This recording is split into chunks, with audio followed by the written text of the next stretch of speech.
We are now live, Mr. Chair. Thank you.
Hey, Carol, it's Kevin here. Just making sure I look and sound okay.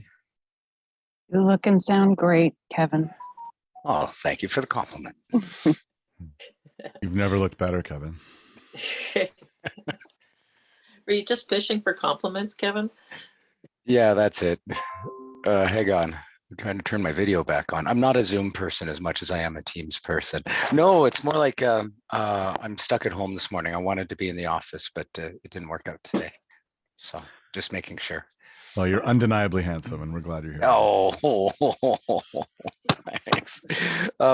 Anyway, it is the biggest day. I actually wore the nicest shirt I've worn in about 20 months. So there you go. Anyway. We're so All right. I wondered if you were going to wear your Sens jersey. That's how you do interviews, right? No, it was the Red Blacks was the interview. The Red Blacks, sorry. That's right. Yes. No. I actually, well, here. I suppose I could do up a button and put a tie on, but you know, other than that, I did what I could. Okay, I'm gonna finish setting up a couple of things. I'm running 2 laptops today, so I'll just finish my setup and I'll be right back. Good morning, Dan. Good morning, Chair.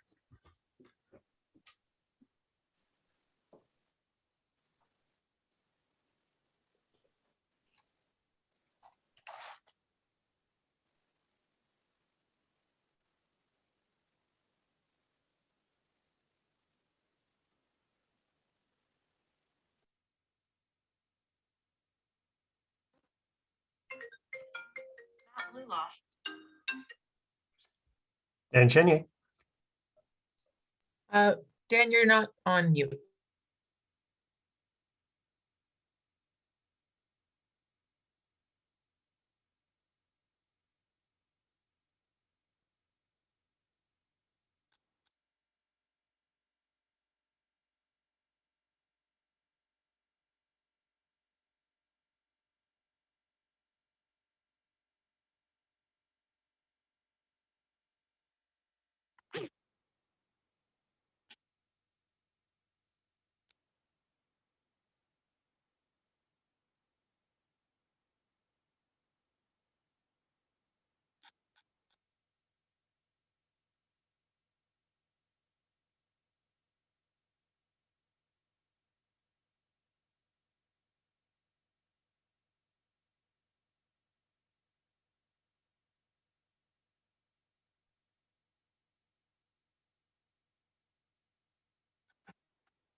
Good morning, Team Parks. Good morning, Team Planning. Good morning. Good morning, Catherine. Good morning, Counselor. Good morning, Jeff. Good morning, Matt. How are you? I am well. Did you have a good weekend? Yeah. We took delivery of a new fridge after Hey. like 20 years. But that just getting the fridge delivered led to a very large cleanup of the house. You know, you got to get it down the hallway. So now I got to like clean up the hallway. You know, that's a Surprised I big didn't wind dice. up painting. That's a You're big lucky dice you- roll, you- you know. If you you're have a lucky you fridge that got one. lasts, if you have a fridge that lasts you 20 years, I promise you that the next one that you bought will not last you 20 years. So that is a big dice roll. I can remember cleaning out my grandparents' place about 15 years ago, and they had a fridge in the basement that had been running just fine since the 1960s, and then 4 more that had broken down since that had sat upstairs. They definitely don't make them the way that they used to. They don't make them the way they used to. Why, when I was a boy. Yeah, that's right. You're lucky you actually got it shipped to you. There's supply chain problems all across North America on fridges. I know someone has been told it will be 6 months before they get theirs. Oh, good Lord. No, it took us a week. It's a small fridge, like we don't have a lot of space, but so I think it's not a popular size. I just got a fridge, and the best thing about it was the box it came in and the kids' enjoyment of that. So It's I would so pay true. $1,500 just for the box. It's so true. Eh? Great forts. No, we're all set. We took my son's bar fridge. So when he moved back to Toronto, he's got a new place. He didn't have room for his bar fridge. So we kept his bar fridge. So now I got like cold drinks. We got a new fridge. It's just like, I want to go home and enjoy cold beverages and food. It's awesome. Okay, Cold cream soda. I've got a couple of cream sodas. My pizza joint, Carlos, has switched to name brand crushed cream soda. Ooh. That stuff doesn't hit like the Compliments brand. Like Compliments hits Has to be off brand. is, now with less melamine. Did you Well, try give the it- pop? Go ahead. I haven't tried the caramel corn yet. Thanks for sending that over. I was so excited when I saw it. There was a bag of it on the counter. I'm like, I'm sure Natalie didn't buy this for herself. I'm going to guess this is for me. Sorry, But Tara, go Carlos ahead. does make great pizza. It is a a favorite of a friend of mine that lives down there, Jeff. And every time we go over, they get Carlos, and it is wonderful pizza. It's a great pizza. I don't know why it's not more famous than it is, but It's always busy when I'm in there, though. yep. And they got the kids from Fisher. Mm-hmm. Keep them busy at noon hour. Well, I think Good we morning. got. I Good got morning. chili around the corner. It's great. You can get Indian pizza. It's 9:31, and I don't want to interrupt your conversation, but The I pizza's am so going to take some liberty here. Who's chairing this meeting? Well, I'm going to start it right now. And We have 5 different options. whoa. Well, then, good morning, everyone, and welcome to the special joint meeting of the Planning Committee and Community and Protective Services Committee. Thank you very much to Co-Chair Moffat for calling the meeting to order. A few reminders for today's meeting. The meeting is being held remotely through Zoom, so those who do not need to participate in the meeting can also watch it live on the Ottawa City Council YouTube channel. Members of committee and staff, please stay on mute at all times unless called upon to speak, or if you're one of the half dozen people chairing this meeting. I will provide each committee member with the opportunity to ask questions or comment in the order in which they raise their hand on Zoom. Committee members will be called on first, followed by any other members of council who have joined the meeting. For panelists, the raise hand option is found at the bottom of the participants list. For attendees, you will find the raise hand button at the bottom of your Zoom window. And for those calling in, press *9 to raise your hand. And the coordinator and I will be looking for those cues. The usual 5-minute speaking limit will apply. Members are also reminded to submit any motions, visual supports, or declarations of interest in writing to the coordinator at their earliest convenience. Although the deadlines have passed for residents to register to speak to this committee, residents may still make written submissions prior to council on the 13th of October 2021. If you have technical difficulties signing into the meeting, you can contact the clerk's office at committees@ottawa.ca or by calling 613-580-2424, extension 22953. I think that about does it for housekeeping matters. So I'd like to begin by acknowledging that Ottawa is built on the unceded Algonquin Anishinaabe territory. The people of the Algonquin Anishinaabe Nation have lived on this territory for millennia, and their culture and their presence have nurtured and continue to nurture this land. We honor the people and the land of the Anishinaabe, Algonquin Anishinaabe Nation, and all First Nation, Inuit, Métis people and their valuable past and present contributions to this land. Je vous remercie de vous joindre à nous à l'occasion de cette réunion conjointe extraordinaire. Il s'agit de la deuxième réunion conjointe à nos deux comités.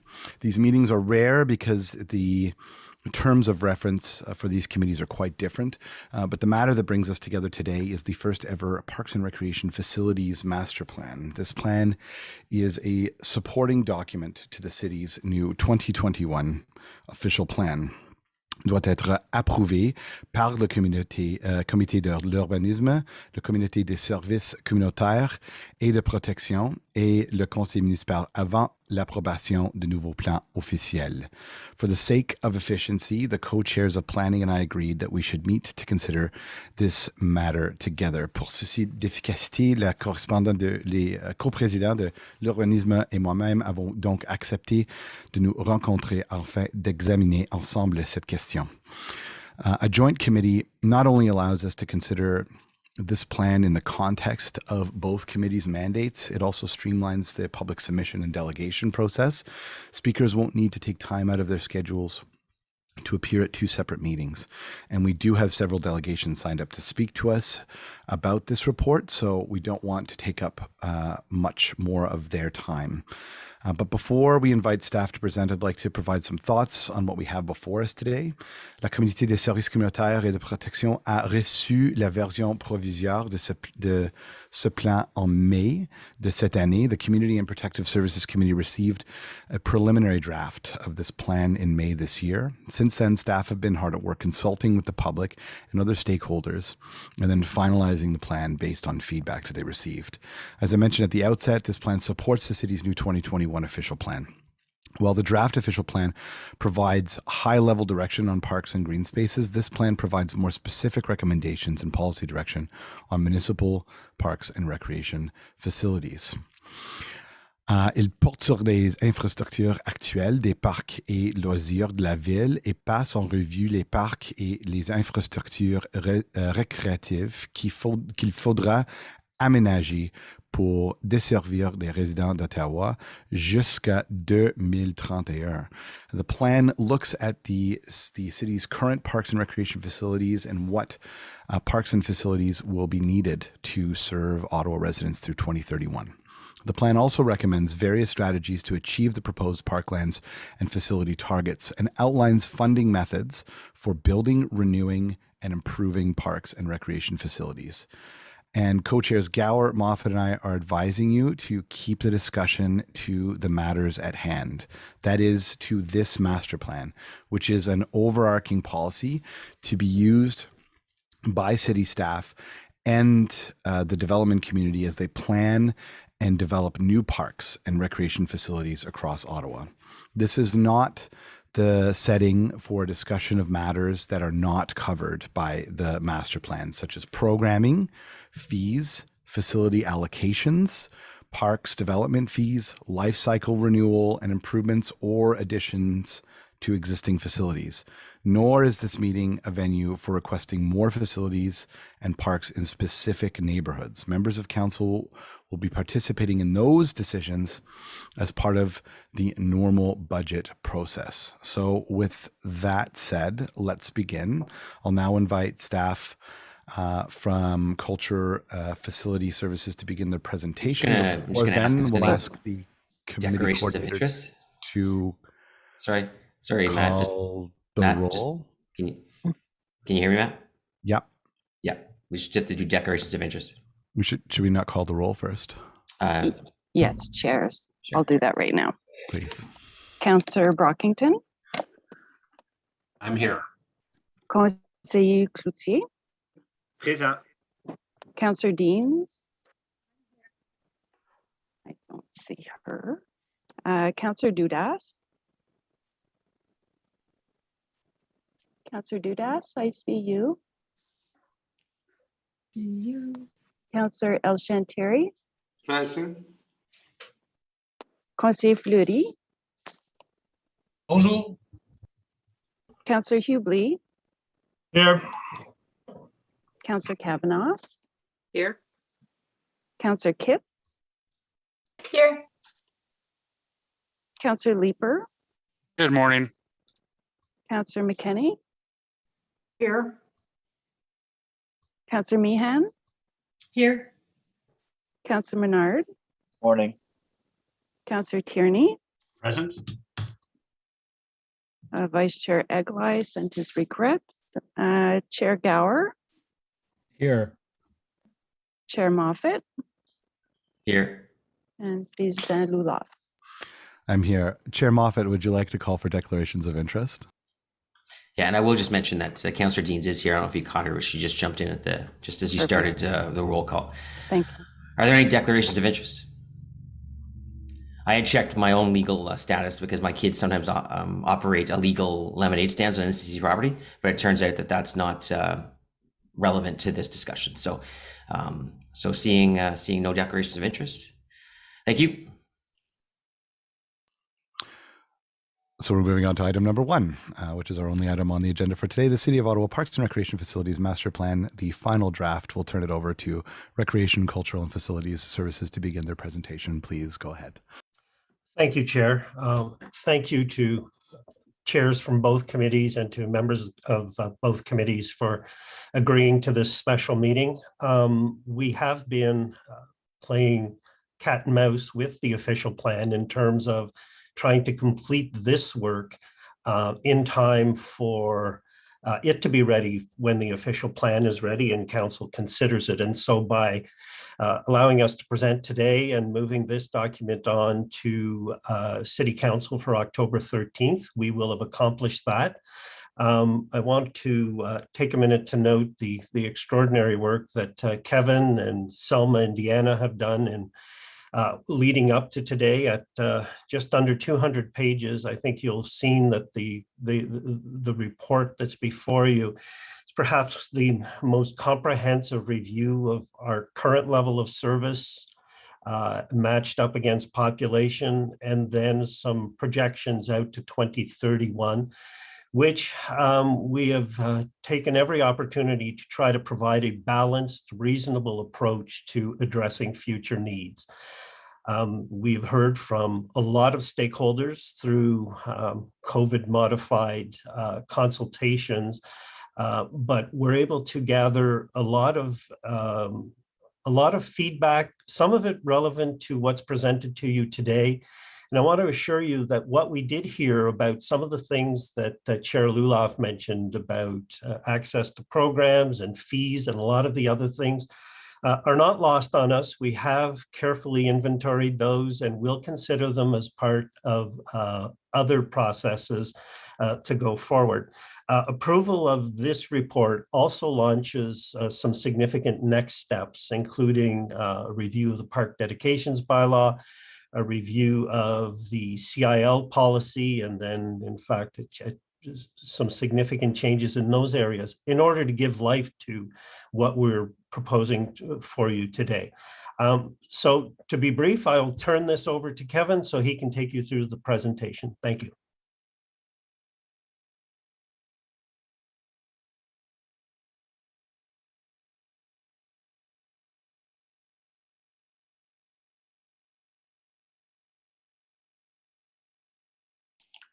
You're on mute, Kevin. Thank you. And I'm sorry, we've been doing this how long, and I still make the mistake. It's kind of embarrassing, but oh well. So before I get headlong into the presentation, I also have some thank yous to give. You know, this project, yes, I led it, but there was at one point even we had over 25 existing staff pulled in from all sorts of areas to assist us with things like, for instance, the public consultations, doing facilitation and note taking, or doing needs analysis. So this was actually a very much team effort. But I really do want to single out both Selma, who was the writer of an awful lot of this, and also the person who cracked a whip over my head constantly, and Deanna, who worked tirelessly, especially on our consultation and engagement strategy. And in fact, a little special mention for Deanna, being that she actually, when this was delayed due to the push on OP, which pushed our project, Deanna has graciously stayed on 2 weeks past her originally planned retirement date, just to help us finish and get this over the line. So I just have a special thank you for those two. Moving on, the Parks and Recreation Facilities Draft Master Plan. As Dan said, this is very much a very comprehensive document, where in the past we would look at our facility provision rates, and then in a more planning world, we would look at our land use, like park dedications. This actually is the beginning of morphing things together. So let's get into it. Next slide, please, Carol. So this is being prepared to meet provincial requirements. We are required to have a municipal parks plan supported by the official plan under Section 42 of the Planning Act. This is an important piece so that we can request parkland dedication based on density calculations, based on intensification. And also, though, under the September 2020 Economic Recovery Act, which requires we update our development charges bylaw. So the information in here, when we talk about facilities and facility provision rate, also speaks to a background study that is necessary in order to institute a new development charge bylaw. Parks and recreation facilities are just a piece of a development charge bylaw. As you're all aware, there are other things in there, such as transportation, for instance. Next slide, please. So this may be a reminder from May, but this is what I think it's always important to keep in focus. The master plan reviews the service levels for our current active and active lands and recreation facilities by types.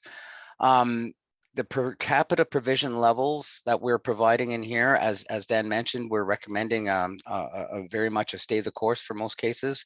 But we have identified where there are gaps between what we have and what we will need in order to maintain that provision level. But we also speak to the lands, how much new land will be needed in order to accommodate new facilities to be developed. And keep in mind, I'll remind this, active recreation land is really the lands that the city can control and build something on. It's not environmentally protected properties. It's not NCC Greenbelt. It is quite obviously the lands that we can use and do something with. And then of course, throughout this, and as you see in the recommendations, we have various strategies that we're proposing to go away, come back with in order to meet all of the recommendations that we've put forward. Next slide, please, Carol. So what we don't include is recommendations for improvements, replacements. So replacements is like a life cycle kind of thing. We're not talking programming or how much it costs to rent a soccer field or who gets to book which hour at the arena. It's specifically, we should identify that we're not looking at any really truly cultural pursuits in this. They're subject to their own plan, and the development charge bylaw itself specifically says that cultural pursuits are to be sought after elsewhere. Next slide, please. This is a slide we've recycled many times, but the big red dot is where we're at. That's today. We're finally, after a very long process with multiple consultations, surveys, writes and rewrites, and then even consultations right down to outreach to specific groups of need. We've finally come to today, which is September the 27th, finally going to committees. Next slide, please. So our consultations, we did 2 rounds, and I think there's many members of attending today that actually attended our rounds. In January to March was our preliminary consultation, which was, we have a ton of facilities. What do you think of them? Do you use them? What do you like? What don't you like? If you don't use them, why don't you use them? And that gave us guidance for writing our reports. And at the same time, we went out, we did our benchmarking against other municipalities. We came up with a lot of information and we wrote our first draft. We brought that draft back and consulted again to say, okay, we heard what you said. We heard of all these things. We've done all these studies. And in May to July, we went and said, here's what we took back from everything we learned from yourself and from other municipalities and other policies we've seen elsewhere. That was an extremely important effort, but also a very informative effort. We heard from the general public, specific sports organizations or people simply interested in a specific sport, community associations. But we also went to our institutional partners, be they school boards, the NCC, for instance. We also we're in direct contact with development industry because they are a major partner. They are the ones that often provide new lands and new subdivisions, for instance. We also sought advice from 2 different advisory committees, that being ACRAC and the ACC. And then of course we did internal circulations with city staff. Our feedback, we had over almost 2,500 surveys completed, 2,450 it says on the slide. We had 12 online facilitated sessions, and this is where it speaks out to, staff who might have been working at some of our various COVID response type centers or other facilities jumped in and helped us with this. This was a very, very helpful thing. And in these targeted online sessions, courtesy COVID, it was actually an interesting observation I have is that it was very impressive to see residents from, say, Canada having recreation needs consultations with residents of Centertown at the same table. So instead of the old days where we would have we'd go out and we'd all meet in the community hall, but everybody from that community would come in, we actually had the entire city of Ottawa attending at each different table. And it gave some very wide and interesting perspective. And it gave us, I think, more information than we otherwise would have gotten. We had over 25 targeted meetings, and this was reaching out to some groups that didn't necessarily have a voice at the table. Like, for instance, reaching out to community health centers to say, what are your clients experiencing? What can you provide us on their behalf. And of course, we received all the traditional email, phone calls, regular mails from over 70 unique people there as well. And all of this was so big. So our first round of the plan in May included what kind of consultation or what the input was from consultation. But this final plan that we've presented to you today is now got an additional document, which is our consultation summary report, because the consultation was significant and we wanted to write its own report as to what we heard. Next slide, please.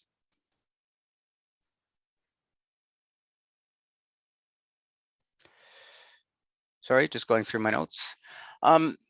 So major topics identified by outside people. Very much OP speaks of intensification, and so there is concern about the impact of that on, and including access to parks and rec facilities. There was a lot of sport-specific advocacy. My sport is growing. I would like to see an improvement in this or that.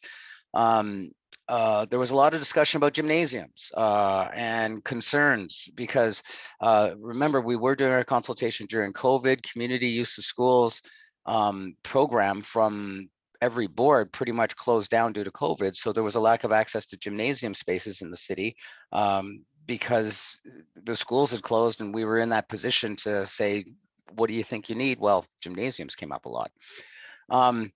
Obviously, there's an overall desire for more parks and rec facilities citywide. That's part of that. That's in the survey feedback, but we all saw this during COVID about access to amenity space outdoors became very important.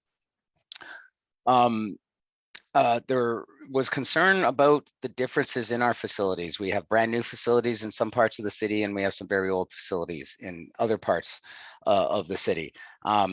Where we count something as a swimming pool, some say this is an old pool versus a new pool, for instance. Many concerns about maintenance, operations, and as I mentioned, life cycle renewal. There was a lot of desire. I see your plan, I see your transect model, but what does that mean for my block or my neighborhood? That came up a lot. And then, yes, there was repeated requests to change the park dedication bylaw and CIO parkland policy. Often it was, we want more land, we want more money, we want better access to recreation. So if you're going to have growth, find a way to support it. Next slide, please. So in response to all of this, some of the changes we made, and these are just an outline. There was many changes made between the first and the second, but here's some of the major ones. Obviously, we had to change our reference to official plan because there was transect boundary changes.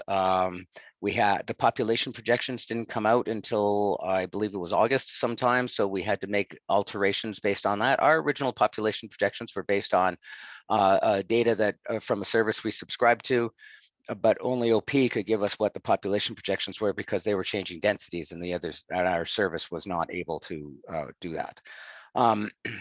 We had received a lot of very helpful advice where we had minor errors. So we fixed our maps and provision level tables. With concern over gymnasiums, we actually added a needs assessment for gymnasiums, which actually is a very sensible approach because we have a needs assessment for pools, and pools are attached to recreation complexes, for instance, but they're separate. So we separated out gymnasiums, and we heard loud and clear we needed to add the neighborhood equity layer to our needs assessment maps to show where equity seeking neighborhoods are in relation to where facility level provision is. And also, considering the age of our facilities, an amalgamation is 20 years old, which sounds like a lot, but it's young in the age of a facility.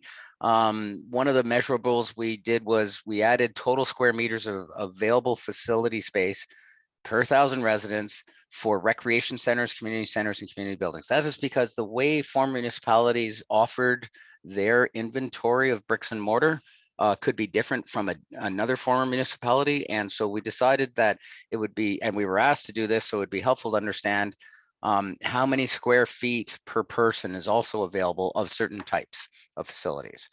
And then also, yeah, public consultation discussion, move to a separate document, as I mentioned on a previous slide. Next slide, please. So key components, we have needs assessment for 23 recreation facility types. This is, we describe what that type is. We describe the number of existing and planned facilities to 2031.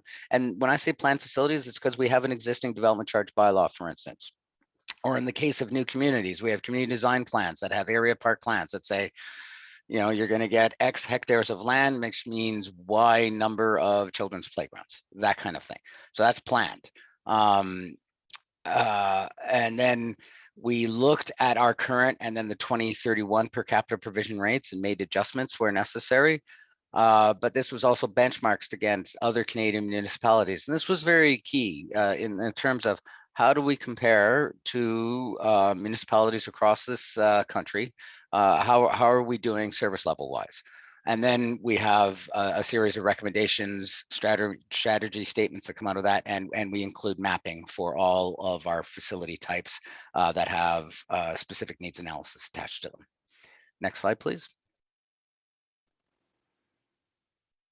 This is a sample slide. I believe it's document 2. You will see we demonstrate the entirety of our recommended provision levels.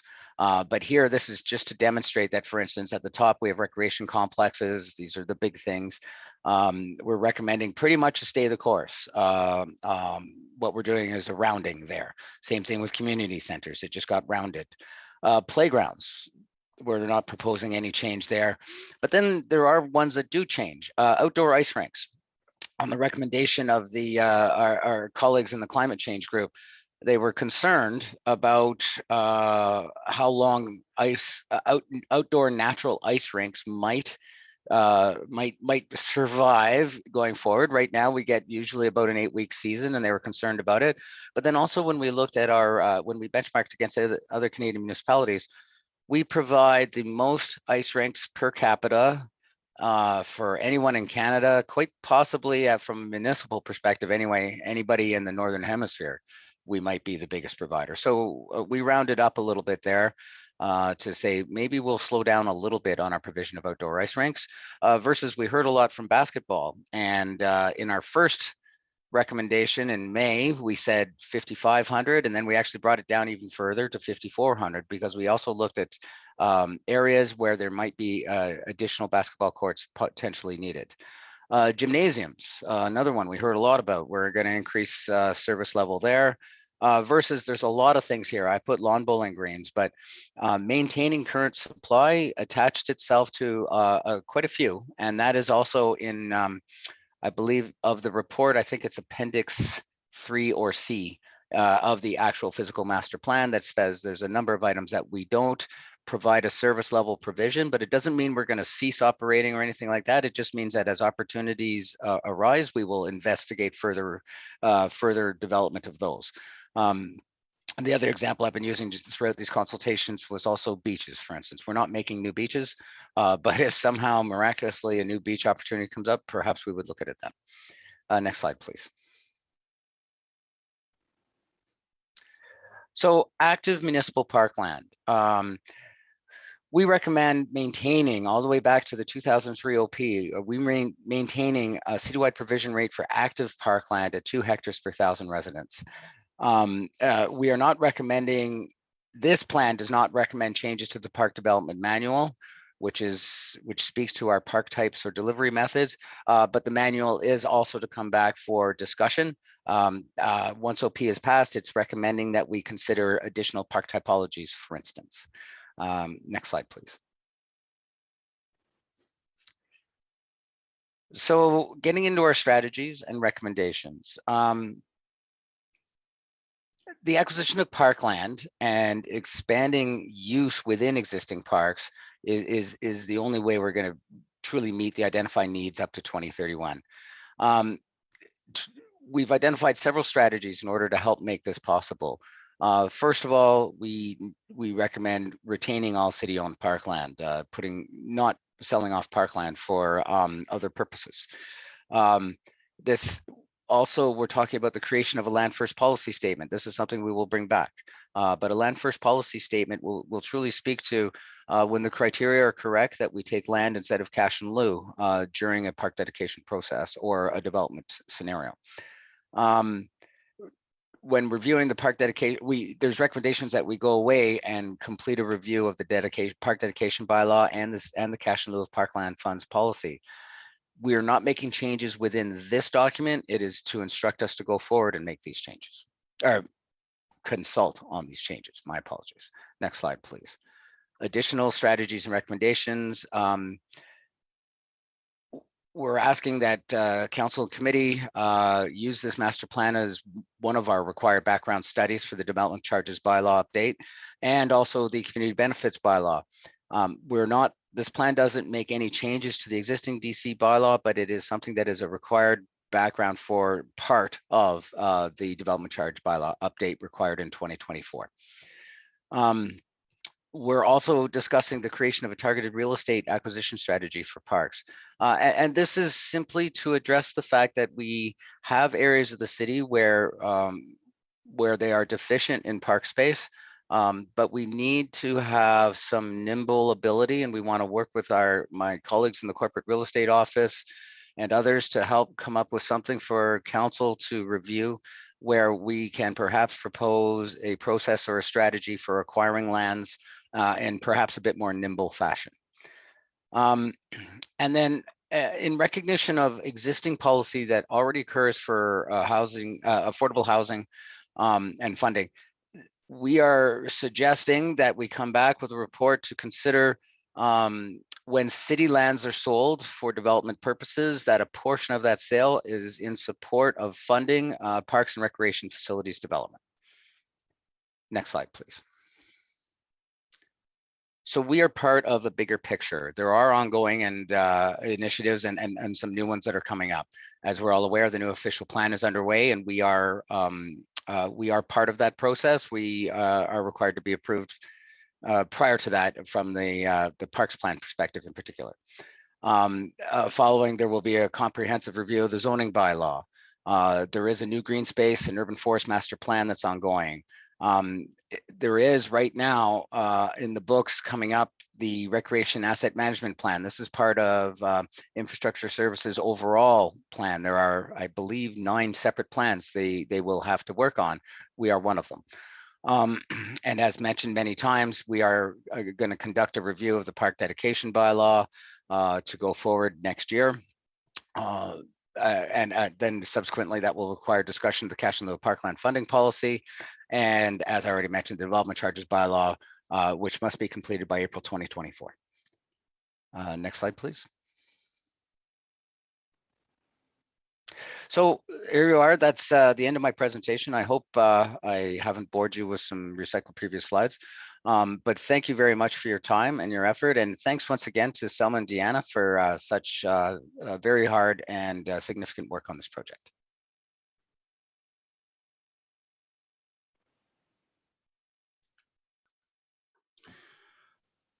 Thank you very much.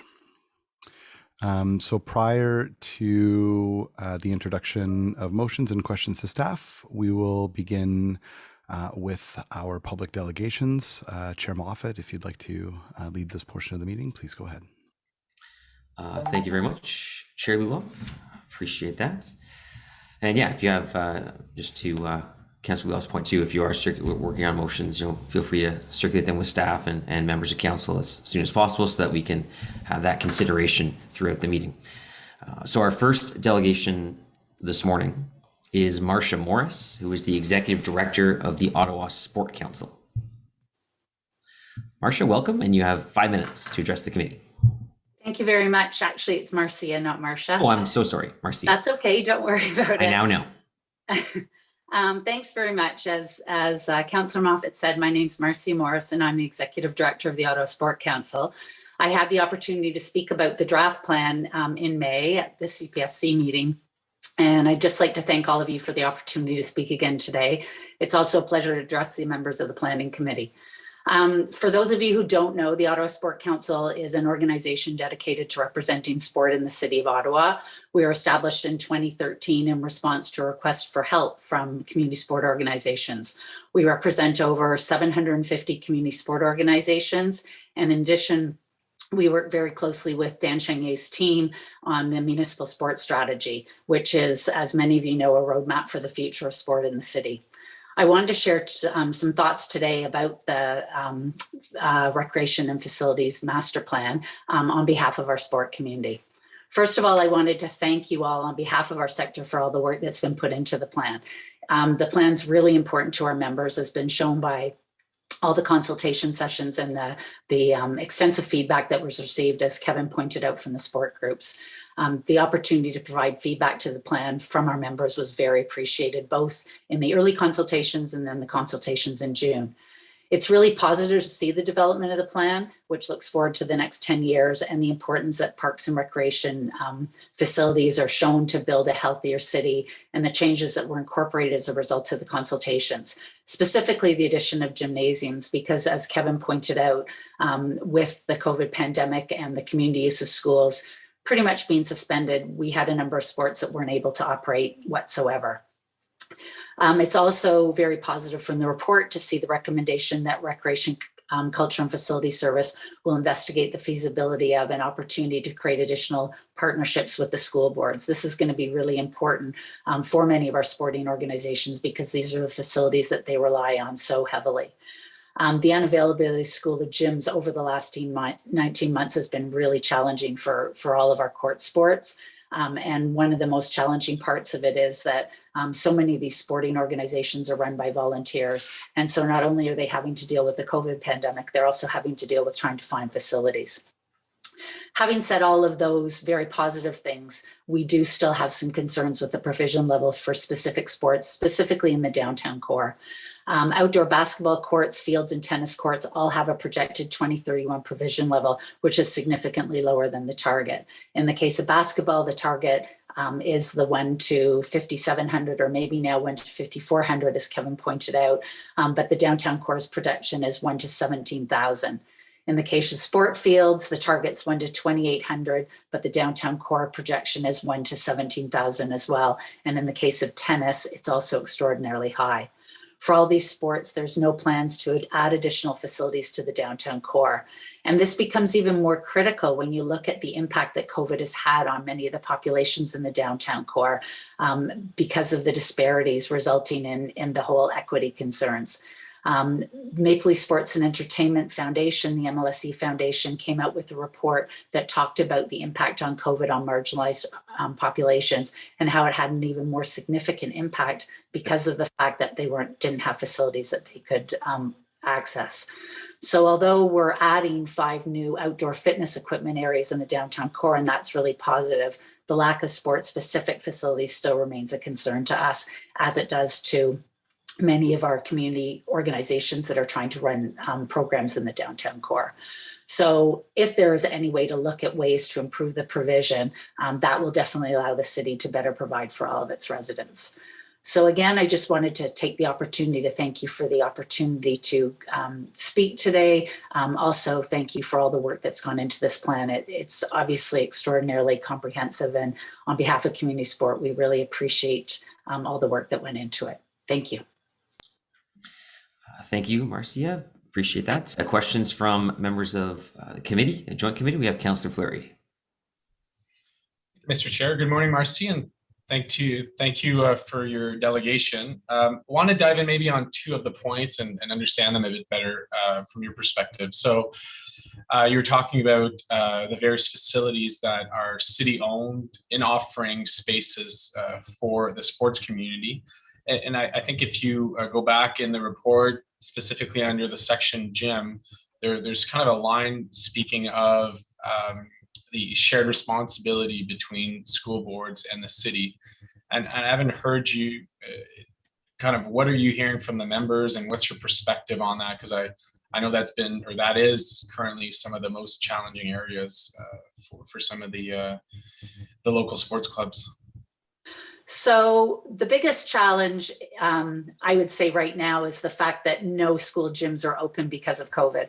So if you look at the 4 school boards in Ottawa, they have just begun to resume their own intramural programs, but they're not allowing any outside sport community organizations to access their gyms. Not only are they not allowing that, they're not allowing community coaches into their gyms. So any sport that relies upon a school gymnasium, predominantly basketball, volleyball, pickleball, they have been completely shut out. If there is not a gymnasium that's available from the city, some of them have gone to domes that are farther outside the city, but what that does is exacerbate the problem for our more marginalized youth who now can't, number one, access it because it's not physically in their community. And number two, the rates have had to go up because it's so much more expensive. The second problem, COVID independent, is the problem that our community groups have to deal with in dealing with 4 different school boards. So every single school board has a different way of accessing their school. In some cases, it comes down to if the principal knows you as a group and whether the principal has that right to decide on individual groups. In other boards like the Ottawa Carleton District School Board, it's done more at a centralized area, but again, it's done on grandfathering, and in many cases, there are challenges with dealing with the custodial staff. So many of these organizations, although they feel that they might have permits, those permits aren't particularly reliable because if the custodial staff doesn't come to open the gym, they don't have access to it. So it's just a real challenge for anybody who's relying on those gyms to be able to provide consistent, reliable access to sport. That is in any part of the city, but in the downtown core, where those youth have no other choice but to use that sort of gym, it becomes a much bigger deal. Okay, I'll come back to that, and I might have a motion or direction specific to gymnasiums. And recommitting, but maybe on a latter point. So we're in a political realm. We act as city councillors, but we're always obviously more knowledgeable in our own area.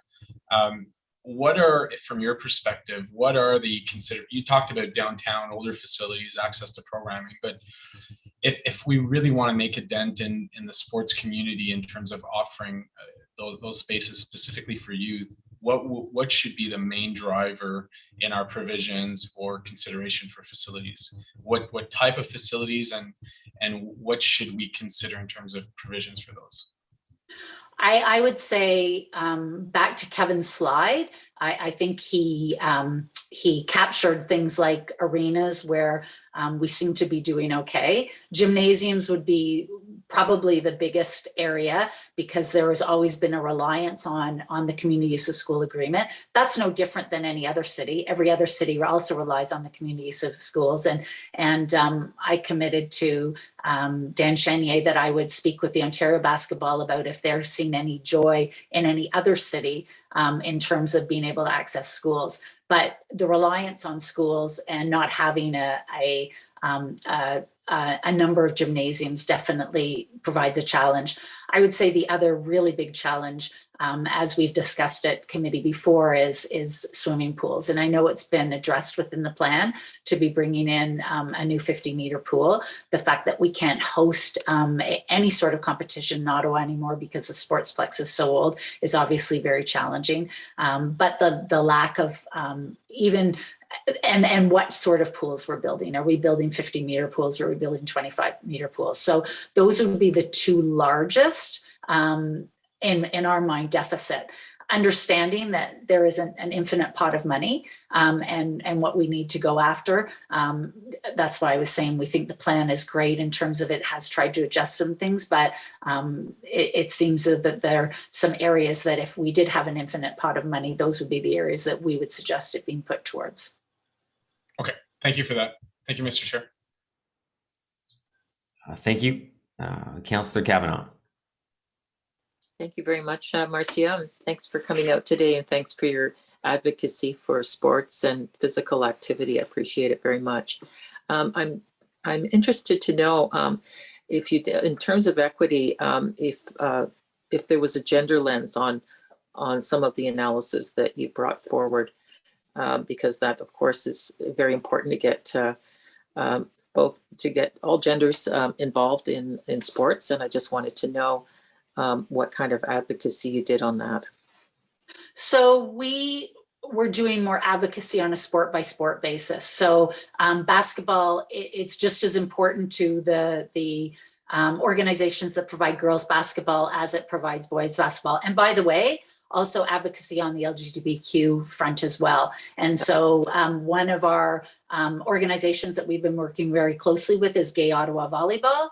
So looking at what their needs are. So I wouldn't say we did a specific gender specific. We were looking more at a sport as a whole and not looking at were there discrepancies in access for a gender specific lens. It was more the access for the sport as a whole. Okay, I just wondered if you had any recommendations in that score, or if you saw anything from your level. So the one thing that we would, that's been very clear that's come out, a report by Canadian Women in Sport, is the dropout of girls in sport because of COVID. But that is more because of COVID than a facility lens. That's because of just all the different things that have happened as a result of COVID, the lack of physical activity opportunities, and the dropout more of girls than we have seen of boys. But you can't really attribute that to a facility perspective. Okay, no, I get that. It's more just, it's always been an issue, but COVID certainly complicated it. Yes. Thank you. Thank you, Councillor Kavanagh. I don't see any further questions. Thank you, Marcia. Appreciate your time here today. Our next speaker on the item, and just before because I think it's going to be similar in nature, I will say that I think councillors are aware that Chair Luloff and the mayor did write a letter on this topic to the school board, expressing our concern, sharing our concern with them about this situation, because I know our next speaker is also heavily impacted by that decision and has communicated with us prior to today. So I'll go then to Derek Firth with the Ottawa Shooting Stars Basketball Club. Thank you. Hi, everyone. Thanks today for your time and allowing me to speak. And my name is Derek Firth, and I'm speaking today on behalf of the Ottawa Shooting Stars, which is a local basketball club, and also on behalf of the Eastern Ontario Basketball Association, which provides programming to over 8,000 children in Ottawa, including many low-income and marginalized and racialized youth. So, as you may or may not know, owing to policy or past practices, organized youth sports that need gym access, such as basketball and other indoor sports, do not get allocated primetime access in city-owned or controlled gymnasiums. City-owned and subsidized ice rinks, soccer, baseball, and football fields are made available in primetime slots to their respective sports. But without knowing the policy rationale, major gymnasium sports such as basketball and volleyball do not get primetime access in the limited city gym spaces that do exist. With increased public focus on equity, inclusion, and anti-Black racism, we also note that the lack of city-provided gym spaces has been called out publicly over the last year. We would like to support you in offering some solutions, and as has been discussed here before, but according to the 2020 Nielsen Sports Survey for Canada Basketball, it's probable the basketball participation in Ottawa now exceeds hockey participation and is now the #1 youth sport for participation rate. But unfortunately, organized basketball in Ottawa can only get access to needed gymnasium space via expensive for-profit providers right now. As we've discussed, that the reliance on community use of schools is a well-known obstacle for us to operate our programming. And all of this, it's important to note too, that all of this predates COVID as well. COVID has only, shone a light on the extent of the issue and has amplified that this year. So simply put, youth basketball in our city right now is in a crisis. There's not nearly enough gym space to support the growing demand. And, a large part of the growth of the sport has been due to the success of the Toronto Raptors. And year over year, prior to COVID, our local clubs were growing at a 35% growth rate each year. So every year, the number of kids wanting to play basketball, every 2-3 years is doubling. And we just simply do not have even close to the amount of gyms to support this growth. And that growth is only going to continue to go up sharply. We need to build more facilities to support basketball and other indoor sports. I want to say it's very important for the city to look at the rapid growth rate and not just where we are today, because that is going to just continue to go, to accelerate exponentially. So we're sitting here today on September 27th, and our club and all the other clubs in the city are not operating for basketball. We've got, like I said, close to 10,000 kids wanting to play right now, and we can't get in any gyms anywhere. It's a crisis for our youth for right now, for their physical health, mental health. Prior to COVID, this still was an issue. So at most in a given year, we'd have access to a handful of city gym hours. And more often than not, those city gyms were not what we would call, built to regulation. They all have their deficiencies. Either the walls are too close to the nets, making it very dangerous for the kids, which we often see in some outdoor courts that are built on hockey boards. A lot of these spaces actually aren't safe to play regulation basketball. A lot of the rims aren't adjustable, which is how they should be built for younger ages. So we know that we turn away hundreds of kids in a normal year, mostly from marginalized communities that we'd love to get to play. And speaking to the earlier point about a gender lens, the girls' participation rate for us this year is down just in intent to play. We opened up a list. The intent to play is down roughly 65%, which is a massive drop. As Marcia mentioned, the impact is we need to rent out private facilities, which makes our programs even more inaccessible to youth in the core of the city. So what we're asking for is, quite simply to build more facilities and to repurpose more facilities, especially in the core of the city, so that the youth of Ottawa can play basketball as much as they want to play. These facilities need to be accessible by many communities and not to be, built in the suburbs where a lot of kids can't access those facilities. So the practical actions that we're proposing can play a huge role in restoring youth mental health and physical health. And again, I thank you guys for your time and continued support on this.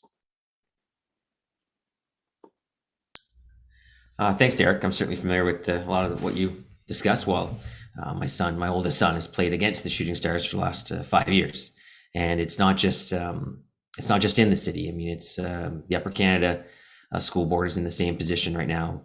So clubs outside of the city and the EOBA, of course, are experiencing the same, inaccessibility to gym space, unfortunately.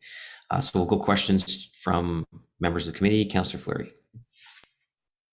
Thank you, Mr. Chair. And Derek, thank you for the engagement with council and with the various school board. As the chairs have highlighted, there was a letter that went out to all Ed of Education for all school boards, signed by Chair Luloff and the mayor a week or so ago, which I super supportive of. But ultimately, I know that you're having challenges because school time and school uses does vary depending on location. And knowing that you're serving the core of the city and you've tried to get into every gym, what would be a good first step from your perspective for the city to commit to fulfilling gyms? Like, we won't build 20 gyms all of a sudden. It takes a plan. What would be the kind of the first measure that recalibers this and provides these spaces and opportunities?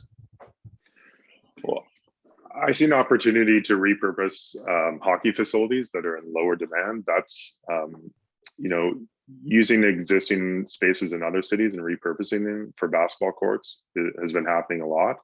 And to me, that seems like a very efficient use of space there probably wouldn't have to be a lot of cost put into that in repurposing that, just laying out a court. It's fairly straightforward. You could fit a lot of courts in hockey arenas. And, apart from building other space, I think, if there is land available, there are also domes that are being erected for the purpose of basketball. That's another solution. And also sort of reinvesting some money in the existing gyms, putting in some new nets, some other, some smaller costs that could go in to make those facilities more usable. That would be a great start. Okay. I appreciate you saying that. And I believe I have a direction in motion that sort of reflect both of those objectives. So I hope that you're able to stay on committee and hear those. Just one other point, Matt, too, if I can make. I heard Marcia was touching on the issue with bringing swimming competitions to Ottawa. We have the same issue in Ottawa. We're missing out on a lot of tourism dollars. There is no facility in Ottawa that is suitable to host larger events. So when we host provincial events, they're hosted in schools, and it's a large effort to try and organize all that. It's all spread out all over the city, even outside of the city. And our Ontario provincial basketball events are major tourism dollars, and we just don't have existing facilities in the core that can support that. No, that's a great point, and thank you for that. I know that the basketball communities tried to work with me to do a similar program as the Bell Canada Cup for hockey, and we've faced a number of roadblocks that you've properly identified. So thank you, Derek. Thank you. Councillor Menard. Thanks very much, Chair. Thank you, Derek, for being here. I just wanted to pick up on a couple of points you're making, in particular about basketball's ability to be a more equal sport in terms of affordability and who could participate in it. Certainly, it resonates.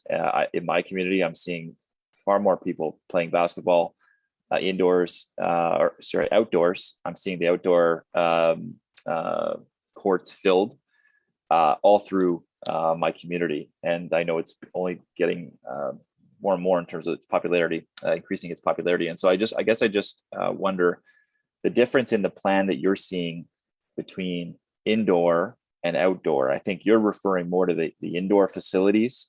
That continues to be a concern, and I wonder if you could just differentiate. Are you okay with the outdoor provisions as it's talked about in this plan? I know the main recommendation in the draft report seems to be for indoor to be continue to be that community use of schools piece, but I just want to get the differentiation if I can from you, and then I'll have another question.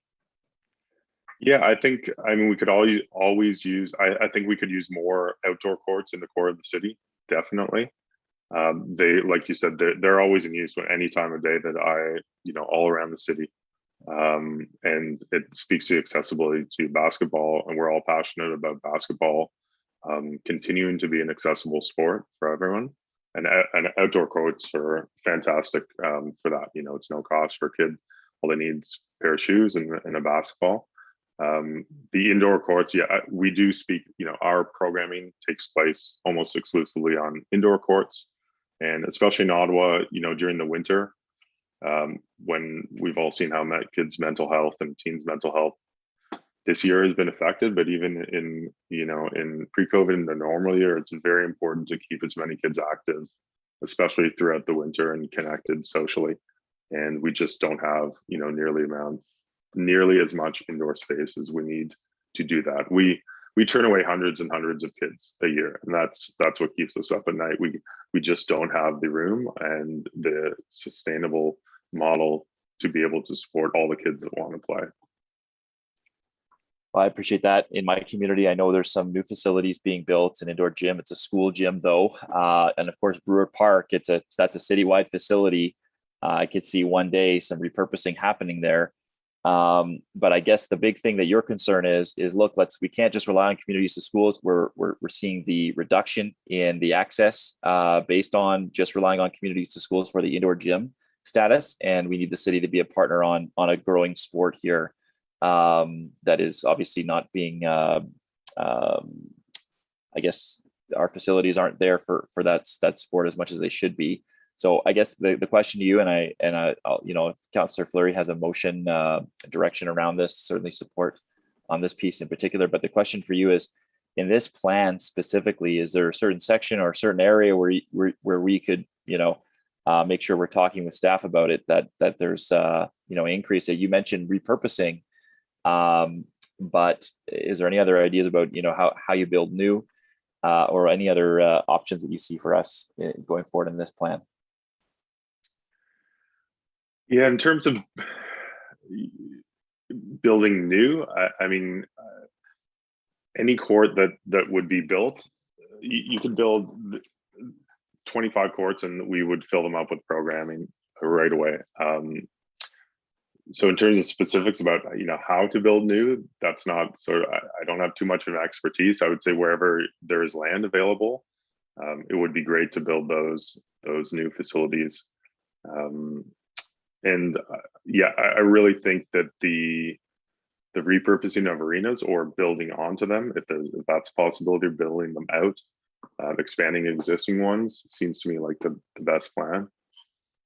Okay, thank you very much for being here. Thanks, Chair.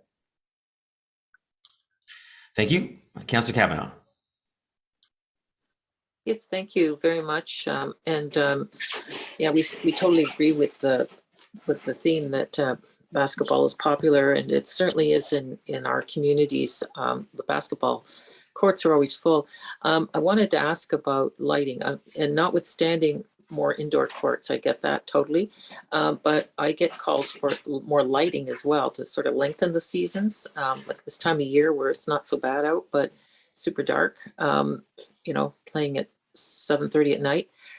Is that something that's being advocated for? It's certainly something I hear from the community, so they can play a little longer and feel safer. Yes, that's definitely, that would be great. Increased lighting so that kids can play at night. We would completely support as many, you know, as many hours of basketball courts, whether it's indoor or outdoor, would be welcomed greatly by all the basketball playing youth and teens in the city. Thank you. Thank you. And we also have Councillor Harder. Thank you very much. I just have a question I've been thinking about. I've heard you say a couple of times now that you believe that there's more need for, well, more basketball players. And certainly I have a grandson that just made the competitive for the Blue Devils this week, which is pretty good. And a lot of other, obviously, interests, both boys and girls in Barrhaven. And I know that when prior to COVID, just a bunch of pickup, like a place to go and just play basketball. And even in Barrhaven, where we have one gym, which is ours at the Minto Rec, but it's so booked with pickleball, after school programs and all of that sort of stuff that takes it up. But my question to you is, in the areas of the city where some of the councillors have very, very large CIL funds, are you speaking with them to see whether they'd be interested in financially contributing, matching funds, etc., for the purposes that you are, you know, talking to us about today? Have you been doing that? And do you know what CIL funds are? I guess I don't want to put you on the spot. I have not been doing that. I'm not as familiar with that. And just to be honest, like to Marcia's points, like one of the issues that we're challenged with is we're all volunteers. This advocacy has become almost a second full-time job for me over the last year. And there's so many things that we'd love to do. And you know, if that's something that you recommend, I'm happy to speak to people, but we are just challenged by our bandwidth. And one issue there that is specific to basketball, like, and I hate to pick on hockey, but if we look at, please don't pick on hockey when you're talking to me, because that's a whole other conversation we'll be having. I love hockey. So but one main difference is that basketball is a newer sport in Canada. So the amount of players has gone through the roof, but the amount of volunteers and coaches is not even close to more mature sports like hockey and soccer. So even our volunteer base is so much smaller. So that we feel the pressure of just trying to, advocate and trying to do all this, and we're very limited in what we can do because of our smaller volunteer base. Well, that's interesting, and maybe one of the counselors that I'm referring to, without naming any names, but they tend to be, in the very urban part of the city where with development comes something called cash in lieu, which means that they have a pot of money that they work with their communities to decide how to spend, and some of them have very large balances. So that might be, something that one of them, Councillor Fleury, for example, that it is, the sport commissioner could have a conversation about to help you advance sooner. And, we started on a facility master plan for arenas, about 7 years ago, I think it is now, but then it kind of got side railed with the Melnick might move to LeBreton theme, and many of us that I see here today will remember that. And Councillor Tierney was on the steering committee with me and we were working on that. That may, in fact, give you some of what you want. But anyway, that's just a suggestion. I was just wondering whether you had pursued that. Thanks very much. Thank you. And there will be a cash in lieu Parkland discussion coming out of this decision today as well. Councillor King. Thank you, Chair. And I'd like to thank Derek for the really informative deputation that you've given here today to the joint committees. I wanted you to potentially elaborate more on the inequalities that some of the kids are facing. I've been to multiple events within my ward and throughout the city, and seeing the positive impact, especially of basketball programs for the youth, not just in terms of recreation, but also in terms of their development. And I know that you have been highlighting, your organization has been highlighting some of the impacts of the youth not having access to indoor facilities, especially in the inner core. And we know that there are specific challenges. I know talking with yourself and others, even the point of climate change is interesting, that the environment's getting hotter. Summer it's less tolerable to play in the summer sometimes, and then obviously in the winter the courts aren't usable. So I was wondering if you could talk and elaborate a little bit more about the inequalities that you would want to see addressed by this plan. Thanks. Yeah, so I guess the first point on that would be accessibility in terms of location. So it's extremely important that our programming is physically accessible to kids in the core of the city. And when you have a lack of facilities in the core, and we're forced to run our programs in outside of the city, it makes it inaccessible for kids in the core of the city to make it to a practice at 6 p.m. let's say. They usually, many families do not have their own transportation to program. Many of them rely on public transportation to get to programming. So when our programming is pushed out location wise outside the city and is farther away from where most of the kids in our community live, that's a huge obstacle. And it impacts kids to the point where they're just like, coach, I can't play this year. I have no way. And we do our best. We have wonderful families trying to, in organizing rides, trying to make sure that everyone can get there. But it's a large undertaking, and it is just not possible for many kids to make it to these facilities. So that's location wise. Second is the financial accessibility.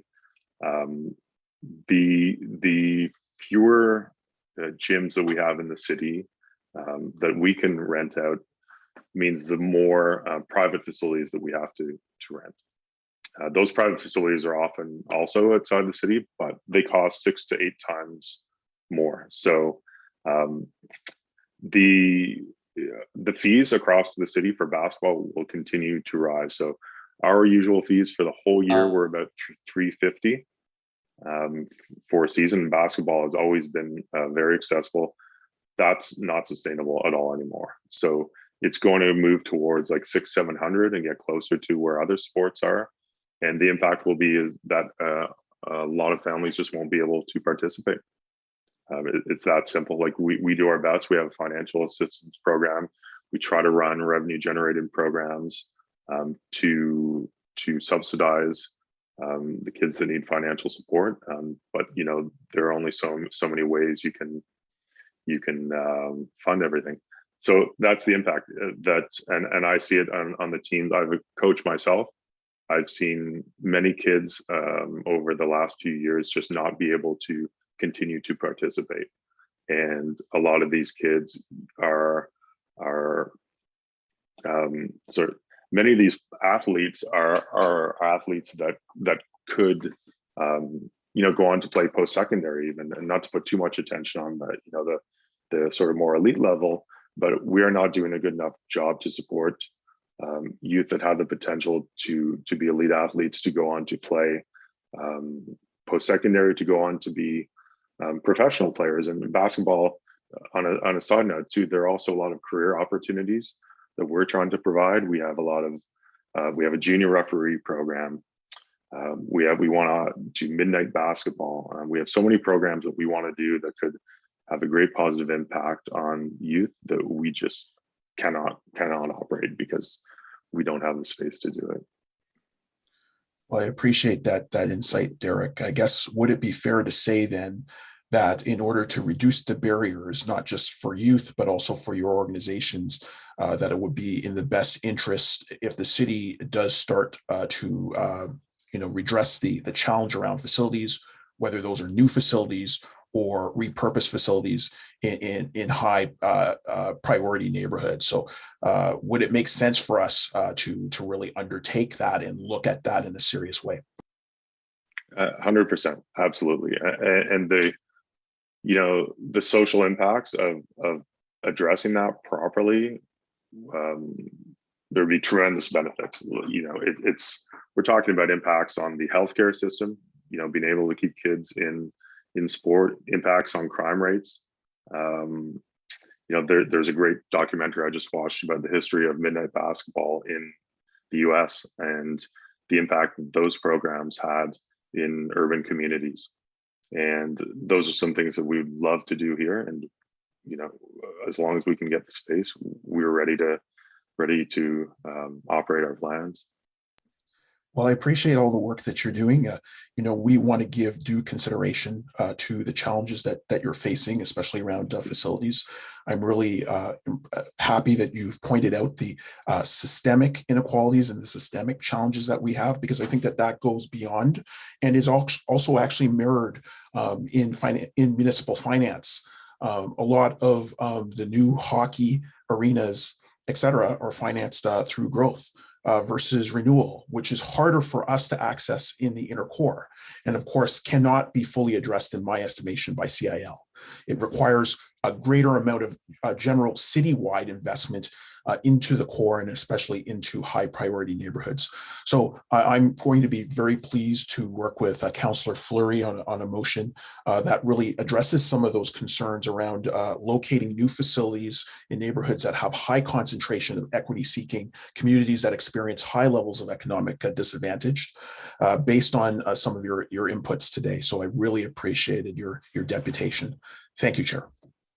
Thanks. Could I just follow up with one point on that? Yeah, quickly, because we have some more speakers. Okay. Yeah, sometimes, you know, an analogy that we've been talking about the last few weeks, you know, really helps paint a picture. But as of right now, like we mentioned, basketball is not operating. Our kids are not even anywhere, you know, close to a facility. Meanwhile, hockey is fully functional right now. Not only is hockey fully functional in city arenas, the heaters are running on top of the parents that are able to watch, and there's, you know, a nice snack bar where they can get a nice hot chocolate and the meal served to them. And we're completely shut out of gyms. Thanks. You know, just to give a bit of perspective, and I'll try to be quick on this. Just for other members of council might not know, or members of the public, there are other built-in barriers to basketball that so that can compound the issue. For instance, my son played 2 years Ottawa South basketball. We had practice. Many of the kids he played with were actually from the South Keys area. We had practice in Castor Valley. We have regular season games in Belleville and Cornwall and Gatineau and Pembroke. Those are built-in barriers that you can't really resolve just because of the size of the league, but the distance traveled. And if it wasn't for parents, a lot of these kids wouldn't be able to make it to games a lot of times. And it's about that sort of shared responsibility on the team. But when you look at that specific barrier, we need to make sure we're not compounding with other barriers that we maybe can prevent. So just my own personal experience through that. So Councillor McKenney.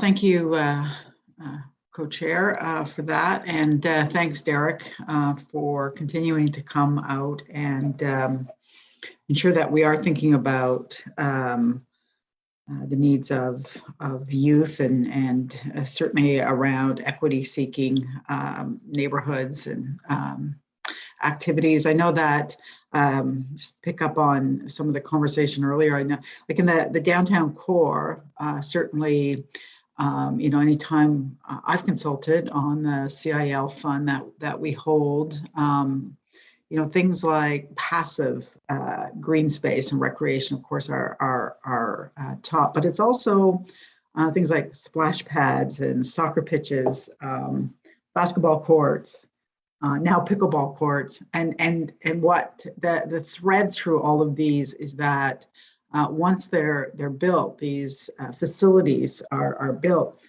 for anyone to take part in them is low barrier. You need a pair of runners, you need a ball, you don't hopefully have to travel too far, and you don't need a lot of equipment. So these activities on their own help build equity in all of our neighborhoods, and of course the constraint downtown is space. It's having the parkland available. One of the things that on two levels, I'm not going to ask you to comment on parking versus recreation space, because I struggle with that, because people want to be able to come downtown, park, and use recreation facilities, but parking does take away from the small bit of recreational programming space that we could have. On the other hand, now we're being asked often to combine activities, and most recently, of course, it's basketball and pickleball, or tennis and pickleball. We don't have a lot of tennis courts in the downtown, so we're asked to establish pickleball courts, say, on existing, or we're actually building a new basketball court. We're out consulting on it at Plant Pool.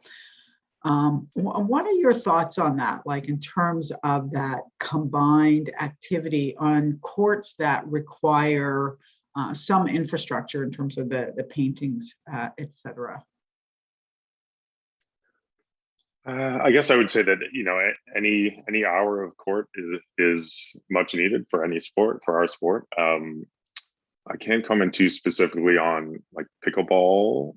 I'd say often basketball and volleyball go hand in hand in the same spaces indoors. There's no negative impact on having multiple sports play on the same court and share the space if that's what's needed. I hope that answers your question. Yeah. So just no formal conversations then around that shared space, because it's so I get back and I don't doubt it from staff that the markings are different. Some of the posts to hold a net might be different, and then you have it on a basketball court. But there's been, and I'll ask this to the Pickleball Association, who I know are coming up as well, but there's been no formal conversation around kind of shared facilities and what some of that protocol could be. We haven't had any. No. Okay. Well, I'll ask that, and maybe that's something that we could follow up on, and because I know that it is a pressure that we are starting to to feel in the, at least in the downtown core. I don't know about in other areas, but because we don't have a lot of space for tennis courts, especially not new tennis courts. So thank you, appreciate it. Thank you. Councillor Diaz. Yes, thank you, Derek. I have a very, very short question for you. I know how popular basketball is across the city, but I was just curious, in terms of your athletes, what areas of the city are they coming from? So the bulk of our athletes come from, the core of the city: Caldwell, Heatherington, Overbrook, Hintonburg, also Glebe, anywhere central. It's a real mix of communities, but I would say this: most of the neighborhoods in the core of the city will play in our club. There are clubs outside the city. You can play anywhere, but our club will serve all of the core of the city. Yeah. Okay. Thank you. I warned you it was simple. I was just curious. Yeah, thank okay. you. All right, thank you very much. I don't see any other councillor questions for you, Derek. So thank you for being here today. Thank you. Go back to my list. Just bear with me here.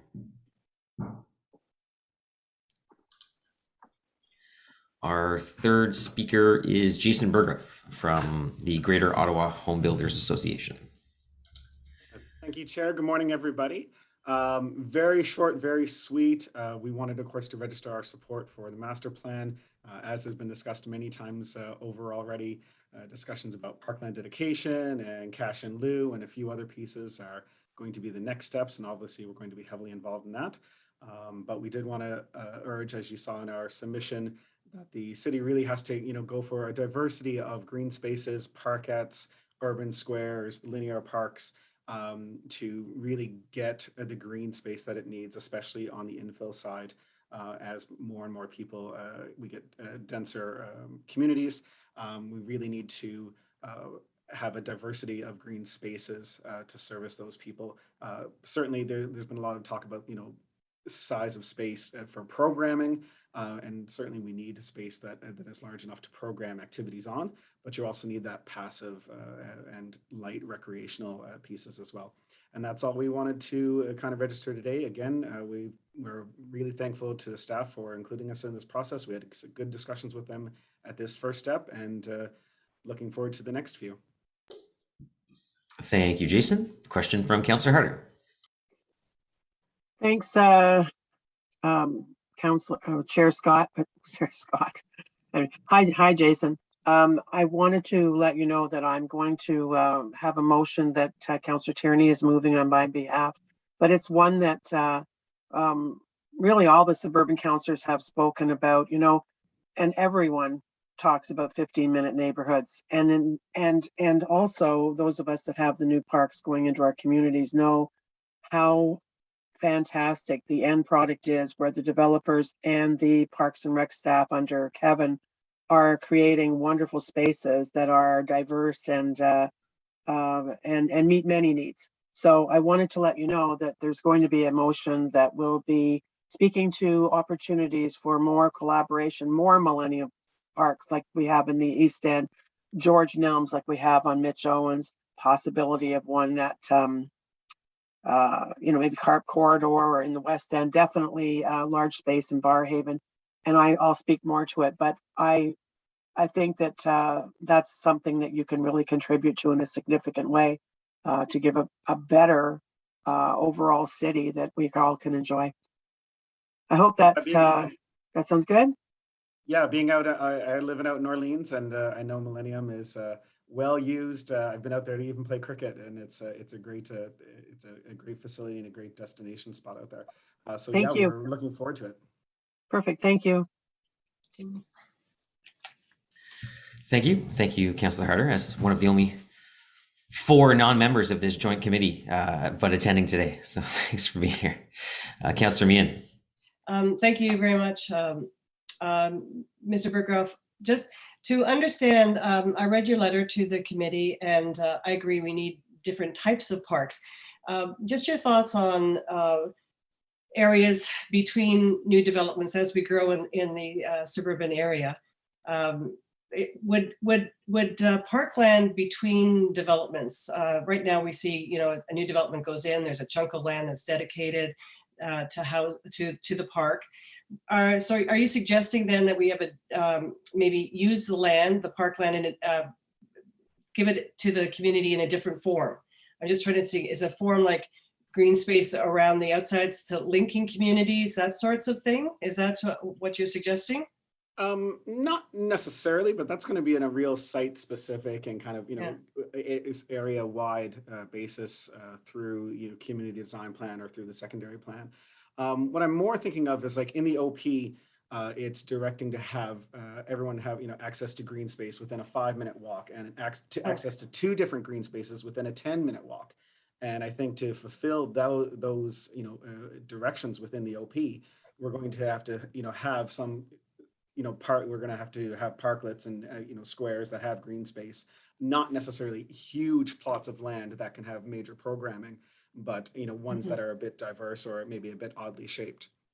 Yeah, no, I agree. I think that'd be awesome because there's all kinds of little things you can put in those areas that might be much more amenable to certain areas. Yeah, I agree with that. So, and I look forward to Councillor Harder's motion. Yeah, we got to do things a little bit differently than just, you know, it's a cookie cutter. Here's a parcel of land and a subdivision and everything gets plunked there. So yeah, I agree with you. Thank you very much. Thank you. Thank you, Councillor. And thank you, Jason. Our 4th speaker today is Kathleen Murphy, who is the Director of Design with the National Aquatic Complex Project. Hi, good morning, everyone, and thank you very much for having me. My concerns are around the aquatic portion of your plan and the allocation of 1 pool being built in the next 10 years. So from my understanding of the plan is that it's to be in the Ottawa South region. I believe it was a 25-meter pool, but you can correct me if I'm wrong. My concern is that it will not address, not even close, to the need around our 4 major aquatic sports. One of them being diving. I know there wasn't anything specific in the plan about putting in diving boards or new platforms. The Nepean Sportsplex is the only one usable at the moment for that particular sport. And then we're anywhere between Toronto and Montreal before we can see another set of usable platform or diving boards. On top of that, we are concerned about whether the pool will be FINA compliant. I don't know if anybody understands that, but there are processes around the FINA facility where we can host anything above a provincial or regional competition. Hosting has become extremely difficult to do anything above a provincial or a regional level in the city because we do not have a pool compliant with any of that. Those needs.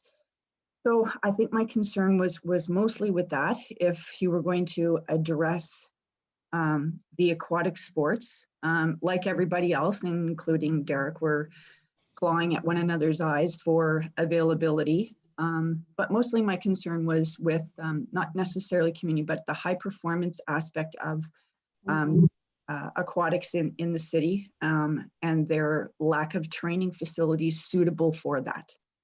So that was my question to you, whether there was going to be diving boards, whether the pool would be FINA compliant, and if that was anything that you were going to look at.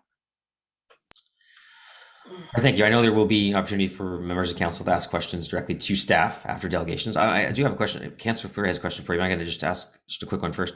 When Windsor hosted the FINA World Championships just in the last few years, do you know for them, and I haven't looked at their facilities, so I'm not entirely sure. Did they have a purpose-built facility for that championship, or did they already have the structure in place?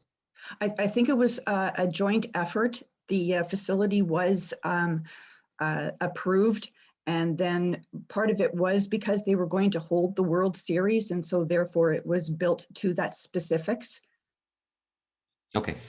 Yeah, because I know, I mean, obviously with the FINA championships, generally you want a 50-meter pool. I have been seeing a lot of, been seeing, sorry, a lot of aquatic, World Series type championships where it's a 25-meter pool, which are quite exciting, but I guess not so much the norm in North America. I think those are mostly European events.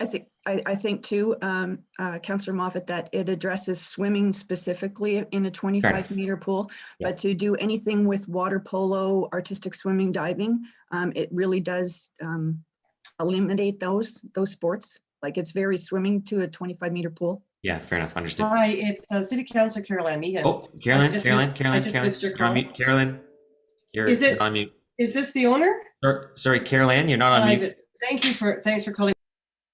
Thank you. I just figured if I talked enough over it, you wouldn't hear what she was saying. Councillor Fleury, go ahead. Oh, the joys of Zoom.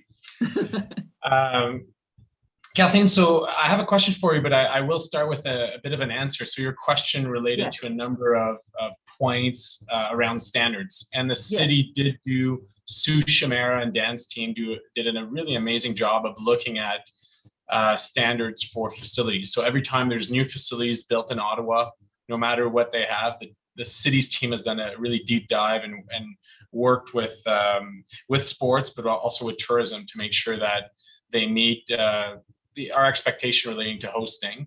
The second one answer to that is I know we have a commitment from city staff to do an expression of interest in the near future. I thought it was supposed to go out at the end of August, but I think the team was really busy with the development of the master plan in relations to the 50-meter pool. So, and if you look at the provision at the report, I know it's specific to the aquatic section.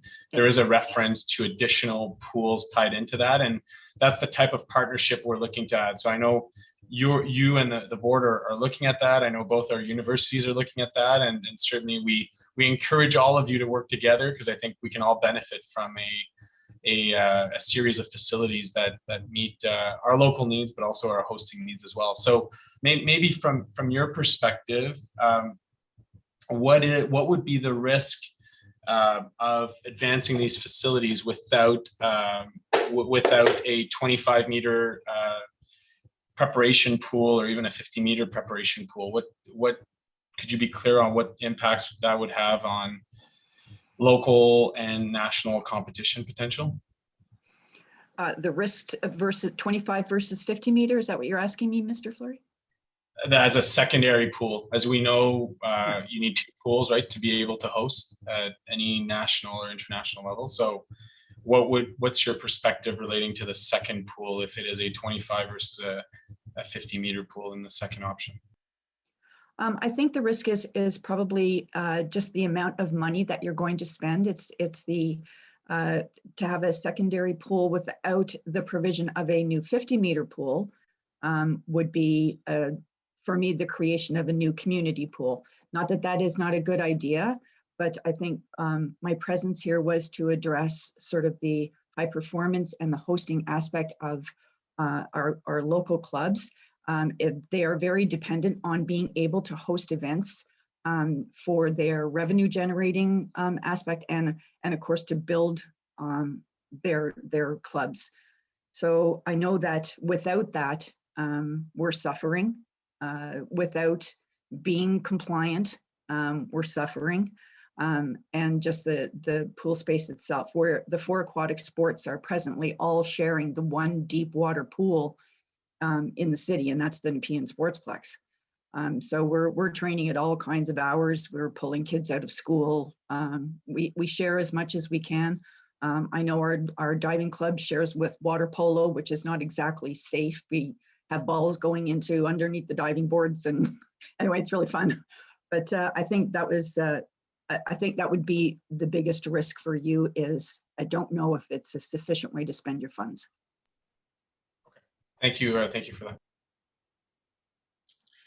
All right, thank you, Councillor Fleury. I don't see any further questions, so thank you, Kathleen, for your presentation here today. Thank you very much.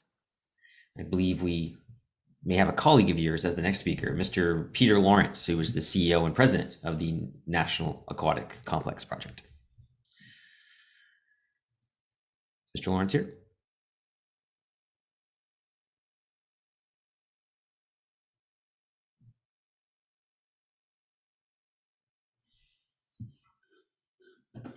Carol, is Mr. Lawrence here? Sorry. Oh, here we go. There he is. My apologies. No, all good. Got a little note there. I was muted. This is an incredible plan that the city have put together, and I really am incredibly impressed. Fortunately, our plans have been overlapping with some of the city advisors, including some tremendous input from Dan Chenier and Kevin Wary, and we're very pleased to the discussions we've had with Councillor Fleury. And what we're planning, which may answer some of the questions, including the basketball group, is that the National Aquatic Complex has multi-dimensional value to many things that have been brought up this morning. And we are really super pleased to be able to work with Parks and Recreation. But the complex itself will have two 50-meter pools, 10 lanes each, and a 25-meter by 25-meter dive tank, and all with variable depth floors, whether they want to have a 3-foot pool for kids to learn, which there are a tremendous number in the city, or whether it's the 17-meter depth for high diving, and that will be something unique. It'll be the first worldwide indoor high diving facility, and there will also be 2 gymnasiums and a running or jogging track, and by going with FINA and ISL, we expect to be fully compliant for national, international, even maybe Olympic trials. I think it's difficult to get Olympic Games into Ottawa because of the many other sports that are going to be required. We are in a local question, which so many of you have brought up. We have been allotted 29 acres of land by NCC on the north side and next to the LRT station at Herdman Road. This is quite a unique central area for access from the city, even from Gatineau, and also from east and west. The car parking facility will be great, and so will the road and rail access. It's not very far from the Central Railroad station, as well as just north of Ottawa Airport. So from the point of view of accessibility, it will be really unique, and it should answer a lot of questions, a lot of challenges that have been brought up this morning. And in talking with Dan Chenier, I agree with Matthew Fleury that the expression of interest was to be out, but we've been assured we will be given an opportunity to answer that expression of interest. I just can't express how impressed I am with the amount of work that everybody on here and others that have done to get this central plan running. And it is something that Ottawa vitally needs, considering Ottawa is expanding itself dramatically with the LRT and so on. And it's, from a point of view of a city, it's coming to life in a dramatic way. In looking at the COVID problems, many of you may or may not know that Swimming Canada did some tests, and they communicated with 56 swimming clubs, and they ran last year from June to September inclusive 282,000 swimming sessions, and there wasn't one infection. This really does reflect well on the preservation of health within chlorinated water swimming facilities. Kathleen Murphy mentioned some points about the size of the pool, and yes, a 25-meter pool is going to be valuable. It's going to be a community facility, but it can't accommodate some of the other aquatic activities, such as water polo because of the size of the area of the pool required, and also the perimeter area. I got involved in originating this project, excuse me, in 2017.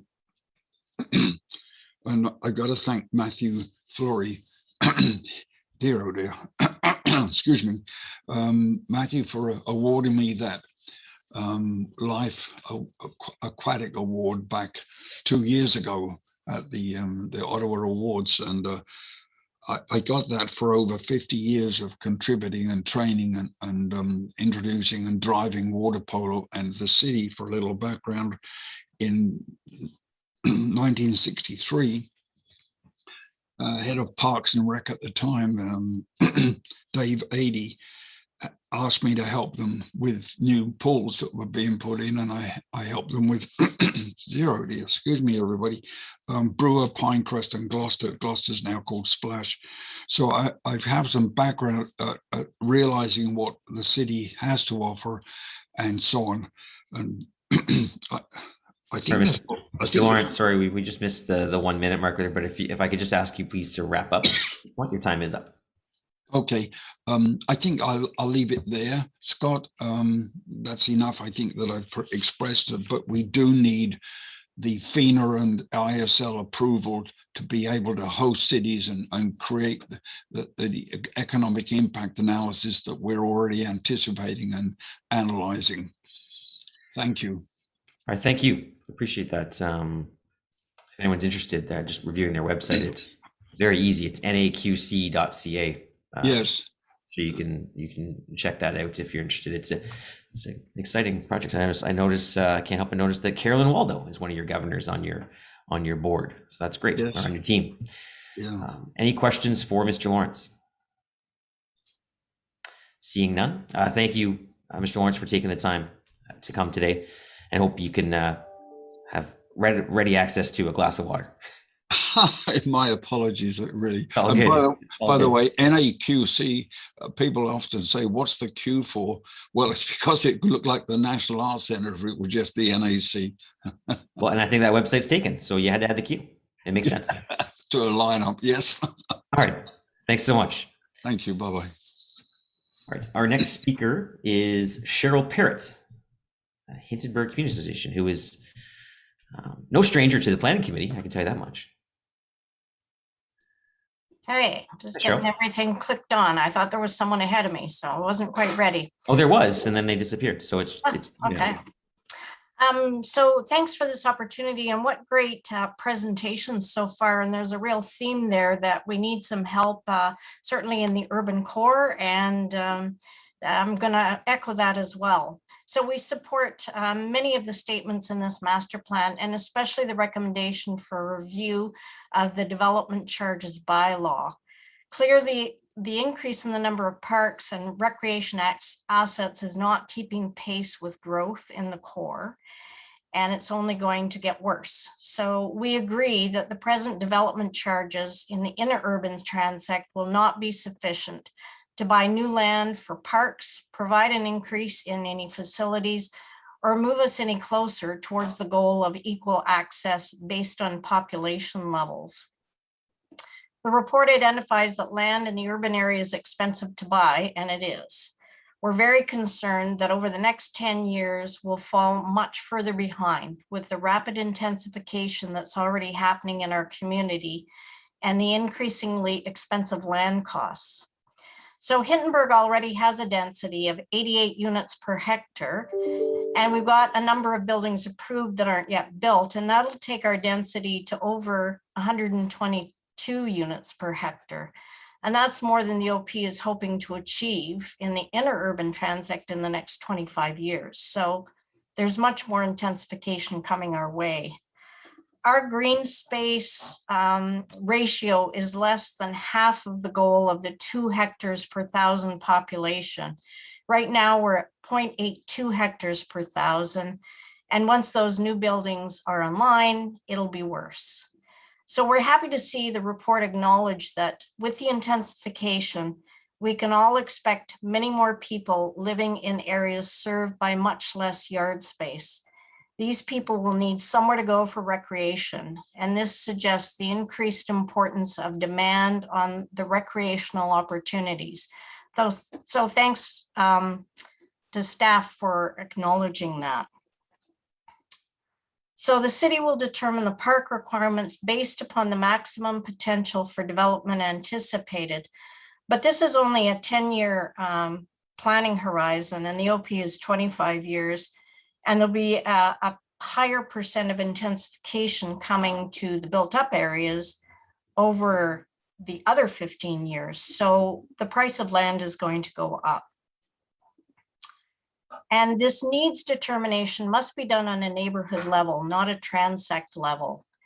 The inner urban transect varies greatly in lot size, zoning potential, and any private amenity space or green space. It's not equal across that whole urban transect.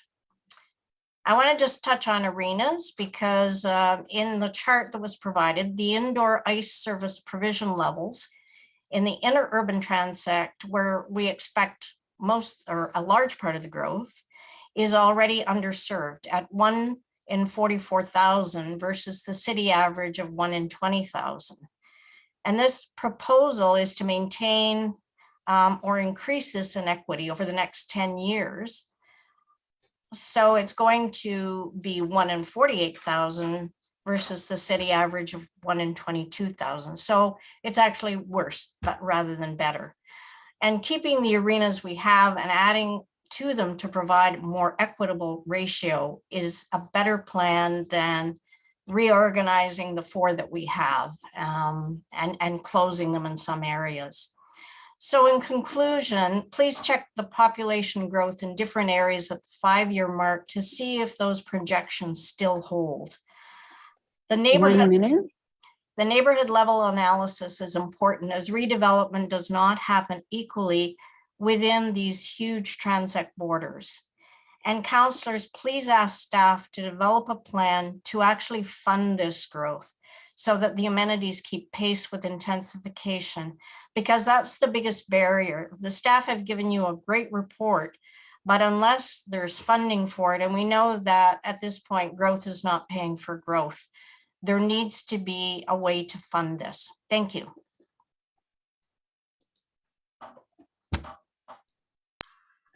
Thank you, Cheryl. I appreciate that. We have a question for you from your esteemed councillor, Jeffrey Lieber. Cheryl, thank you very much for coming out today. Thank you, Chair Moffat, for the kind word. Cheryl, you heard Councillor Harder a little bit earlier speaking about, some large cash in lieu of parkland balances. So I think in our fund right now, after putting the money into the new La Roche Park field house, our balance in the ward is around $2 million or so. What kind of green space can we get for $2 million in Kitchissippi ward? So certainly in this area, you can't get a whole heck of a lot. We've sort of figured out that if we wanted to increase our parks by a little wee pocket park, which would be 10 by 30 meters, so a 300 meter square lot, I figure it's got to be about $1 million for just a lot the size of my house, basically.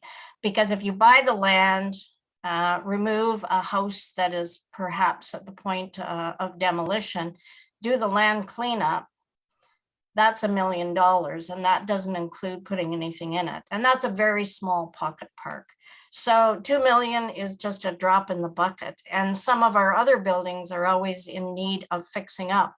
So 2 million goes nowhere these days, not in this area, that's for sure. Yeah, and you raised an interesting point, and it's something that I've chatted about with Councillor McKenney as well, which is in order to try to fund life cycle renewal on some of our recreation facilities, Council has had to say, we'll use CIL to fund life cycle. Obviously, residents know that in Kitchissippi ward, that's not a path I'm willing to go down. Life cycle is paid through tax dollars, but it gives you an idea of the pressure that that the cash in lieu of parkland is under in our very busy wards. No, I appreciate that insight, Cheryl. Thank you very much. Thank you. Thank you. Maybe the NCC will let you buy a embassy lot. We love that. Too soon, 2.7 Scott. hectares. Too soon? Too Right, soon. it hasn't even come to council yet, and I'm already, yeah. I retract my joke. All right, thank you, Councillor Leeper. Thank you, Cheryl. So our next two speakers have actually asked that they go one after another, and then we do questions to the two of them as their presentation is linked. So our first is Mo Garahan with Just Food. Thanks so much, Scott. Executive Director of Just Food, and which has responsibilities to manage the Community Gardening Network in partnership with the city, a program since 1997. So I definitely appreciate the clarifications that councilors have provided this morning, and I want to assure you, I am not discussing programming, fees, specific allocations or locations, life cycle renewal, etc. Gardening is an organized recreation activity, even as it is also of other benefit and interest to other departments, including food security, health, climate mitigation, mental health, biodiversity, community development, etc. But given its breadth, it has implications for responsibilities across departments, not just within CSSD, where the funding mandate and operational liaison positions sit. The Community Gardening Network acts like a soccer association, supporting volunteer leaders to lead teams of people to engage in this active living activity. 125 total gardens in all 23 wards with tens of thousands of participants, and I'm not exaggerating here, since 1997, noting 10,000 residents are active each year at least, with serious waiting lists right across Ottawa. Programming for community development or community gardening is similar to that found in, for example, soccer, recruiting and training of volunteer leaders, sorting out rules, providing broad supports, training participants, public outreach, events, workshops, etc. But as mentioned in this facilities master plan, this is meant to be an overarching policy to be used by city and staff, not just the development community, but also the residential community, to plan, build, and improve parks, providing more specific direction on what facilities will be needed to serve our communities till 2031. Gardening needs a physical garden facility to function within, just like a soccer association needs fields to conduct their programming. Community gardens are different in that facilities are built and maintained by community garden groups. However, the provision of the facility space is required to be fully integrated into parks planning and thus within this document. I'm asking for community food assets with emphasis on community food gardens, which have been a facility feature in Ottawa Parkland since 1997, to be established within this plan like was done for all other facility types. We've been directly told by senior staff that the official plan will not influence this facilities master plan. We see that this master plan is not able to be appealed and will be the guiding document for decisions on parkland.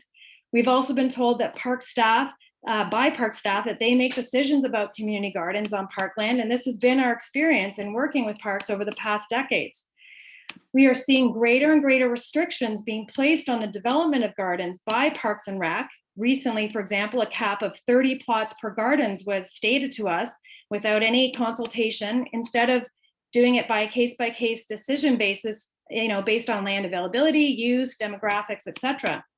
We expect that this is precisely because gardens are not considered at the same level of core service that Parks and Rec are responsible for, as it has been mistakenly identified as being outside of their mandate. This is the catch-22 we find ourselves in. It's leading to underserving of community food assets in parks at a time when the community is wanting and needing more access. You can change this today. We need joined up policy with shared mandates across departments to achieve a livable city. Please require staff to report back to this committee by February 2022 with a proposed provision level for community gardens per 1,000 residents as a core facility type, based on consultation with key community stakeholders and city departments, to be added as an amendment to this facilities master plan. We don't want to halt the approval of this plan, but we need it to understand and properly integrate facilities for core services, which gardening has been in Ottawa for decades. The provision of this equitable access to assets must be extended. So please acknowledge Parks and Rec's role in decision-making on City of Ottawa parkland by changing this up to recognize shared mandates across departments. And now my colleague Paul is also speaking to this issue. We are both members of the People's Official Plan that has specific interest in this through broader organizations. Thank you. Thank you, Mo. And yes, Paul Johannes is here as well from the Green Space Alliance. And then we'll do questions to either Mo or Paul. So good morning, everyone. I'm here basically really to support what Mo has just put forward as a direction for this committee to take.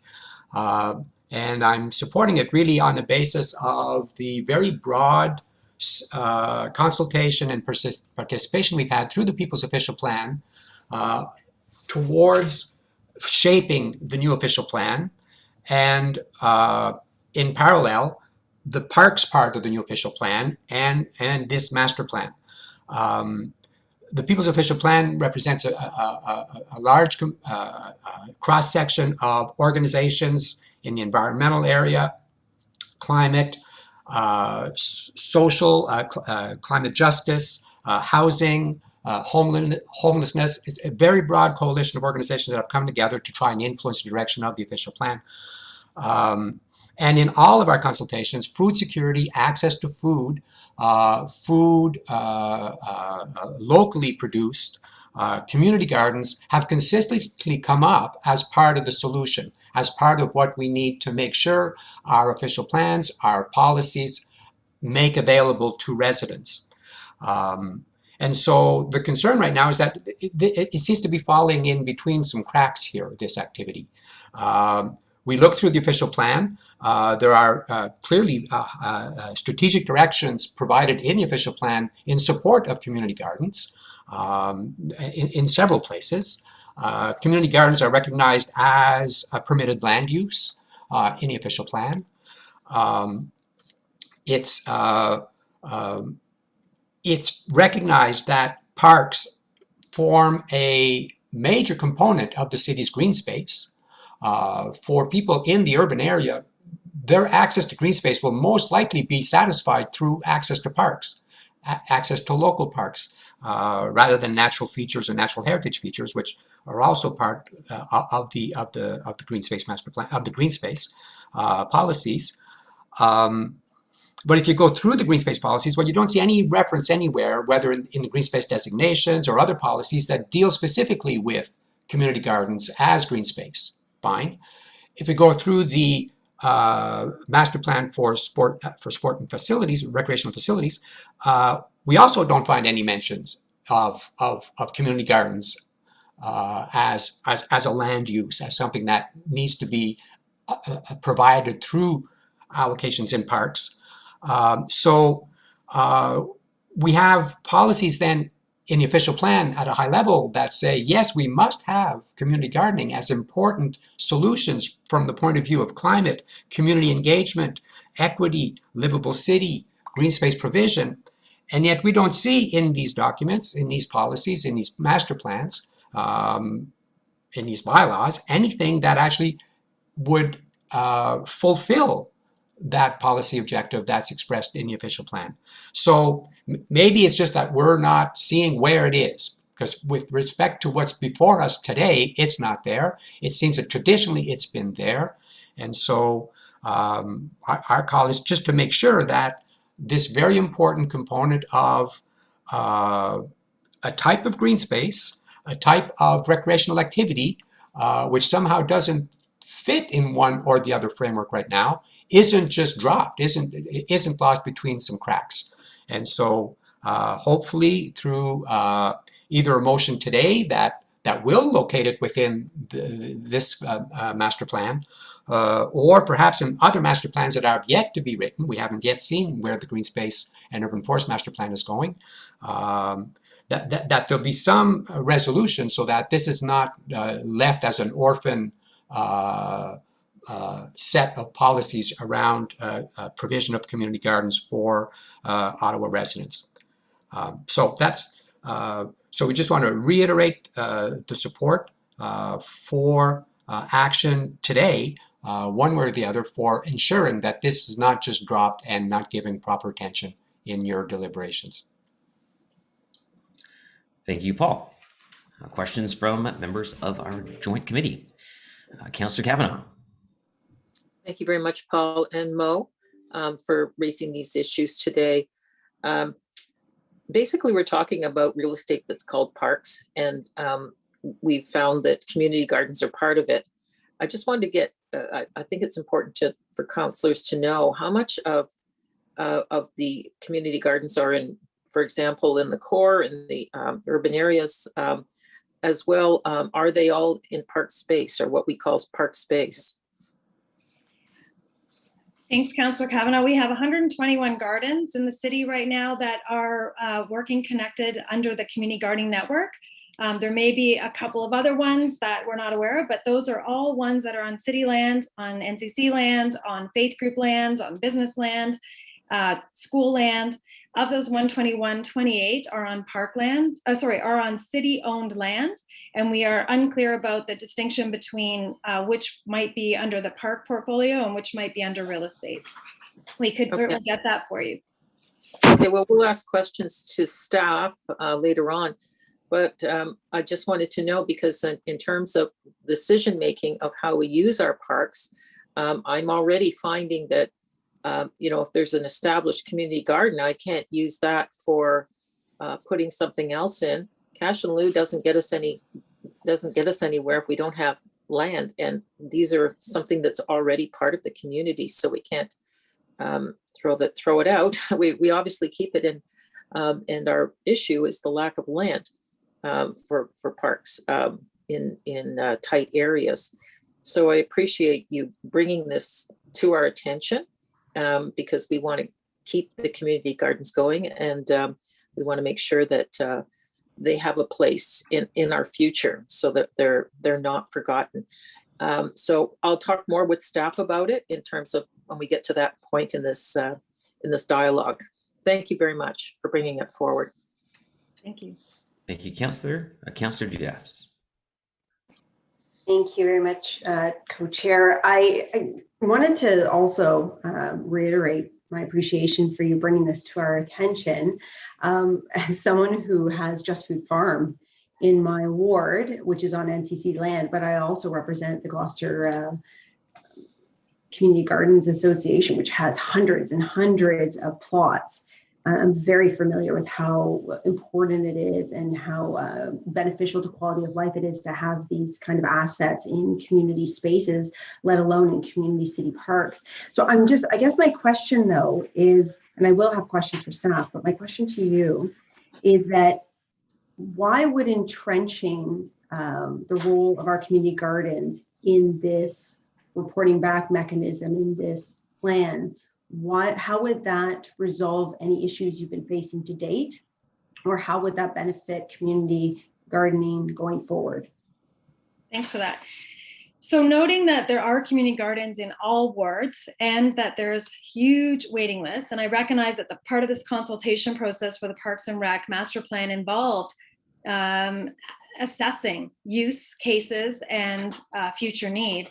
We feel that it's required to be embedded into this document so that the actual use and need can be part of this discussion. And we do feel, as mentioned, that Parks and Rec are understandably required to fulfill what they see as their primary mandate. And because of a siloed approach on mandates, in particular on this community food asset piece, as soon as it's entrenched into community CSSD, what we have found is oftentimes other departments will then say, oh, it's not our responsibility. And so they at Parks and Rec need to put their efforts towards what they are primarily responsible for. What we need is council to identify and acknowledge this joined up policy mandate requirement that, as part of community food assets, community gardening, bake ovens, community orchards, we deal with over 17 departments in your city and always have in our city.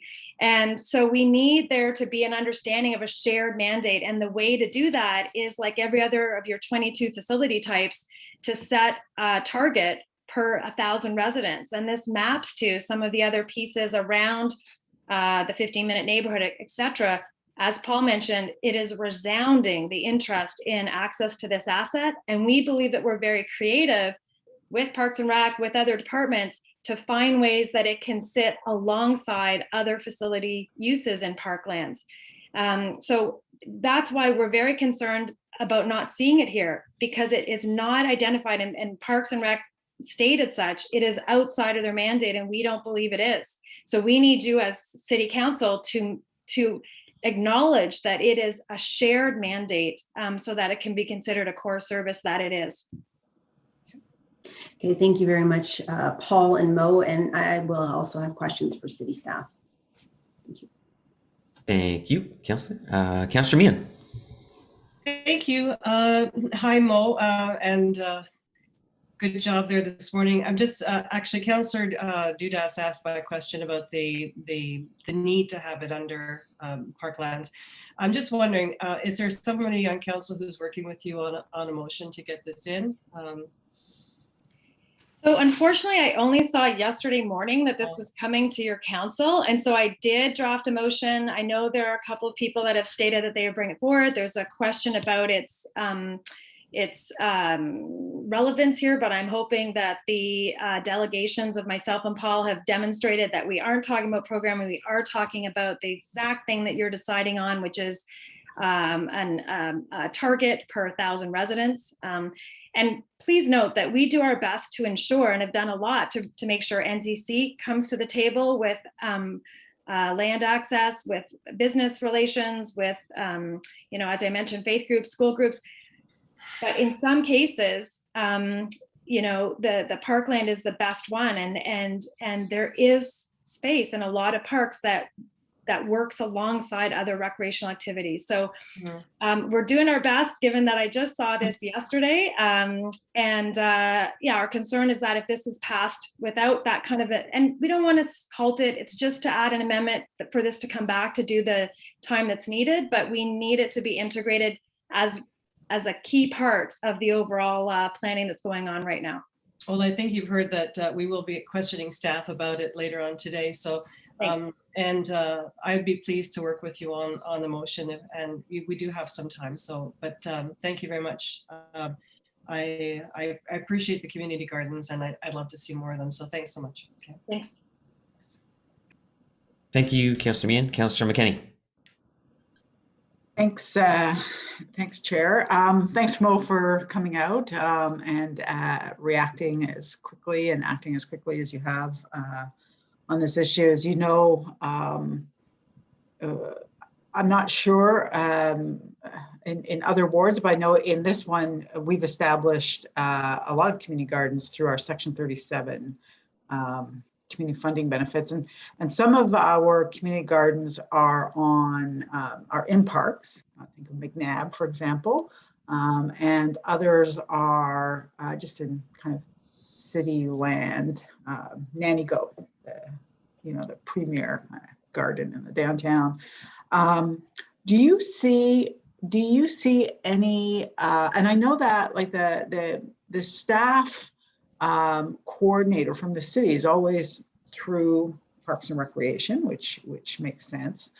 So it does make sense to include community gardens as a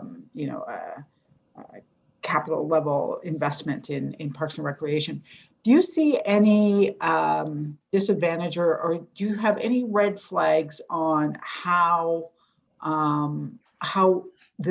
our community gardens that are not in parks could be affected in terms of the management, in terms of the investments through the city, if we firmly establish this as parkland at provision? Okay, so a couple things. One, there is a operational liaison housed within CSSD. So that's considered the city's garden liaison is in CSSD, Right. but then there is an additional garden liaison in Parks and Rec. So because of the nature of working with multiple departments, I think many of the key departments have identified a key partner on that, because there is a lot of detail, and it helps to move things more smoothly. In terms of the asset mapping of targeting per 1,000 residents on parkland, I guess I would just need to have clarification. My understanding is the target per 1,000 residents is specific to parkland assets and not overall assets. So that would not preclude there being additional community gardens on other types of land. So that obviously would have to be confirmed, that that's how that target is determined, that it's specific to the parkland assets and does not in any way affect the overall program, which includes funding and both staff and community positions that support the programming side in those spaces. Okay, that's good to know, and I think that it certainly speaks to why, you know, we probably should have this as notice of motion. We need to make sure that we get it right, because That's what right. we want, what we all want, obviously, is more community gardening. I don't think that anybody around this table or on this screen would argue that, you know, we don't want more community garden. We just don't want to disadvantage one model for another. We want to make sure that that the provisions are met in recreational facilities, but we don't want to. I just want to make sure that other models are not disadvantaged. Yeah, it's never been an exclusive model. As mentioned, there's 28 on city land out of the 121. And even on city land, as you identified, there's different types of whether it's broad real estate or within parks. But there always have been those creative elements in parks. I'll just point to the bugs example in, I believe, can't remember whose ward that is, down on, in the Glebe, whereby there was a real contesting across, we need a soccer field, we need a garden, we need a soccer field, we need a garden. And through community design, we created both, including a really cool bench tied to the garden where people could watch the soccer. We are innovative. We find the spaces in parkland that make sense, but we do need to see it not as a secondary activity, but one that's integrated in. Absolutely. Okay, thank you. Oh, Paul. Yeah, if I just related to this in a way, it sort of goes back to something that Jason Burgraff brought up earlier in the meeting.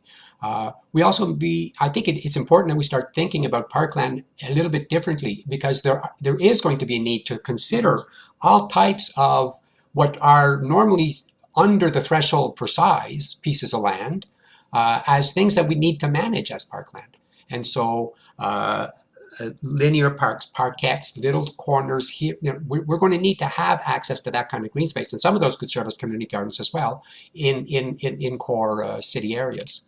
So it sort of opens up on that side as well. Absolutely, absolutely. And I'm glad you brought up linear parks, because they're exceptionally important as well. So and could accommodate community gardening. Yeah. Thank you. Thanks both. Thanks, Chair. Thank you. I think to Paul's point, that the city does have a green space master plan. The green space master plan is not new. I mean, it's actually quite old. It's from 2006, but it does have a brief mention of gardens in it.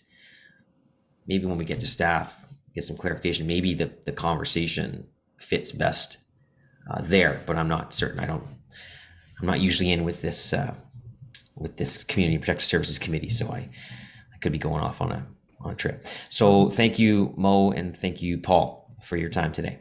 Thank you. And our final speaker is with the Arts, Culture, and Recreation Advisory Committee, Mr. Shamir Kanji. Or Kanji. Hey there, good morning. Thanks, Scott. Can everyone see me, hear me okay? Yes, we can see you and hear you perfectly. Perfect. So my name is Shamir Kanji. I live in Canada. I'm the father of two sons who are 14 and 12, and I'm here as my role as a committee member on the Arts, Culture, Recreation Advisory Committee for ACRAC. And for full disclosure, I'm also a director at the Ottawa Sports Council working with Marcia. ACRAC, I just wanted to say that ACRAC's really grateful to Dan, Kevin, Selma and Deanna, and the entire team that's really kept ACRAC informed as a committee, and the level of detail contained within the 10-year report. It's definitely been a long road, and very grateful for the work. While the comments that I'll be raising is based on my experience in Canada, as you'll hear, there are some similar themes that has been raised earlier by Derek Firth and others within the basketball community, as well as the need for all communities within the city to have access to modern facilities.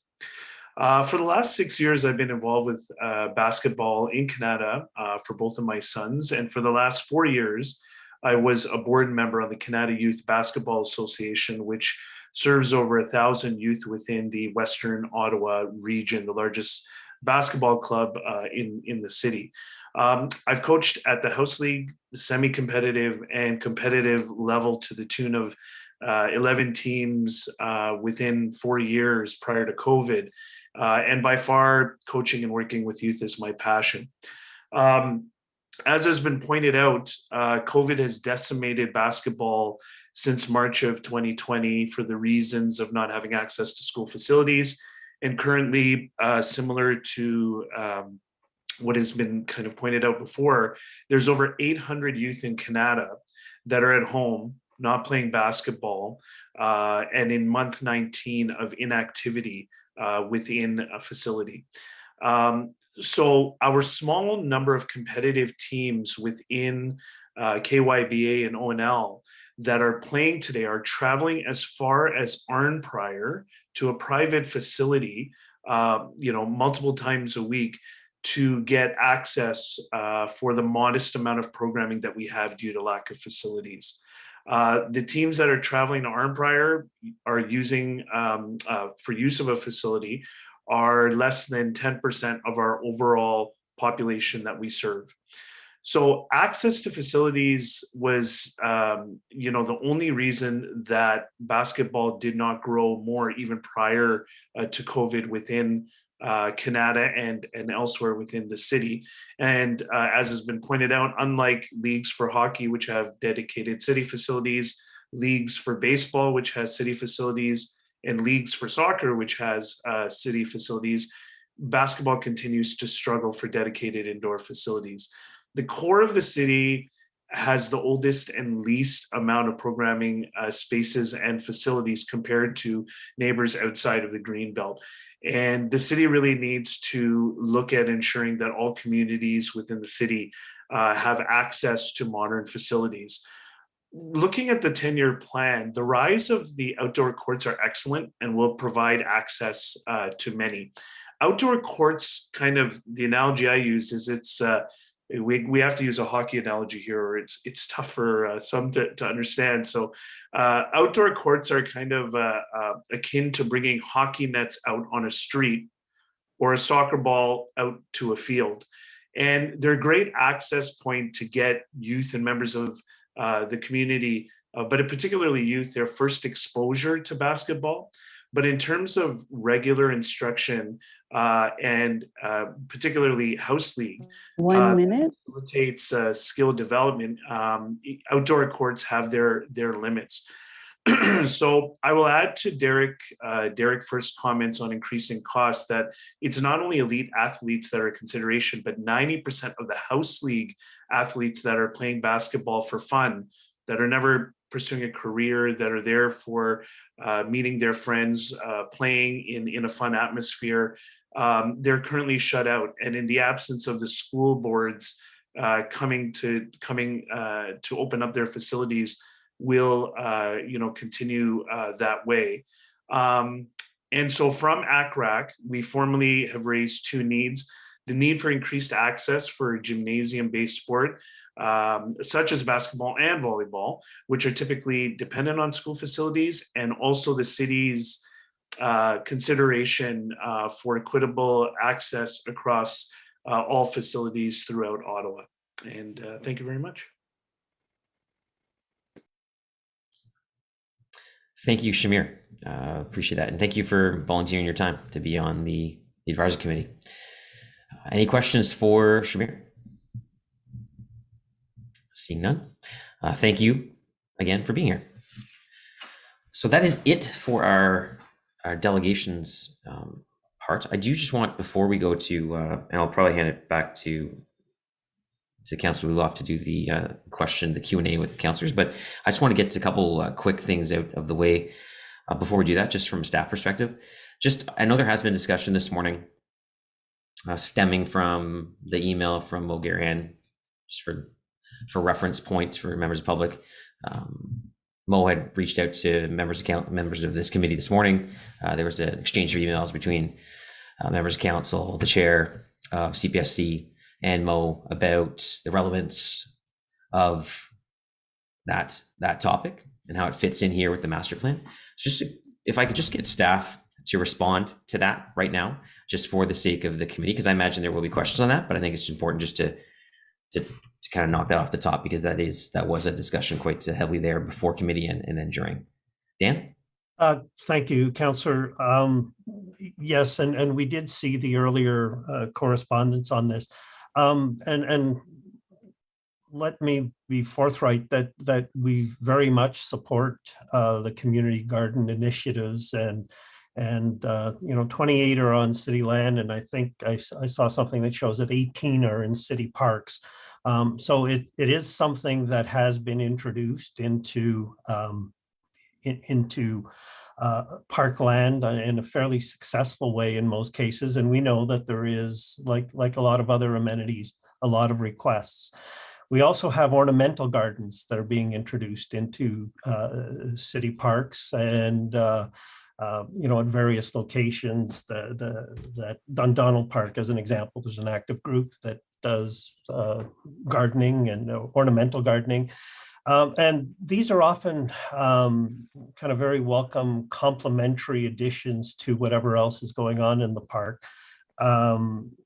However, in general, these are not funded, and I remind you that the master plan that you have here is looking at growth and what we need to build in parks for the next 10 years. And we generally would not collect development charges, for example, to build community gardens. We would not set targets that we then need to collect funds to achieve those targets. By and large, these are done as a programming element in parks, where we would provide licenses of occupation for a group. And even though the expenditures can be on the capital side, by and large, they are, tilling the land and putting in fertilizer and buying plants. Most of that is done through Just Foods, and a good deal of that is funded through our colleagues in community and social services, who help coordinate location, meet needs, work with the groups to support them.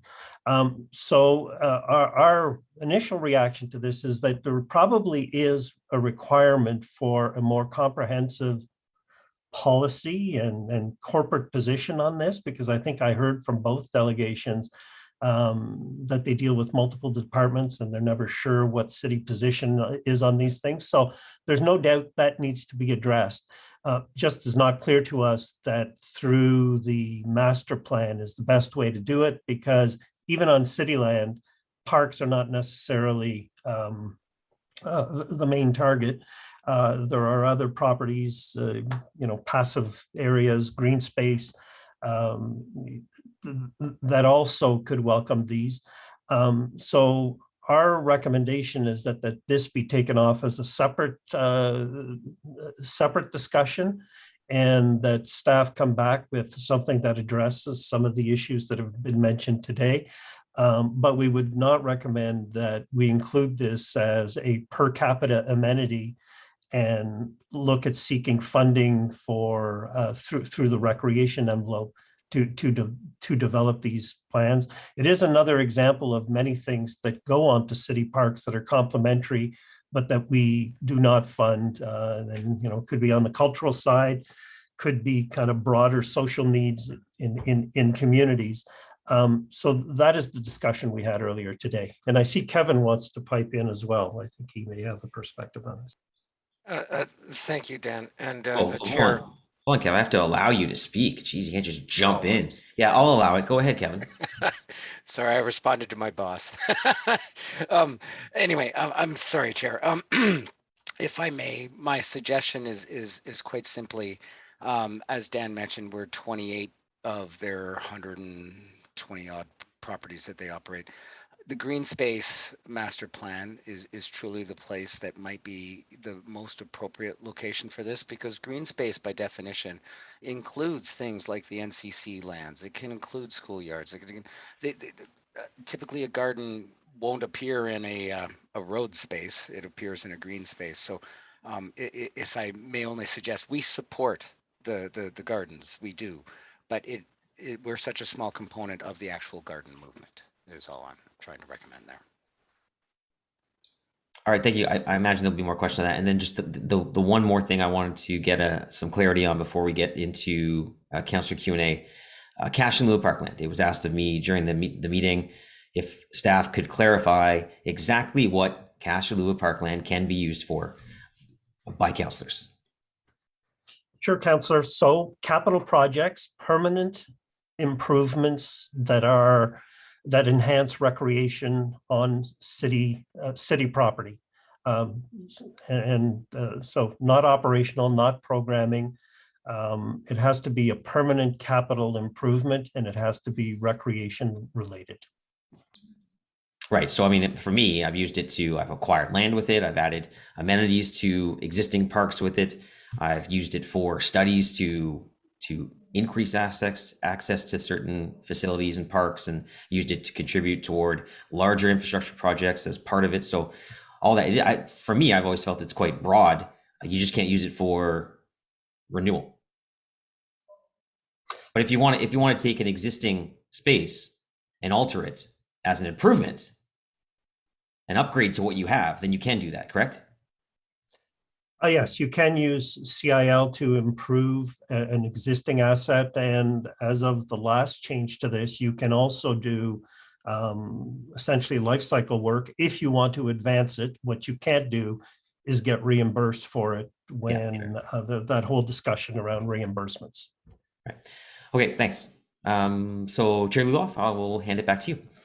Thank you very much.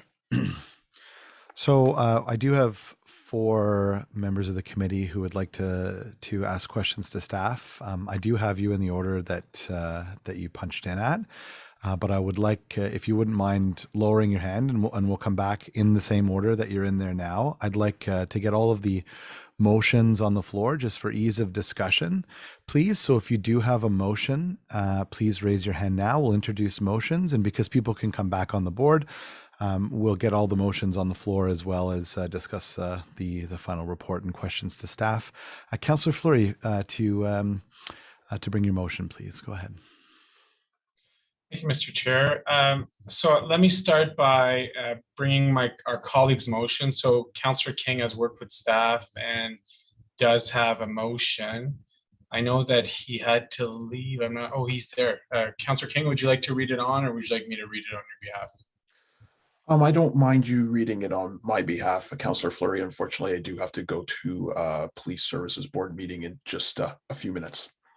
Okay, so that the Parks and Recreation Facility Master Plan be amended to include the following statement: that the city has undertaken the development of an anti-racism strategy through its Anti-Racism Secretariat, also known as ARS, to address systemic racism confronting Indigenous, Black, Asian, Muslim, Jewish, and other communities. Including all of these perspectives are represented sufficiently is critical to the formation of a meaningful and impactful data-informed and data-driven plan.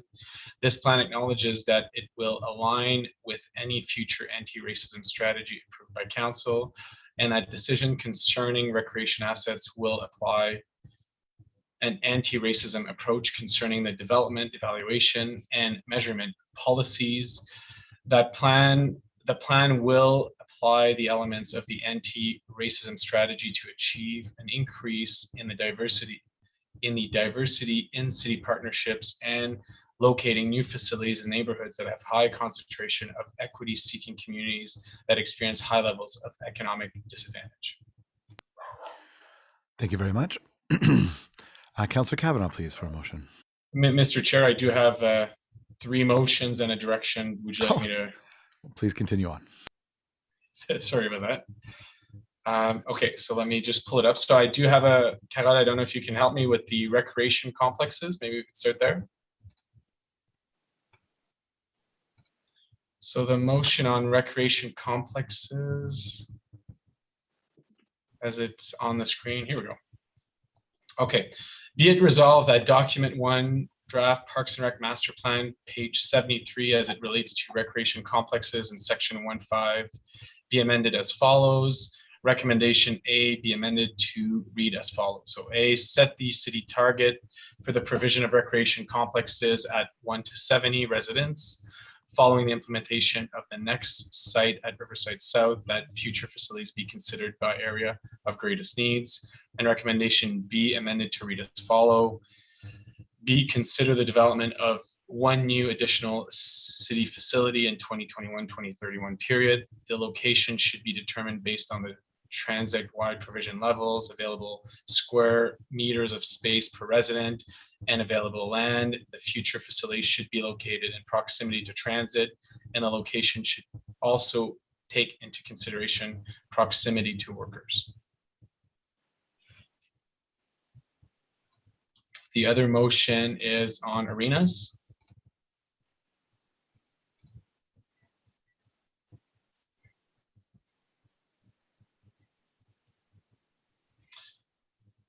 Thank you, Carol. Be it resolved, document 1, draft Parks and Rec Master Plan, page 101, as it relates to arenas in section 7.5, be amended as follows. Recommendation E be amended to read as follows.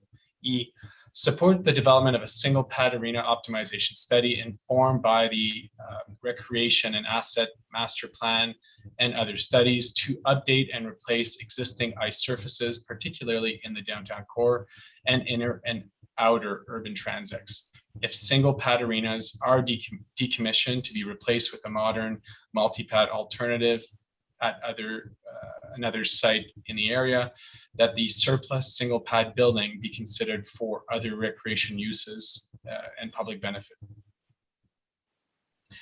Then the last motion that I have is on gymnasium, and then I have a direction. So it's on the screen, thank you. Be it resolved that document 1, draft Parks and Recreation Master Plan, page 158, as it relates to gymnasium in section 23.5 be amended as follows. Include the following additional strategy statement D, that the city recommit to prioritizing the development of city-owned and increase the number to lower the provision as opportunities arise for city-run gymnasiums. And then the direction relates to aquatics. So again, for the City of Ottawa Parks and Rec Master Plan facility, a direction as it relates to section 3, indoor aquatic facilities, that staff review ahead of the recreation asset management plan study the pool's shortcoming for standards and program needs to direct in which transect the next aquatic investment should be located, considering specialty pools that do not offer community and sport programming. Example of facilities with limitations include heritage buildings and therapeutic pools. Thank you very much. Mr. Chenier, are you prepared to take this as direction? Yes, Chair, we worked with the councillor on this one, so we're prepared to take it as direction. Okay, great. Chair, could the third motion or be put back up on the screen? Please, if we can ask the committee coordinator to place the third motion back on the screen.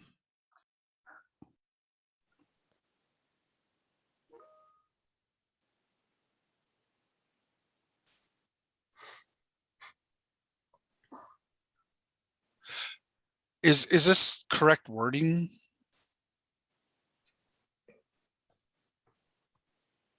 Can you elaborate just a little bit, Councillor? Chair, I believe there is a typo. It should say the number 2 lower rather than 4 lower. Thank you. Okay. There we are. Okay, so we'll get that amended. Oh, Sorry, Chair. Sorry, Chair. Yeah, go ahead. Would this be should I put my hand up, or is this an okay time to just ask for a friendly amendment on that? Please go ahead, Councillor McKenney, no problem. Okay, I just wonder on that one if we could, if the mover would take as a friendly amendment the provision for 1 to 22,000 for provision for gyms. That would ensure, I think, that they're more equally distributed, that we see more gymnasiums established when new centers are built. I don't have a particular issue. I know I did raise it to staff and would look to their comment, but I don't have an issue with that. Yeah, Chair, the 1 to 22,000 was problematic for us. I think staff identified it would require us to build 19 new gyms in order to achieve that by 2031. As you know, gyms are not facilities that we generally build on their own. The opportunities are either when we have a new community building being built, or when we have a significant addition coming on. And we don't foresee that in the next 10 years we would be able to accomplish that. So we get the sense of the motion that we need to commit to less reliance on schools and more of a municipal product.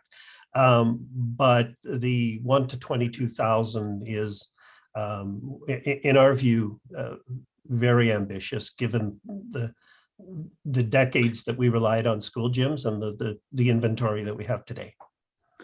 Okay, no, I appreciate that, Dan, and I don't want to put something in here that's going to be impossible to achieve, obviously. But I guess I turn to you to ask you, what could we do that would ensure that we get gymnasiums built into our facilities as much as possible, or that it becomes more of a priority? When you think about even just, and this, Plant Recreation has got that small gym. You can't book it. It's booked for a year solid. And so just to find ways of establishing more gymnasiums as we open up more recreation centers. Chair, yes, and we completely agree. That is why when council approved our standards last year, we did include that anytime we build a new community center, there will be a gym. It's part now of the basic standards. The other thing we've looked at is we've identified, and one of the supporting documents to the plan, one of the attachments looks at current states, and as part of that, we will look at opportunities on existing buildings, and we already have talked to some councillors about potential for additions that would be easy wins in terms of doing that. So yes, very much a kind of a proactive pursuit of that, including identifying those projects as part of infrastructure programs from senior levels of government, and creating packages of those things so that we're aggressively out there trying to get more gyms. Okay, thanks, Dan. I'll accept that explanation. Thank you, Councillor McKenney. And with a motion, we have Councillor Kavanaugh. Please go ahead. Thank you very much, Chair. I'm still willing to move a notice of motion in regards to the community gardens so that we can have a further discussion. I recognize that it was in an Appendix C, so not in the immediate topic. I get that. And along with things like the winter trails, for example, which use the parks heavily, that's also in Appendix C.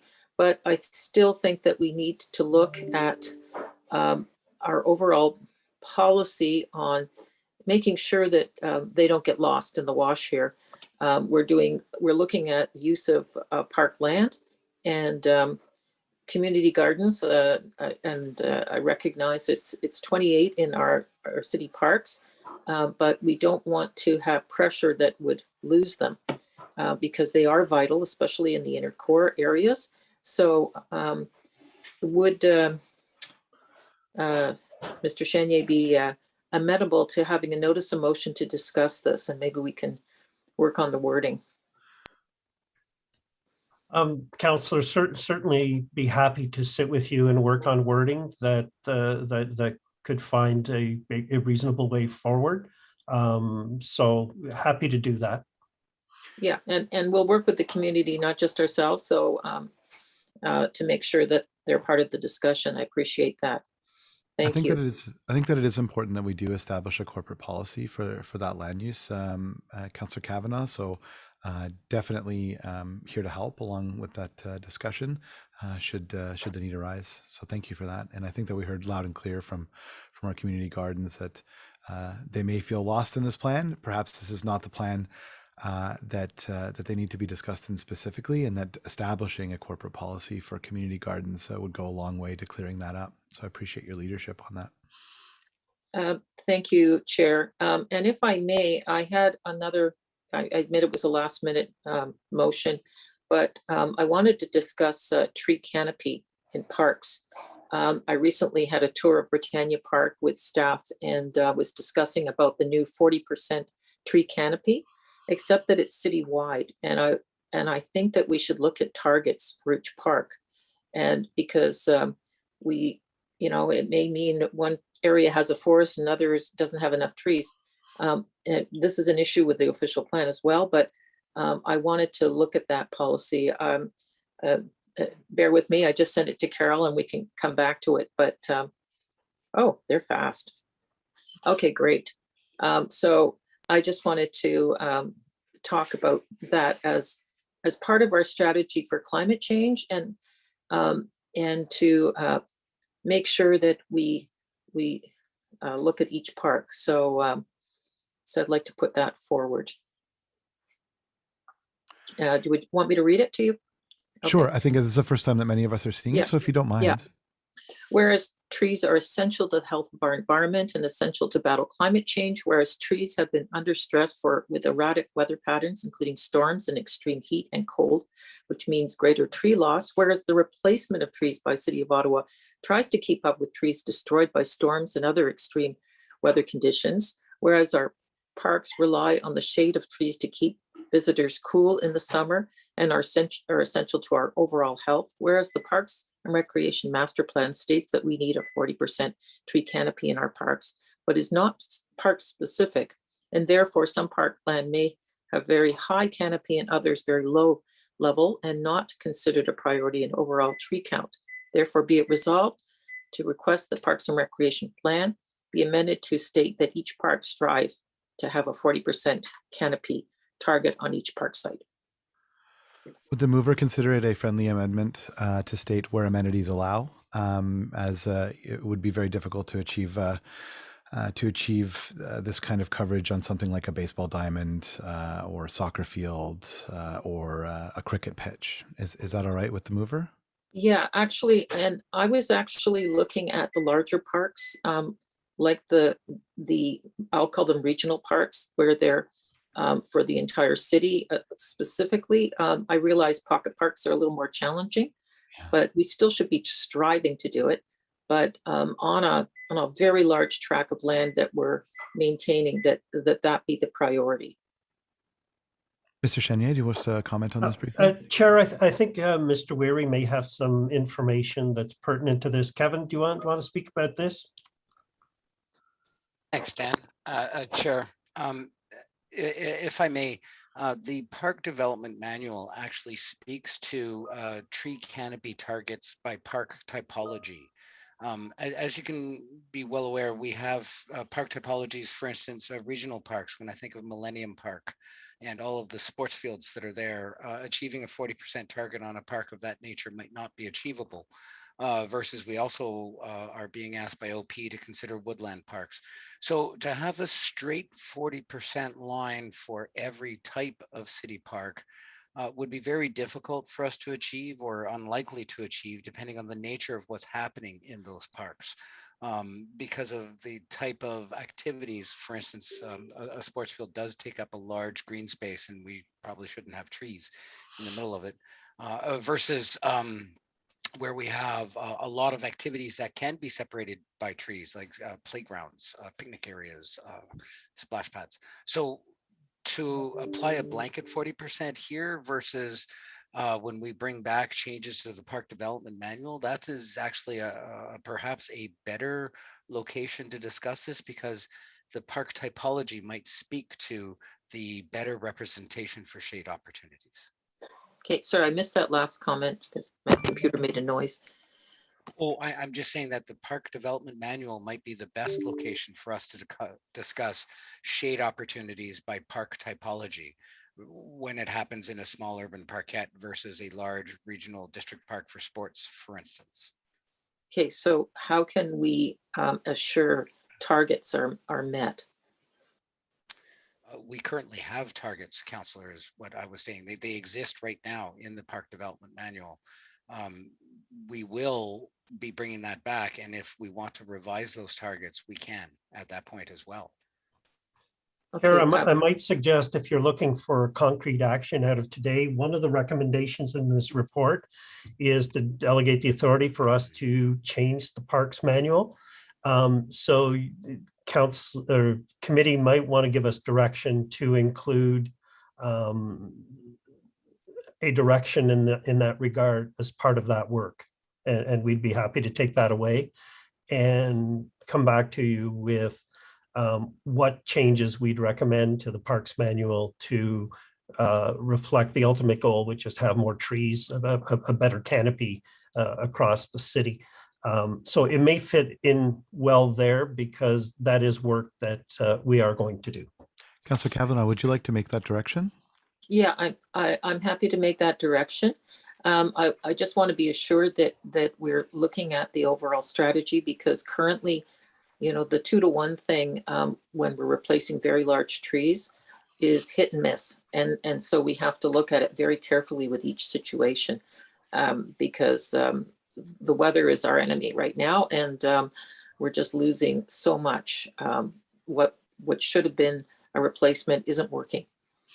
So we do need to look at it more closely.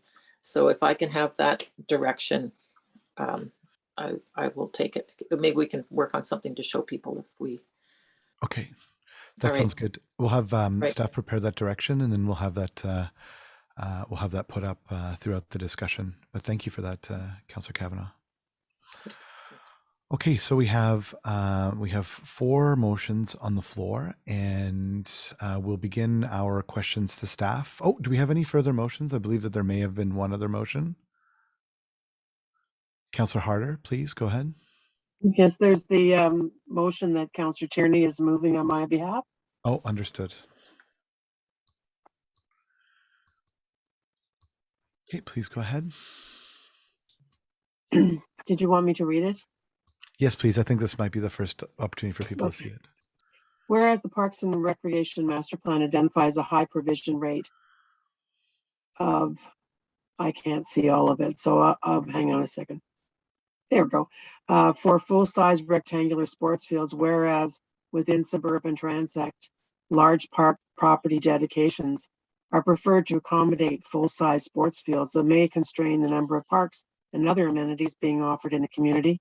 And whereas new future urban areas provide an opportunity to explore a central multiple fields facility, allowing for different size, shape of parkland dedicated areas within the subdivisions, and therefore be it resolved that the community design plan for the future urban areas allow for this opportunity to be explored based on the required parkland dedication for the area.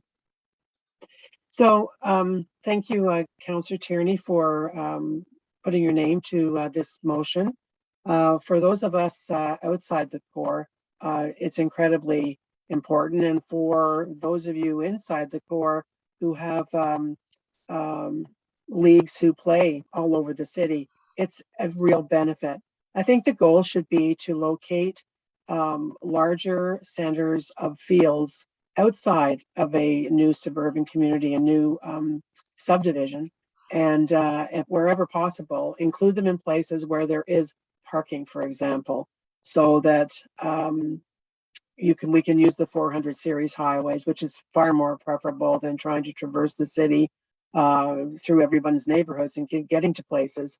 And so if you know of the George Nelms facility out by St. Mark's High School on Mitch Owens, that's an incredibly successful Ottawa South United complex. Then you look at Millennium Park, and I know that Councillor Judas, Councillor Kitts, Councillor Luloff, and Councillor Tierney have always thought that they could do more with that and actually direct more of the large group and large audience attracting sports to places, whether it be cricket, ultimate, soccer, football, et cetera, to these locations. I had an opportunity to speak with Jim Lianos, who is the executive director of the Ottawa South United. I said, I need to understand whether it is the sports groups that are pushing for a chicken in every pot, a soccer field in every subdivision. And they said, absolutely not. For them, this would be far more attractive. And he said, and if you could throw in a dog park, formalize a dog park at the same location, it would even be more preferable, because these places attract a lot of spectators. And people like to bring their dogs. They're not allowed to the soccer fields, but that would be kind of a, more than one use. What it means for the community, and I'll just give you an example in Barrhaven. Right now, we, because of the needs to meet the figures that we have in this report, a baseball diamond has just been agreed to by Mattamy, I think it is, or Minto, one of the two of them, in the floodplain area, well, beside the flood, so south of the Jock River.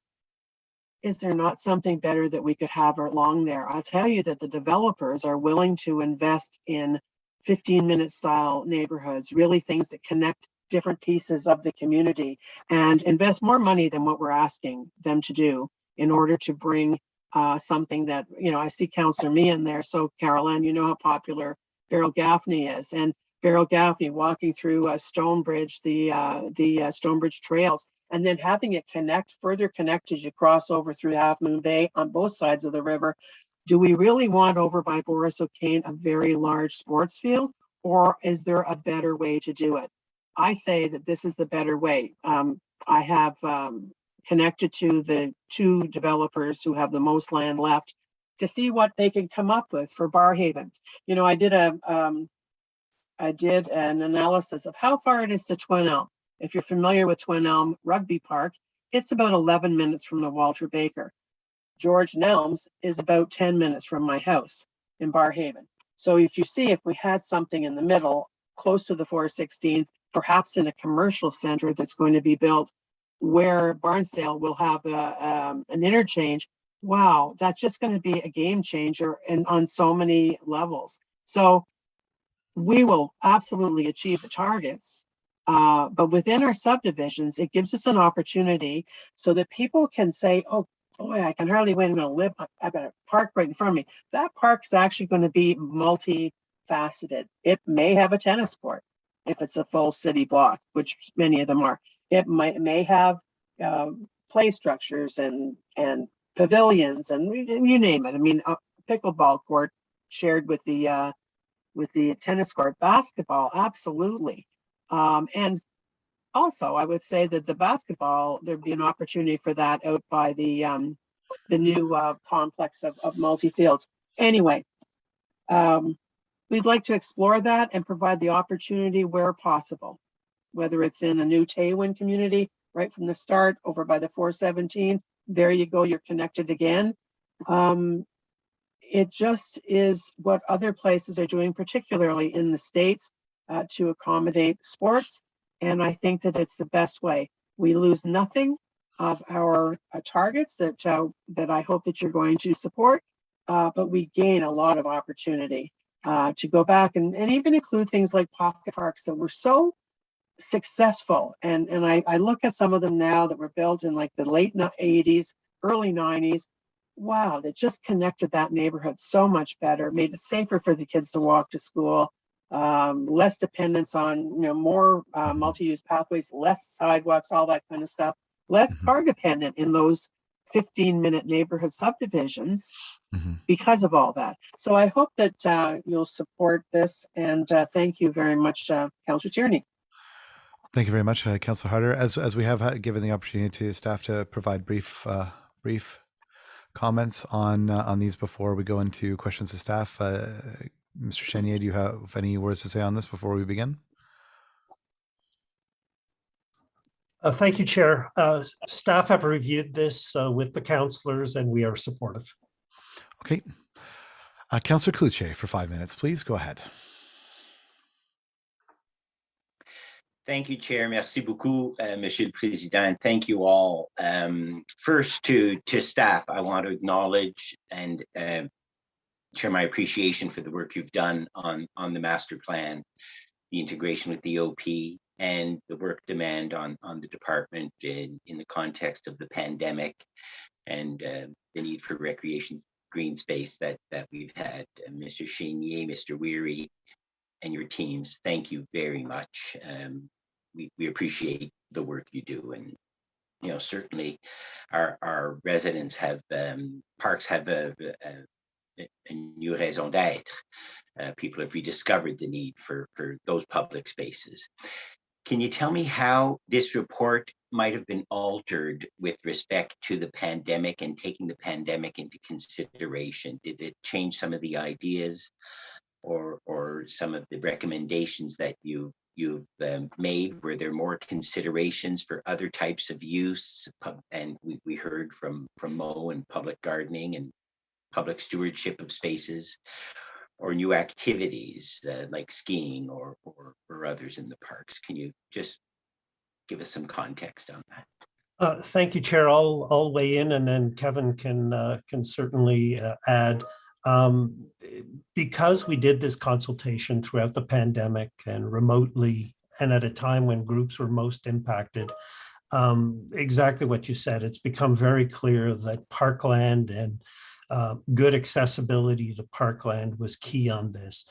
And even though it didn't necessarily alter our recommendations with respect to this, it certainly emphasized that we were on the right track when we said that we have to preserve what we have and where possible, do more. The indoor facilities, the gymnasiums and the arenas certainly became a focus of this, and the impact of not being able to have access, and kind of put a spotlight on outdoor courts a little bit. And we heard a lot of people saying, for pickleball, for tennis, for basketball, it's not ideal, but when everything else is closed down, having good access to full courts that are accessible for everyone is certainly a benefit. And so that's why I think you see kind of a bolstering of some of the outdoor court provisions. So certainly the pandemic piece has also put a different light on, for lack of a better word, the older arenas and facilities that were so quickly converted over to testing centers or respite centers. And because of that, even though this document doesn't specifically look at it, it will influence our go forward look at how we repurpose these facilities.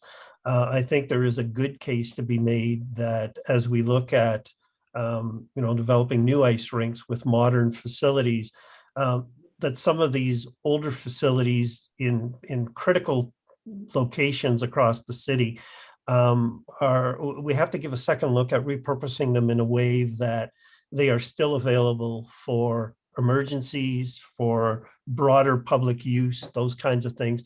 And so we're going to do that, and certainly understand that aside from the recreation use, there's a broader public good with these buildings, and the need to look at the investments that we're going to have at that. Kevin, do you want to add to that? Yes, if I have a few minutes, not minutes, seconds, Mr. Chair. And to respond to the councillor, there's one also change that I think it happened for us regarding the pandemic. Dan captured all of the operational and the interest that the pandemic had in either outdoor or indoor recreation properties, but people's need to do something. One obvious thing about the pandemic that is, to me, striking is that prior to the pandemic in 2019, the province came out with what was called Bill 108, and it proposed significant changes, and that the proposal involved potential elimination of park dedication, potential elimination of development charges for recreation facilities, potential new tools for acquiring parkland. The pandemic brought on such an interest in our properties and in our facilities that, if anything, I think it reaffirmed the need for parks and recreation facilities. I think we, as a team, we took on a very significant project, which came down through provincial decree in September of 2020. And here we are in September of 2021 with a very significant master plan. So the pandemic has changed the way we were going into a firm direction as to the way we would like it to go. I do not want to give any compliments to the pandemic, but I do compliment the way the public reacted due to the pandemic in requiring and needing and demanding and asking for more of the types of facilities and services that we can offer. Thank you both. And you know, you spoke of possible changes to how development charges and things like that. And I recognize that cash in lieu and developments lead to the acquisition of land in developing areas, but how do you envision the acquisition of land in a ward like Alta Vista? Where would that land come from? You know, while there's not a lot of new development, there's densification, not as much as growing or suburban communities, more suburban communities. Can you speak of how and in that context, so there's the acquisition of new land, and can you speak to how the master plan deals with life cycle renewal of existing parks, of existing facilities? Kevin here. Dan, if you don't mind, I will answer.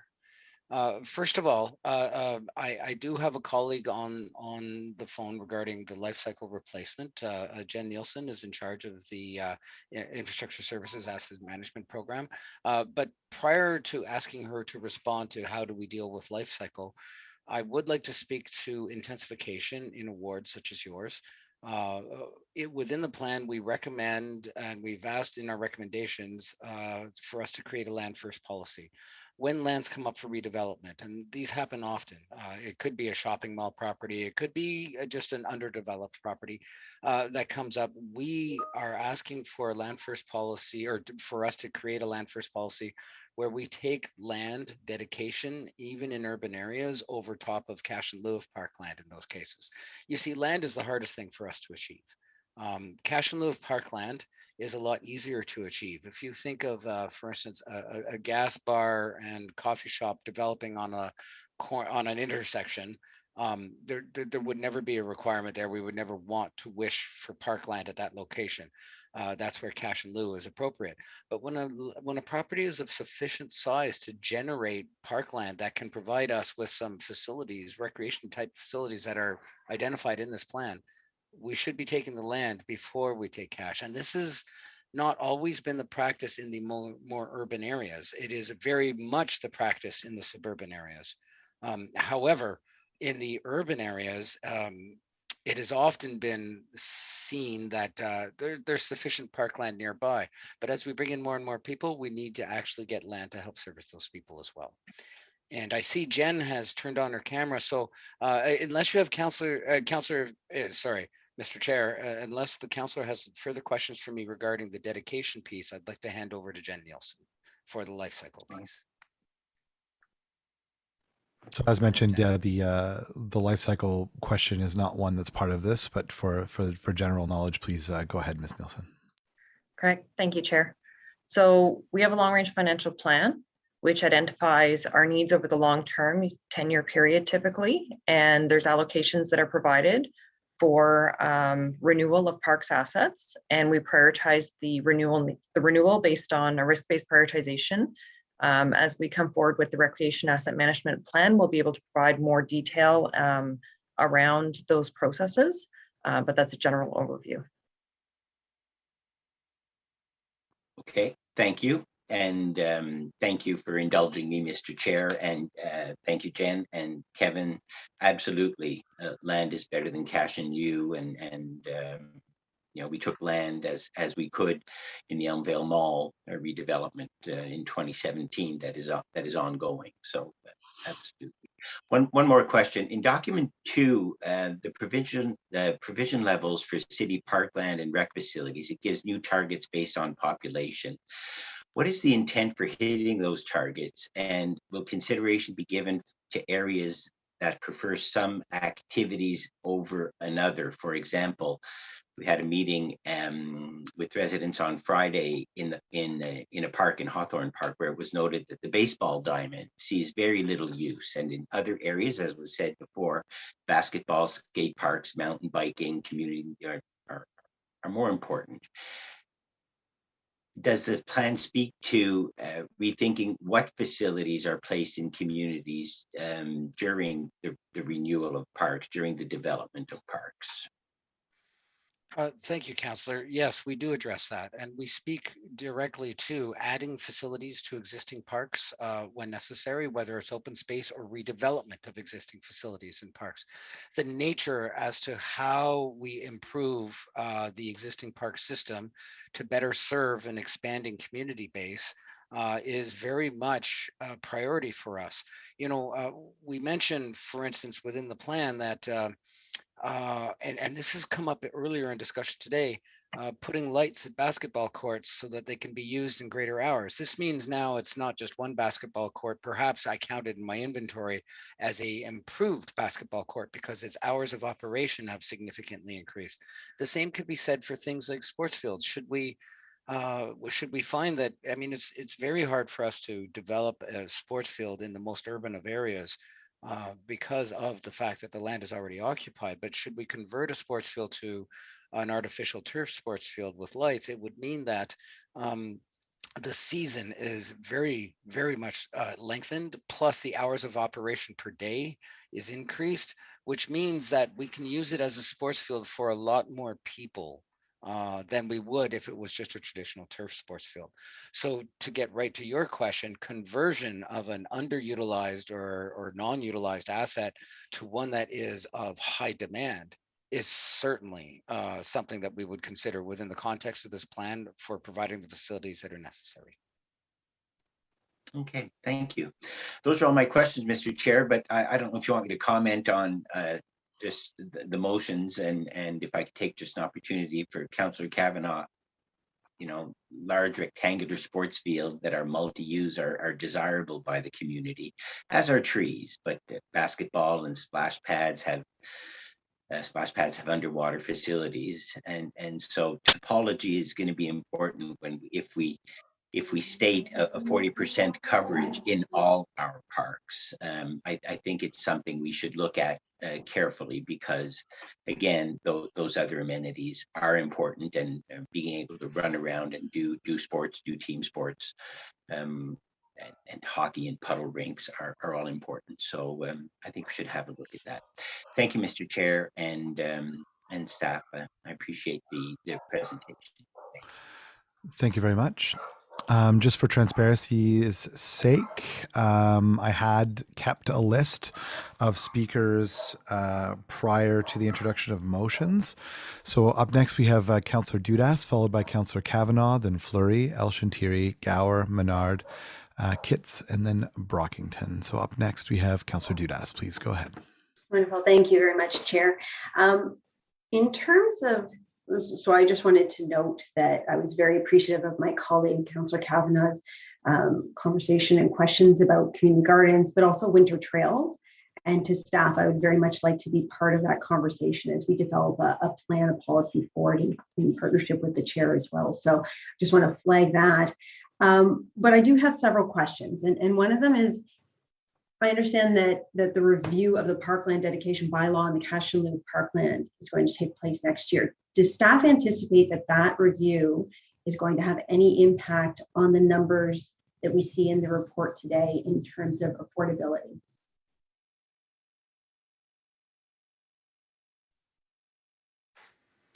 Through you, Mr. Chair.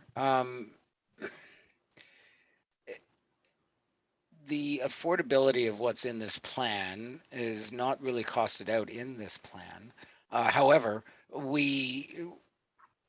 it depends on the nature of the question the councillor is asking. Cash in lieu of parkland is certainly something that could be used to help pay for the cost of amenities that are discussed in this plan. I guess maybe for clarification, as you said, it's not costed out. So the numbers that we see in terms of the number of arenas that are anticipated or gymnasiums, I very much appreciate all the work that has been done into this. Is there any possibility that once you do the review of the bylaw and the cash in lieu, that we will come short or that we will have more of funding available to us? Is there an opportunity that either of those will have an impact on the numbers in the report? Through you, Mr. Chair. So the plan does identify our three primary funding sources for recreation, parks and recreation development. Cash in lieu is most certainly one of them. And that is because it comes through the park dedication bylaw, which provides the land we might be needing also to develop recreation facilities.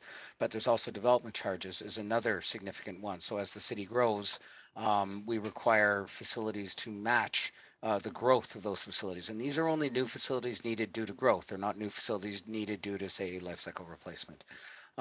So it's a difficult question to answer right now regarding cash in lieu of parkland because it's one part of the three things that fund, the three primary sources that fund park development. The other one being, of course, is basically tax supported. That's the funds that I use to do our partnership programs, for instance, and other things that add recreation access and ability to city sites. No, I appreciate that. And I know it's a bit of a complex dynamic in terms of the funding and how that's going to come to pass. But I just wanted to be clear on the analysis that's going to happen next year. I wanted to ask about pickleball courts. So we've been hearing a lot about some of the other sports. Pickleball is growing in leaps and bounds. I have yet to play, but I very much look forward to doing so because I hear it's wonderful and fun, and I can't wait to try. My question is, though, when I looked through the report and some of the numbers that were there for existing pickleball courts, I personally have asked through my cash in lieu to have all my outdoor community park tennis courts lined with pickleball lines as well, but I didn't see that reflected in the report. So did I miss that, or is that, are we looking at those facilities as established pickleball courts if they have lines on them? Or does it have to meet a certain criteria in order to qualify as pickleball? Through you, Mr. Chair, so first of all, Councillor, the direct answer is yes, it was addressed. And yes, there are specific numbers in there. And we actually specifically mentioned a number of brand new pickleball courts versus also adding additional tennis and pickleball combination courts. I'm going to just ask if you would like the number. I'm going to ask Selma just to provide us with the detail if she's available.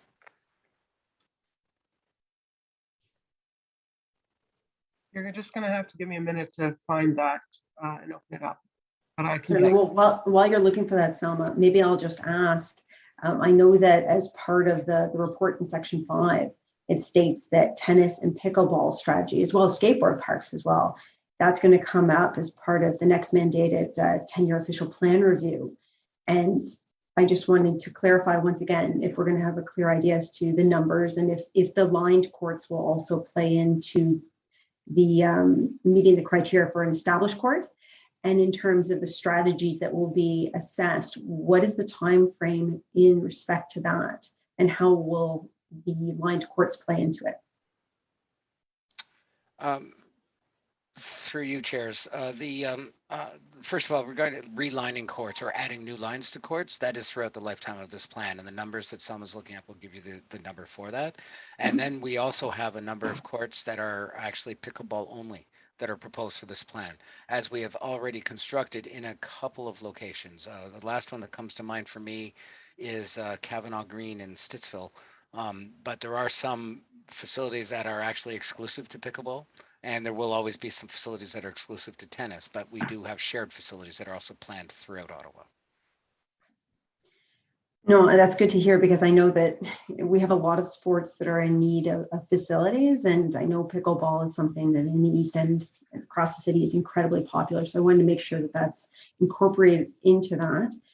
I did have one more question. Selma, if you want to send me that number offline, that's fine. I don't want to hold up the committee. There's lots of people with questions, but there was a lot of conversation about the need for gymnasiums, and whether it's for sports like basketball or other sports. And there's obviously a need in the core as well. But I was curious in terms of, as we go through the official plan, how is it being considered in terms of location? Sites that are adjacent to transit hubs and LRT stations, are those potentially going to be options for the creation of new gymnasiums or growth on existing facilities, being that they have easier access for individuals who are using transit? Through you, chairs. Gymnasiums. So this plan doesn't speak to specific sites. We keep things at it's a citywide provision level, and then we have recommendations in there about when considering adding a new gymnasium. Consider it in certain locations. It would be in addition to an existing facility. We don't speak of existing facilities. We speak of the benefit of adding it to an existing facility. For instance, a gymnasium is not typically a staffed facility, but if we have a facility that could use or has the room to accommodate a gymnasium, and there's been growth, or it's one of those equity-seeking neighborhoods that really has the benefit or potential for this, that is when we would certainly consider adding it.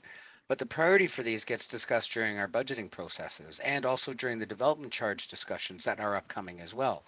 Because we would identify that the number here are recommended, and then we would have recommendations as to how they would go and what sectors of the city they would go in. Without naming a property, it would be more like naming an area or a transect. That would require one.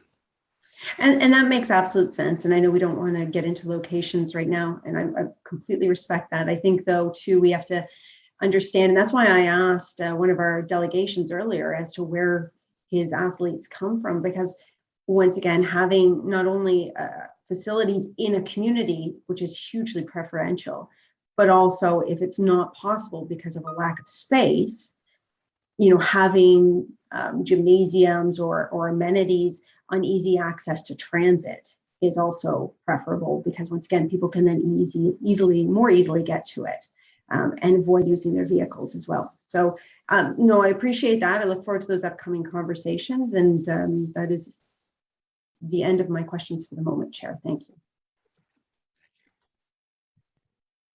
Thank you very much. Moving on now to Councillor Kavanaugh and then Councillor Fleury. Councillor Kavanaugh, the floor is yours. Thank you. Just to respond quickly to my colleague, Councillor Cloutier, I'm working with Manager Chenier on wording, and we're looking at typography. So this is really meant for parks like Britannia and others where the tree loss is very heavy, and we need to make sure that our goals are to have 40% and even beyond if necessary, if possible. Why stop at 40? My question, though, is in relation to field houses. It's mentioned in the report, and they're mostly the ones that are dated are in older areas, the inner urban communities, and they served a different purpose 50, 60 years ago or more when they were built. But now the desire is to have them as mini community centers, and given intensification and given there's more people living closer to them,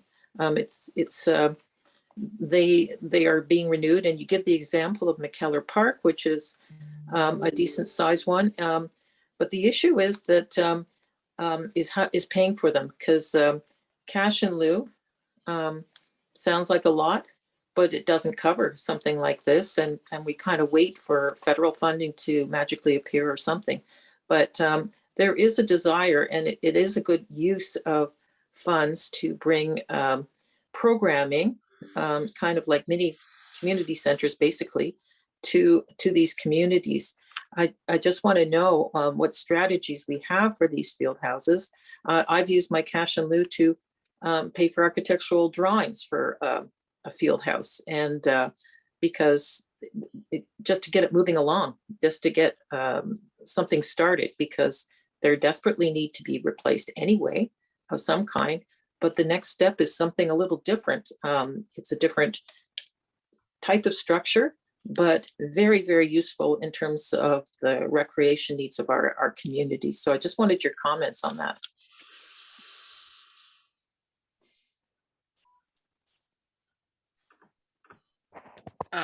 Through you, chairs. So we do discuss in the plan a various amount. I don't have the specific number. I can get it. For community buildings, and in discussions with my colleagues in asset management, there are some buildings that are coming up at end of life that need to be rethought. So when a building may come up for replacement, and I'll use your Woodruff Park as an example, should it be at end of life, but you wish to increase it to something different, then it is actually a combination of funding sources that makes that occur. We recognize the need, so the expansion of the building might need to be funded by sources other than the same funding that is used for life cycle replacement of buildings. We do have the asset management plan, or sorry, the recreation infrastructure standards that says what a minimum building size needs to be. But when a field house wishes to grow to a larger facility, then we also need to find the way to fund that larger facility. And that is the whole point of looking at growth when intensification occurs, when there's more people in a community demanding more community indoor space, and it's justified through growth, then we would also look at assisting these projects in that manner. I appreciate that. I feel like we're just inventing this process now because it's coming up first time, and I think we need it sort of spelled out because it's important to know what kind of funding sources we would have. At this point, it's still not clear, how much you get from each, and this is citywide for the inner urban areas, because we're all going through the same thing. So I think that needs to be made very clear, because it's a benefit to our city. It's a benefit to communities. It brings them together. So I hope we can do more and more of them. One of my questions too, in terms of field houses, one of the issues that's come up that has been kind of a conflict issue is storage, because we've had these old agreements where buildings are used for storage, sometimes with no charge, and it's taking up space in buildings. And we have to ask ourselves, are these buildings meant for storage? Were they built for that? Or were they built for active use? So there's two definite categories here. And are we working in terms of how we're thinking that through as a policy across the city? I don't want to do one from one particular place to another, but I think we have to look at our policies on that, because we've come across this issue where space is so valuable, and it creates a bit of conflict. Chairs, I'll ask Dan to add to my response. I'm just going to preface it by saying that is kind of outside the scope of what this plan is about, and talking about how a building is used is talking about providing buildings is what we're getting at. And we have a classification for buildings. Each building classification has an opportunity in it for various types, whether it's a swimming pool, a change room, and storage rooms. But in accommodating how we program and use our buildings is out of our scope. Well, I think it actually, I actually do think it's relevant because when you're building something, you have to know what the purpose of it is. And we need to sort of look at those policies going forward. So I think that it is relevant to know what you're using the building for. So I think we'll just agree to disagree on that. Chair, I can just pipe in that we do agree with the councillor that storage is a thorny issue in all sectors of the city. There are historical agreements that have placed third-party stuff into a lot of our buildings. We are working with our real estate folks on a unified city approach to this. And we're making great progress until the pandemic, when other things had to be considered and buildings were closed. But I think we can commit that this is something that will be looked at. Certainly, we're no longer building storage space in new facilities for third parties. It's simply too expensive, and it's not a wise use of city space. For the existing that we have, and there are probably more than 1,000 individual kind of agreements of the nature that you're talking about, Councillor, we do need to get to those and resolve them over the next while. I expect that will be early in the next term of council, once we get over the COVID hump and start to reopen facilities. But there is a plan to work with real estate folks to, in some cases, legitimize and standardize the occupancy, and in some cases review whether it can continue into the future. So we are on that. We've just been delayed a little bit. I feel you, Councillor Kavanaugh. If I had $1 for every sea container I've had to procure for a community organization looking to store things, well, I'd have about $20. But I mean, I feel you.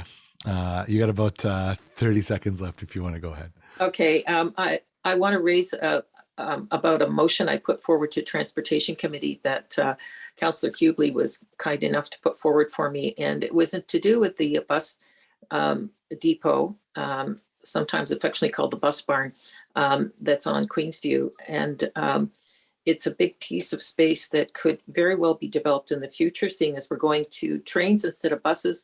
And the buses that we do have are going to be electric. So this is an ideal spot for a recreation facility, which I put in my motion, and it can be combined with affordable housing. So I wanted to get some comments on that because it's right near a transit station. It's space the city already owns, and it's in an urban inner ward where there is no facility such as this.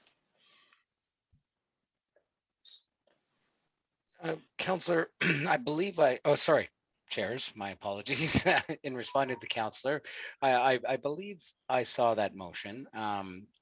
And as I look at it, it is an opportunity that would be most certainly explored when we have going through either a budget process or a project development process for a new recreation facility. And that is why within the plan we mentioned that before you proceed with the project, that you are to look at program offerings, availability, whether it's geospatial availability or need for service from a equity index perspective. All of that is part of it, and the location that the councillor is mentioning is a significant sized property within the urban area. So I'm sure it would garner attention of the potential for recreation opportunity here, especially when, as the councillor has mentioned, proximity to other larger scale recreation facilities for that area is not too good. It's a bit distance from larger size facilities, which would be, for instance, I think the closest might be the Pinecrest complex that we have on Baseline Road. So that is something that would garner attention, and that is why there are statements in the plan that require us to look at things like this. I appreciate that, and I'm sure we're going to continue to discuss and analyze this. Thank you very much. I appreciate it. Thank you so much. Up next, we have Councillor Fleury, followed by Councillor Elshintiri, then Councillor Gower. Please go ahead. Thank you, Mr. Chair. Good morning, Dan, and thank you for your work through the weekend on those motions and direction. I want to come back on a few kind of pieces that I'd love to understand a little better. So there's some reference in the plan relating to equity, and I'm just looking to understand. There's a reference to a definition of what is equity, and it's sort of unclear. Are we talking about people? Are we talking about geographic? So is it possible for the record to just clarify if both considerations were included in the plan and how they're impacting the provisions and recommendations? Chair, thank you for the question. Yes, I think we are talking about both, and as we mentioned, as part of our consultation, we did take a separate process to go and speak to equity-seeking groups and to focus in on the things that they told us. And some of the things that they told us don't necessarily apply to this project because they are programming related, they are fee related, they are all things recreation that aren't facilities. But we also heard that there are areas of the city that are disadvantaged in terms of access to recreation facilities, and that when we are building new facilities or looking at priorities for where to place things like splash pads and playgrounds and those kinds of things, that we should look at and give strong consideration to priorities for those neighborhoods. And I think this is also something that we are going to want to look at when we look at future work related to this with respect to CIL and with respect to how we fund these projects, to see if there is a way to and recommend to council ways that we can give special consideration to equity seeking. Now, the other side of what you're talking about is, is there fair distribution equity across the city? And we also looked at that. And I think some of your motions, or at least one of your motions today, speaks to looking at where the need is most acute in terms of making decisions. And the plan also reflects that. In fact, part of the reason for looking at the transect level of procurement is to try to start to zero in on high needs in terms of geography, but without getting to the specific neighborhood level. That's the part that will come next when we're actually doing the work to recommend specific sites. Kevin, I'm sure you want to add to that. Well, actually, Dan, you pretty much got it all in that sense. But from we consider it's the type of facility that matters to us. It's indoor, it's outdoor. Remember, a lot of the discussion around things like access to outdoor fitness was very important, and that came up not just during COVID. It also has to do with something that you can use without requiring to pay a fee or an entry or attend a program. So those are the types of things we're looking to invest on further, Dan. Those are the types of things that we're actually looking to increase where opportunities permit. And it also happens, opportunities like that are ones that present themselves far more easily than ones that take up significant land areas, like say a sports field or even a gymnasium takes up significant land area. Things like this are things that we are investigating much further development and investment in. Thank you. Dan, there was a number of cash in lieu references today, and I've seen a lot of development, which gives a lot of my hair reduction and white hair, but we have had the opportunity to renew 3 big parks in my community. I want to clarify. So can councillors use cash in lieu of parkland to create indoor facilities? My understanding was no, because of additional operational pressures. But if the answer is yes, could you give us a range of what a new gymnasium would cost? So, Councillor, the answer is yes, and there are councillors who have contributed CIL. I believe currently Councillor Tierney is putting an expansion on the Beacon Hill North facility, and there are many other examples. Your own Gilles Morin Park created a new indoor facility out of what was once not much of a facility. So yes, there is the caveat that if it's going to attract a high operating cost that the department can bear, and I think in both cases that we're talking about, we've said that both on the programming and the maintenance side, the addition was of a modest nature, and that the department budgets could absorb those. If you were looking at a much bigger facility, if you were going to build a brand new 20,000 square foot community center requiring full-time staff and all those things, then of course we'd need to go to council for a budget. I think we used, as part of kind of a general ballpark of this, an $8 million figure for gymnasiums. And of course that can be very variable depending on where you're placing it, what you're adding it onto. But using kind of the current very high construction costs and then the approximate square footage and requirements, you're generally looking at, Kevin, you provided the 8 million, so Kevin's nodding yes. So it answers my question, Dan. Yeah, no, I appreciate that. So if it is yes, that's great, but it's still 8 million. The answer is yes. Have that in their CIL. So we're sort of back to square one, although we could seed fund some elements of it, as Councillor Tierney did. There's a really, really interesting document that's attached to this report. It's called a service delivery document. And it's kind of an internal analysis that was done relating to some of the Transec challenges. I'm looking for clarity as to how that analysis will tie into to this plan and future plans. Like I see a lot of value in that work, but I'm unclear about how it ties in. Chair, thank you for that. Yes, what became evident through the first round of consultations and then again in the second round of consultations is that people, the community associations, participants, people that came to us had a lot of comments about the existing facilities that are out there. And it was everything from, change rooms are too small, the building is outdated, there are too many limitations caused by whatever the defect. We have some very old buildings, and so understandably, some of them are not comparable to facilities that were built in the last 5 years. They have limitation. So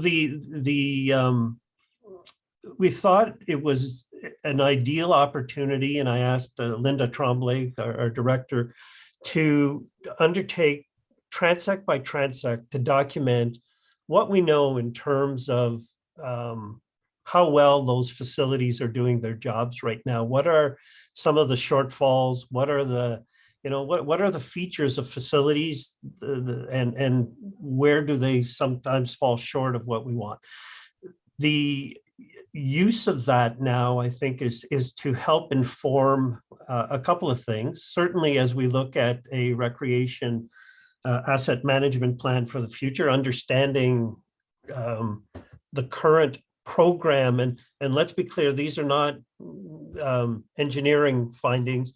These are, here's how the condition of this building or the amenities of this building are impacting programming at this time. It's useful to know that in terms of where are the gaps, where are the shortfalls that are impacting the intended use of the facility. Also, though, I think it gives us an opportunity to identify where the priorities should be for providing new or additional facilities, because it does point to, yes, this Transact has whatever amenities we're talking about, X number of pools, X number of arenas, but here's the reality of those facilities in that area. Here are some of the shortcomings. Here are the other things that those things are being used for that impact on service.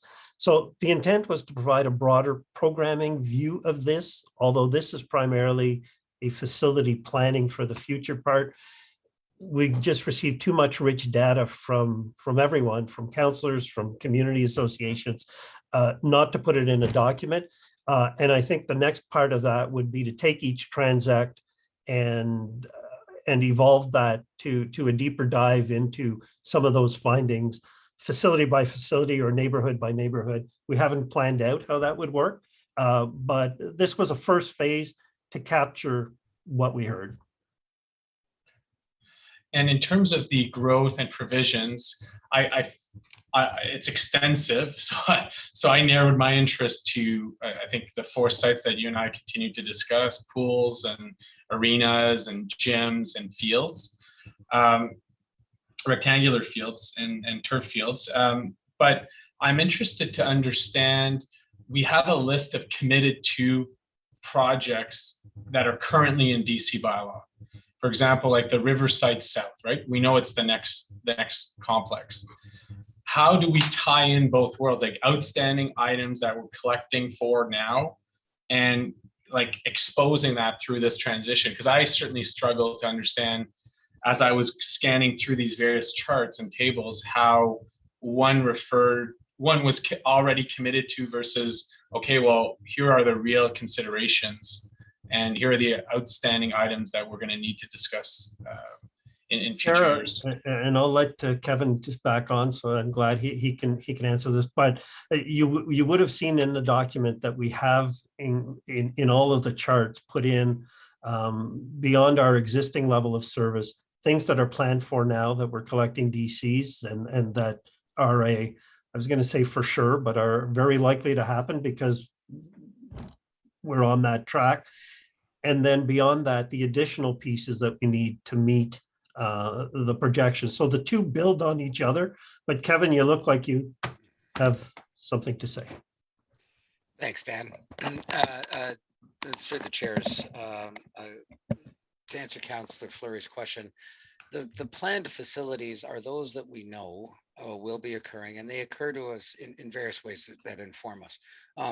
Development charge bylaw will speak to the ones that we are fully aware of that will be occurring from anything that is attributable to the bylaw. So recreation facilities, district parks, and urban parks.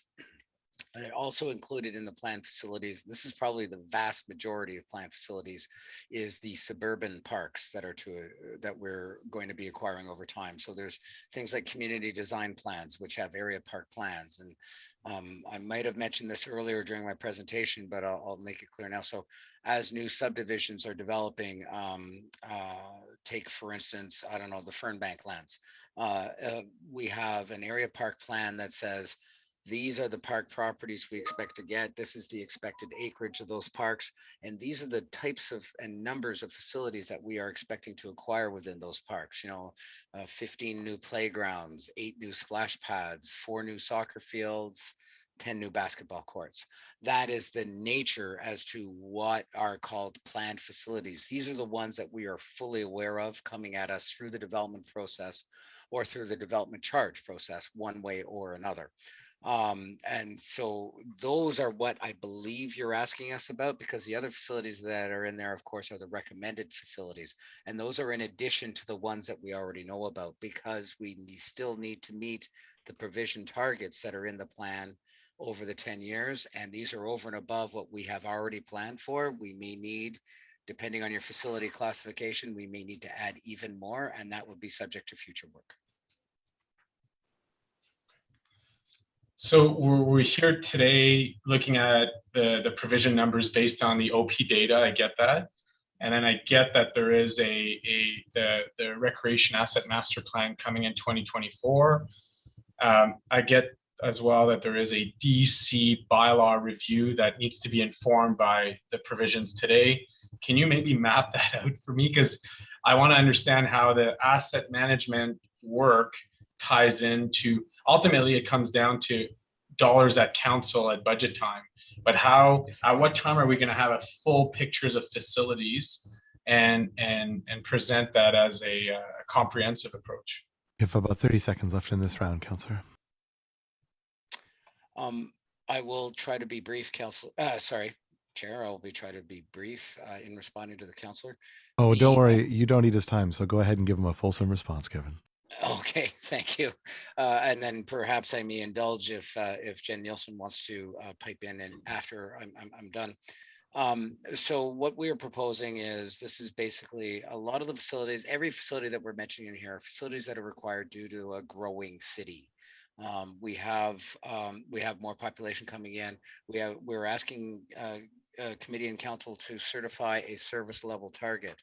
Now that we've been informed by the official plan as to how much and where we might be growing, we have put forward how many facilities are going to be needed to accommodate the service level provision that we're asking you to consider. It really is a look forward document. When we talk about the facilities that we have today that may need an expansion, and I believe in my response to Councillor Kavanagh, I spoke to this, is that sometimes an expansion of a facility or an improvement or an addition to a facility is part of that growth plan. Going back to gymnasiums, we did speak about how adding a gymnasium may be required to certain facilities that don't have gymnasiums. And that is often our best way to accomplish growth of a certain type of asset versus growth of a set of assets, like for instance, a recreation complex. But then when it comes to the life cycle and something that may need replacement, that is to be discussed in the recreation asset management plan as to the affordability, how can it happen, when it might happen. And that is subject that my colleague Jen that's really her level of expertise, not mine. And I see your faces on the screen, Jen. Thank you. Thank you. Through the chair. So yes, the Recreation Asset Management Plan is coming. It's required as part of the OREG 58817, which is the asset management regulation that the province requires. And the first edition needs to be completed by 2024 and the target levels of service by 2025. And so the work that Kevin and Dan and their team has done is very important because it sets some groundwork and some framework to help identify what our current standards are for level of service, as well as what we'll be seeking for growth, like in order to support growth. And that connects in and feeds very closely with the work that we need to do in that recreation asset management plan. Okay. I might take that one off. I do have follow-up questions. Thank you, Mr. Chair. Thanks. I just want to jump in before we continue, just with a reminder for the purposes of quorum. There's 18 of us here. It should not be difficult to maintain a quorum of 9 people, but just about 5 minutes ago, we only had 8 cameras on. So in order to maintain quorum, we do need your cameras on. So if you could keep that, it just allows the clerk's office to fully know that that everyone is actually here. But we had 10 just now, but now 2-3 more people have come back on. So appreciate that. Just want to make sure that we're staying above. Just be mindful if you have to step out or you have to turn the camera off for a second. Just be mindful that we do need at least 9 people here. Thanks. Thank you, Mr. Chair. Moving on now, we have Councillor El-Shantiri, followed by Councillor Gower and then Councillor Menard. So please, over to you, Councillor El-Shantiri. Thank you both chairs. Mr. Chanier, speaking of Councillor Fleury's motion about arenas, and I believe we spoke with you about this in the past. Rural area might not be able to accommodate what is in the motion of Councillor Fleury. Do we have to amend it to exclude rural, or that's a full understanding? In a rural area, the geography and lack of transportation and public transit is an issue on its own. So can you let me know about that motion of Councillor Fleury will have an impact on the rural arena.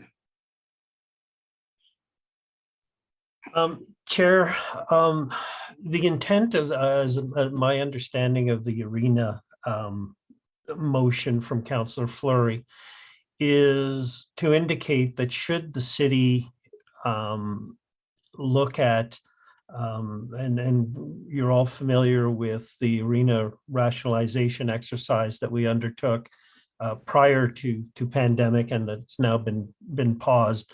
The intent of that always was that in cases where single pad arenas that are end of life as an arena, that we would look at opportunities to repurpose those facilities into a community asset. And if you look at, there are numerous examples, but if I look at McNabb Arena is probably one of our older arenas. It's connected to the community center. It's in the middle of a park, in the middle of the park. Should it be an arena that we looked at, we would want to look at how else can we use that particular site. And there are many other examples like that, buildings' days may be numbered in terms of no longer meeting ice needs, but could continue to do, indoor pickleball, indoor skateboarding, those kinds of things. My understanding from Councillor's motion was to make sure that when we get back to this, and this is not really scheduled to come back until the next term of council, that we give consideration to keeping the asset in the public realm for public good, and as a first priority, recreation. And that has always been the intent, even when we came to you talking about arenas a while back, that we would look at opportunities to repurpose buildings for that. What has shone an even brighter light on that is the pandemic and how these buildings have served to meet community needs beyond recreation. They've been test centers for COVID, they have been respite centers, they have been vaccination centers. And quite frankly, if we didn't have those buildings to rely on, we would have had to find a whole different set of solutions that are not as obvious. So my understanding of the motion is for the councillors is to make sure that is well established in our process going forward, that as we're looking at, and this is specific to arenas, but I think it could also apply to other facilities, that it's part of how we approach the work that we would do. And you and I, we had that discussion before, and I do still have the same concern because some of those facility in the rural area is based on geography more than based on population as we see in the urban core and suburban. So we want to make sure, and I don't want to use the cliche of one size doesn't fit all, but definitely here one size does not fit all. So you can't say, oh, let's have that double ice pad in Kinburn. Well, I know you're not going to do this, but I don't want to also see you're not going to renew the Carp Arena just because it's gotten old. So and that's what I'm struggling to understand, if that motion will have an impact on the single ice pad in the rural area, not necessarily in Ward 5, but I think some of my rural colleagues will have the same issue. Councillor, we recognized as part of our arena report that rural arenas become community hubs. I mean, some of them host, the rural fairs, some of them host a whole variety of things. And so they have a role way beyond arenas. And the intent was really never to look at arenas where they are essentially the only amenity for miles around. And so it was more in the context of where we had several single pad arenas that were aging and looking at a strategy that would replace them in a more effective way, and that gave the ice using public better amenities as we do that. But rurals were never part of that intent, nor are they today. This is not what we're looking at. Good. It's good to hear. Thank you. My other question is, and I know I talked to Mr. Way about it before, during the pandemic, we saw very unusual, more people coming to use the open trail or trail system. And I know we're not planning on creating more, but is there an understanding, is this is basically, it's going to continue? Do we know if it's, because if it's going to continue, obviously we have problems. We have to manage this, this service, whatever you want to call it, because the more people come in, then create a problem with the parking and logistics and others. So what's your vision for those trails? And there are many of them, and they're popular, and we heard how well they were used during the lockdown or the pandemic. So is there any thought how to continue to make them safer, better for everybody's enjoyment? Chair, I'll start, and then I'll let Kevin cut in. Primarily a land use issue for us at this point. Over the last 2 or 3 years, we've been able to work with, well, at first 8 different winter trail groups, and now the Winter Trail Coalition. That has taken us a big leap forward in terms of coordinating the creation of the trails, the grooming of the trails. These groups have taken on fundraising, have taken on a lot of volunteer work, setting up ambassadors on the trails, a lot of really good things. Primarily for up until now, for us, that has been work with the group, see what they're proposing, often work with the NCC because the trails cross jurisdictions. And of course, to provide funding, seed funding, for them to take on these tasks. It hasn't gone into the side where there's an expectation of city maintenance, and we have tried, and pretty much on an area by area, to look at solutions to things like increased parking that's been generated, or noise issues, or those kinds of things. I'll ask Kevin to comment as well. Thanks, Dan. Through you, chairs. We actually have been having some open discussions with our friends in the natural systems unit. A lot of the trail systems that we're talking about are in areas that are environmentally protected, wild areas. When I think of like the Canada or Carp Highlands, these are areas that I completely agree with the councillor in the sense that they became very popular during COVID because people were looking for an escape, an avenue to do something different that was local, that didn't require traveling.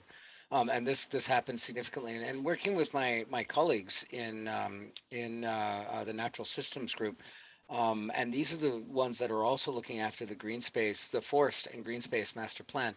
And they are the ones that I'm looking to assist with planning for use of these territories and properties.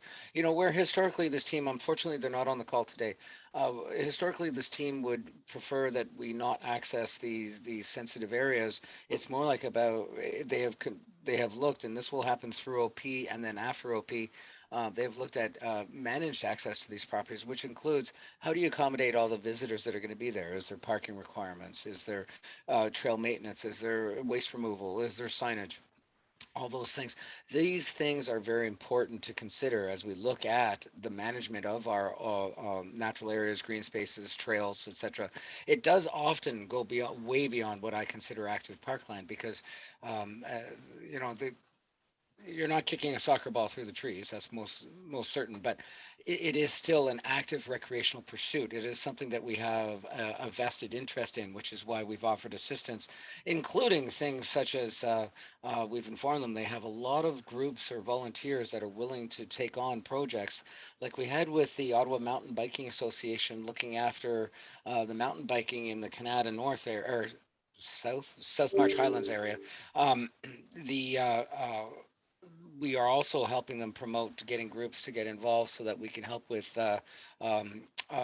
partnership funding for that. It would qualify under our program and we would most certainly support it. So that's how we're looking at development in these areas, in the sense of where we can both coordinate from a sensitive and environmental management to promotion of safe and proper access through the Natural Systems Unit, plus also offering assistance when it comes to just the physical parks planning, the types of things that we would do, whether it's a trail system in a rural area or a wayfinding system in an urban area. I totally understand, Mr. Weir, what you're saying, and I think we all, as a council, we all face the same challenge with the changes. And I know we're working together as a departmental, but none of them has funding to be able to accommodate a parking. None of them have funding to accommodate the signage.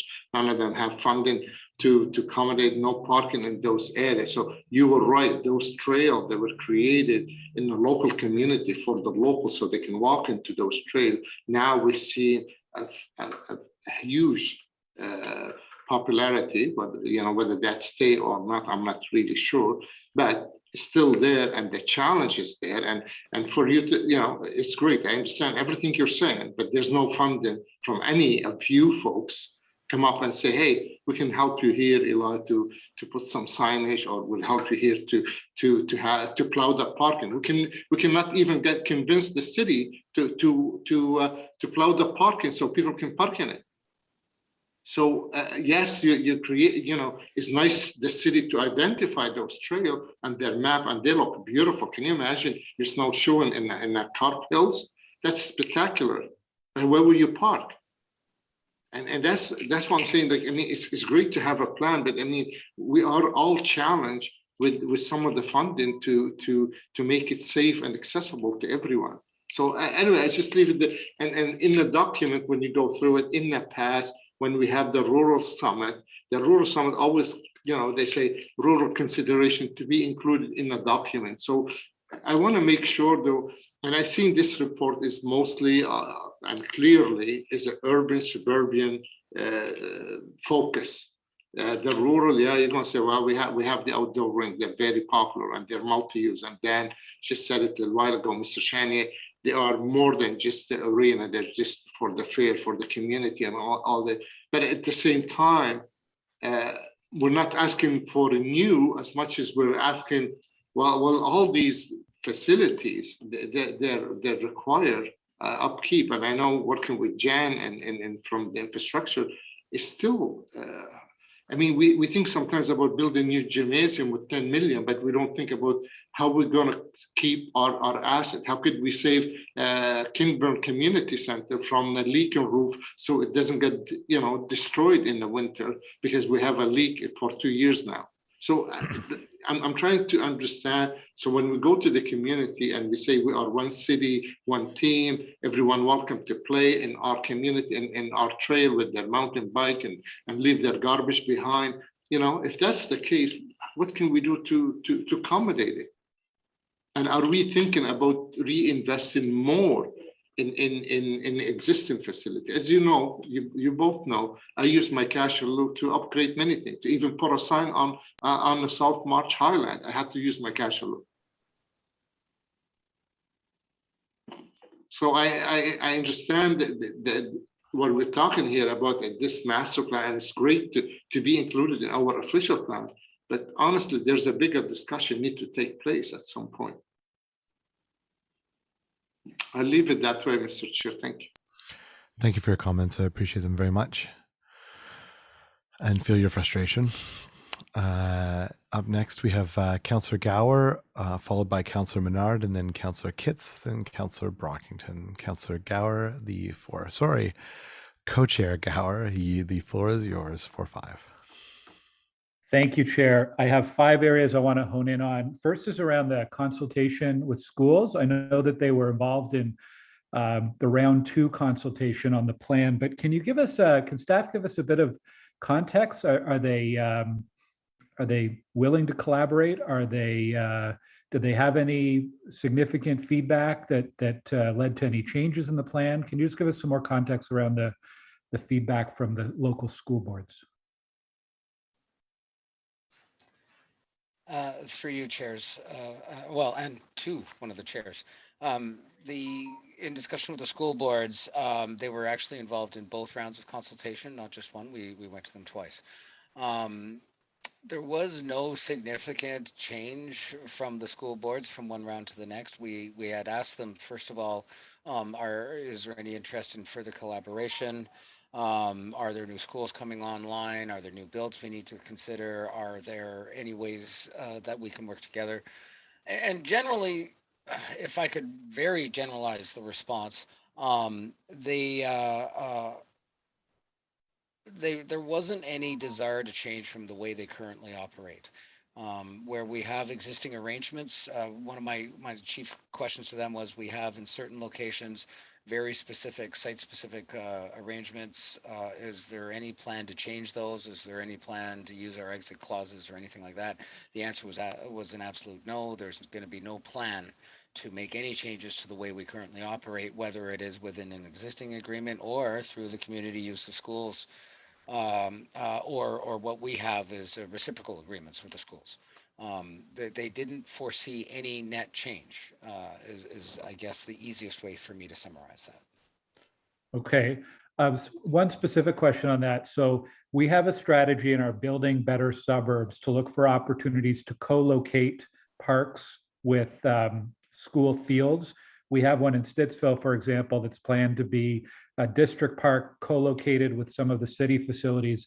In that case, how do you count those towards targets? Like if there was a soccer field that was co-located, would that be school board, and would it be city, and would it count towards our targets if it's considered a school board field? Mr. Chair, the typical situation for co-location with schools and parks is that the school is located, it has a parking lot, it has a building, it might have some outdoor amenity space, but it often will not have a sports field and relies on the city for provision of facilities. I mean, each site can be different. We sometimes have shared facilities, and if there's a shared facility, there would be an agreement and it would count as a city facility if it had a formal agreement attached to it. Does the co-location of that sort, I'm thinking of the one at 195 Huntmar, Kevin, is that considered, that could that be considered an alternate funding source for acquisition of parkland? Like, is there a way to take advantage of some of the school board real estate acquisitions and make that a way that we could acquire more parkland space going forward? Mr. Chair, I'm not 100% certain I recall which one is 195 Huntmar. Just could you, for my assistance, is that the high school site? It's the future high school site in kind of the Canada West, behind the police station on Huntmar. Yes, okay, so I am very familiar with that site. And my apologies for not picking it up right away. That site is an example as to where actually we've proposed through the subdivision agreements, or through the development approvals process at least, the school has expressed a desire to acquire land, and as have we for the district park. We also asked for a secondary clause that should the school opt out of its option on the land, that the city has the right to purchase the land for district park. We have had discussions with that school board about having site-specific arrangement or agreement for use and operating of the site.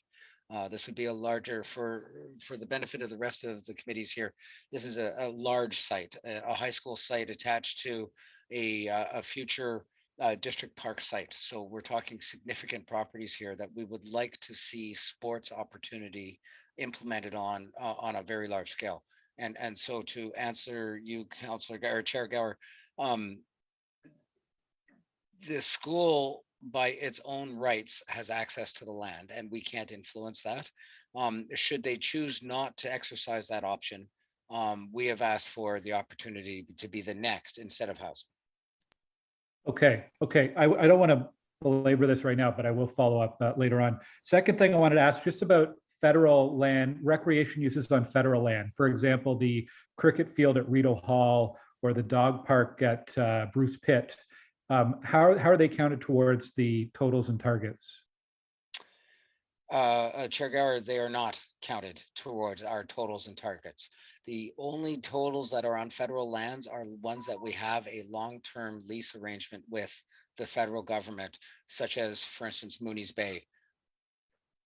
And that's so that we have certainty and control over the use. The NCC could do something else with them at their whim, basically. Yes, that's it. We only went with properties of certainty with a legal arrangement addressed to that specific property. Okay.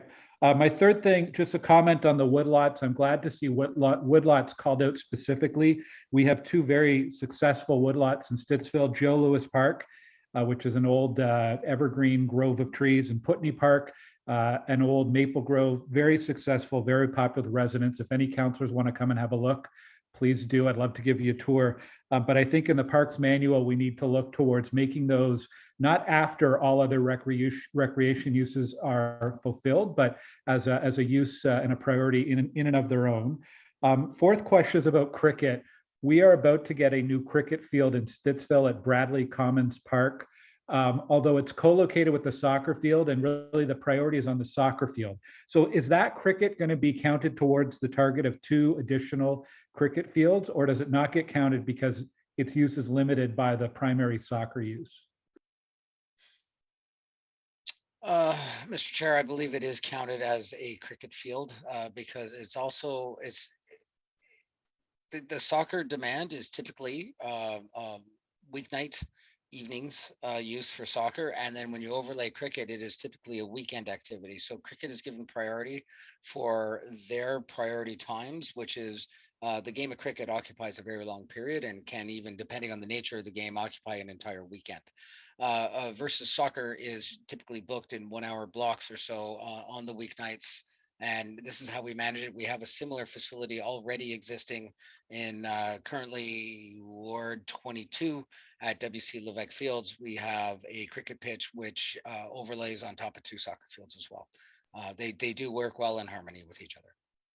Okay, I'm glad to see cricket's going to be one of the first things reviewed as part of the master plan review. I do think going from 5 to 7 probably won't meet the need, but it is something we're going to have to watch for.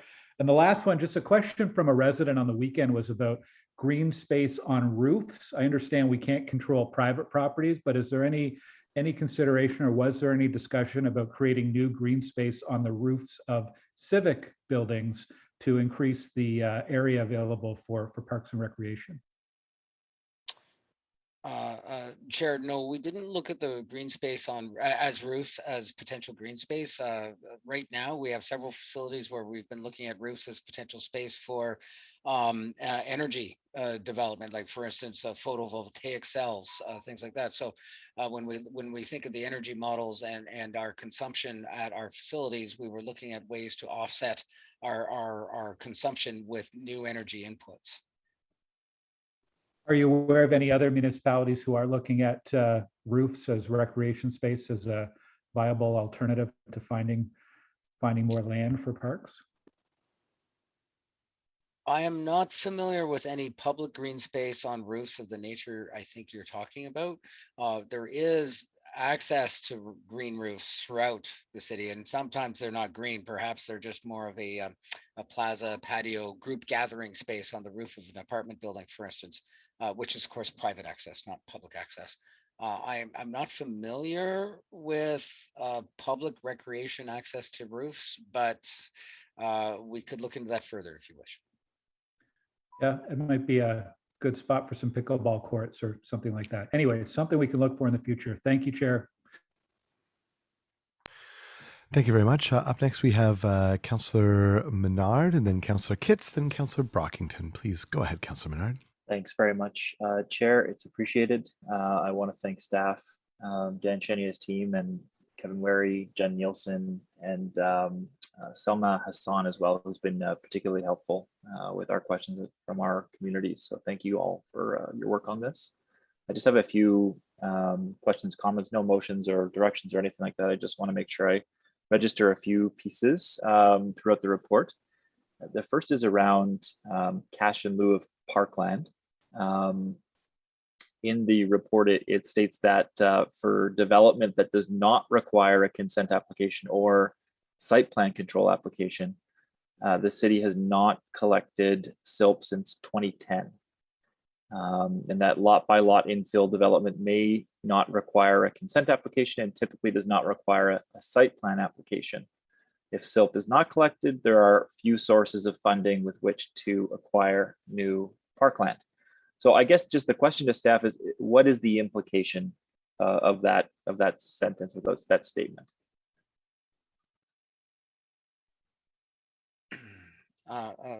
Thank you, and through you, Chair. I may require the assistance of Tim Mark if he's still on the call on certain parts of the history here. But it is my understanding that back in 2010, regarding that was most likely the last revision of the park dedication bylaw, and within there, park dedication was required when approvals were sought, or when development was sought that required a planning approval, say a site plan approval, for instance. However, there's a number of applications that can occur at any time in the city that don't require planning approvals per se, like a site plan approval. They simply need a building permit. So those types of applications requiring simply a building permit, avoiding the planning approval process, were not subject to cash in lieu of parkland. There's a number of areas of the city where lots have been divided, which do not require a site plan approval because they comply with the existing zoning simply by dividing that lot and putting in 2 houses where there was originally 1. So that is a scenario where cash in lieu of parkland would not be collected. If Mr. Mark is available to clarify, or if I've said it incorrectly, I would appreciate any comment. I see Mr. Mark's okay with your response, and that is very helpful. Prior to 2010, were we collecting SILP for those types of applications? I don't know. Mr. Chair, it would have been based upon the practice in the former area municipalities. So I believe in some cases we were, and in some cases we weren't. Okay, and one of the reasons I'm asking is in the new official plan, there's a proposal that would potentially exempt some of the site plan control for low-rise residential or mixed-use buildings. Now, I think staff are thinking that we wouldn't really exempt, but we might just have a pro forma application process where they could have a few things that may meet those criteria, but then still do a site plan. But nonetheless, it does say this in the official plan right now, that there's a potential for exemption. And so if we do, for example, exempt some of those applications, would we still collect SILP or cash in lieu parkland on them? Or would they, if it was exempt from a site plan, would we no longer be collecting that cash in lieu? Through you, Mr. Chair, I'll probably rely on Tim Mark to confirm what I'm stating, but one of the reasons why we are updating the park dedication bylaw would be to address items such as this. Whatever statements are in the official plan about site plan approvals required, it's the park dedication bylaw that would speak to the application of fees at time of development. And Tim, that's the best I can do.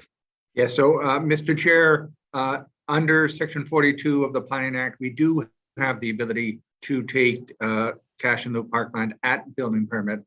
And so that is something that committee and council will be able to consider next year in those cases where a planning approval is not necessary. Okay, thank you to staff. That's very helpful clarification. I appreciate that. My next point is also around cash in lieu of parkland. And in the report, I know that this is not going to be considered until after the master plan, and that we'll be doing a bylaw review of several documents, but it does state that the current method of collection and allocating CIL funds does not adequately direct money to the areas and projects where the identified need is greatest. And I'm just trying to decipher what the suggestion is here. I know we have the current 60-40 split, and that this is going to be reviewed in 2022, I understand it. So just if you could give me more information about what we're suggesting and what staff's thoughts are around that. Thank you for the question through you, Mr. Chairs or Chairs. the whole point of that comment is that we are looking at things, and we are actually even have a ward boundary review coming up as well, or not review, ward boundary changes actually coming up. And with everything being looked at a transect level, we are basically positing, should we be looking at CIL from a transect level as well? That is one thing for consideration.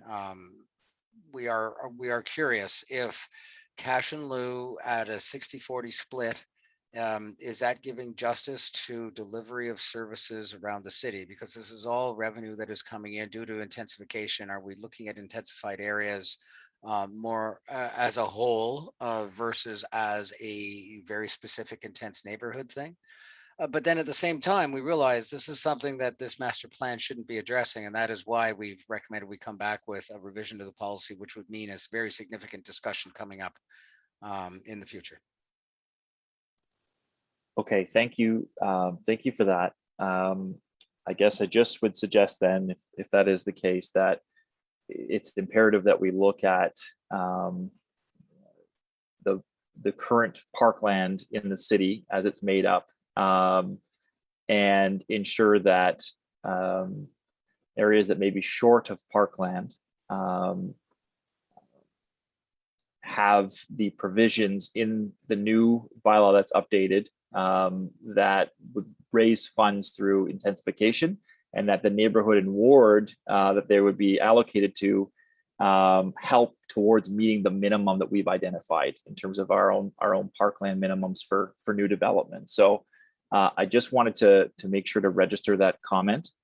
I think it's important as well, and this is my last piece that I wanted to mention, is the park topology. In the core, oftentimes you're not going to get a development the size that you would automatically get a park created in. I think it's 4,000 meters, 4,000 square meters, if I'm not mistaken. But you'll get smaller developments that come in, and having small parkettes would be ideal. And I know that the park development manual is going to be updated, and that is likely where this would fall.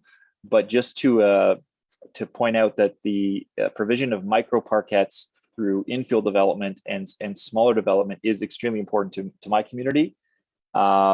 It doesn't just mean having the cash in lieu of funding, it means actual park space within the core. We're lacking it. So I just register that comment. I understand staff agree with that in general, that we want to see that more often than not, is not just collect the funds, but see actual parks created. So great if you can confirm that. And also that if you could confirm that RCFS does support the idea of a program-based development charge approach for urban parks. If you could just confirm those couple of things. Through you, chairs. So first of all, in talking about the park manual and the park dedication downtown, we are very much, this is why we brought forward a land first policy, take land when it's appropriate to do so. What I believe the councillor is asking about is what level of appropriateness is to be determined, and that will go forward. Our current standard is actually is from memorandum of the former general manager of planning, that park properties, development properties of 4,000 square meters or greater are to dedicate 10% land wherever we can. As part of a land first policy, we will bring forward formal strategies for council to consider, which would have benchmarks in it as to what is that right number. Is 4,000 overall size the right number?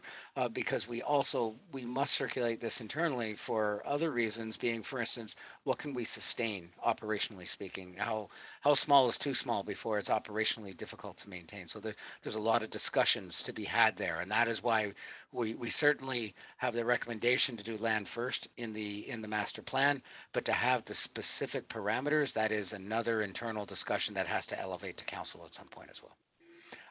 Regarding the second part, which was development charges and a program approach, where we departmentally have a preference or see a desire for that is a full and honest and earnest discussion that must be had with the industry.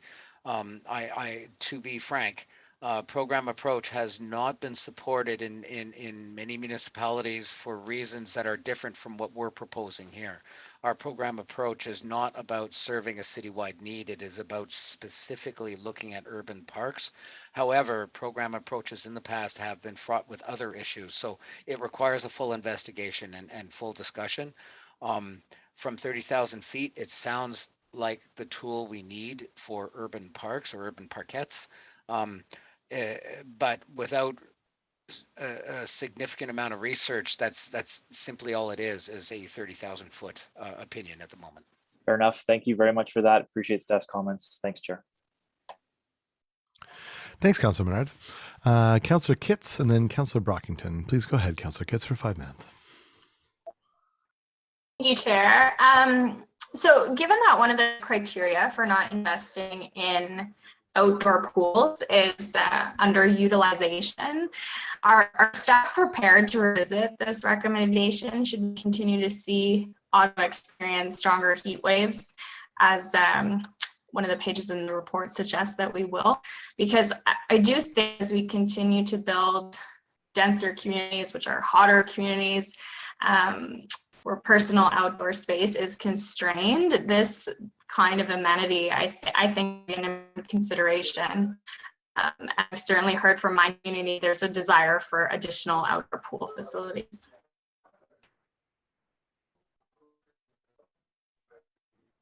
Councillor, That's my intro. Through you, Chair. Outdoor pools are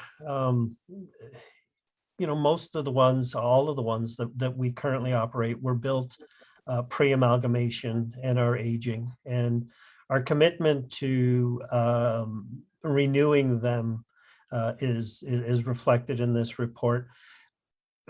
They are a very expensive alternative for a very short season. And I take your point that with climate change and a warmer temperature, we may reach a point where we want to change our mind on this. I would say we haven't landed there at this time because the shoulder seasons of outdoor pools are quite limited, both in terms of reliability of weather, and you need some consistently good weather, but also from the aspect of being able to recruit and staff outdoor pools to keep them available. Because I can tell you, when school is in, and people are working, daytime at outdoor pools is relatively quiet, and there isn't a lot of demand. So to say that we would open, in early May, and go through and stay open till October, as we've been asked to, if you get a good year, you can stretch it for the most hardy, but there's not a lot of revenue in it, and so there's a very high subsidy. You start to require lighting, which our outdoor pools were not. Our existing outdoor pools were not lit because it wasn't envisaged that beyond the summer months, when it's light out till fairly dark, it was thought that these things would close in early September at best. So at this point, I can't say that we would recommend to build a lot more of these. Rebuilding the ones that we have is a good option.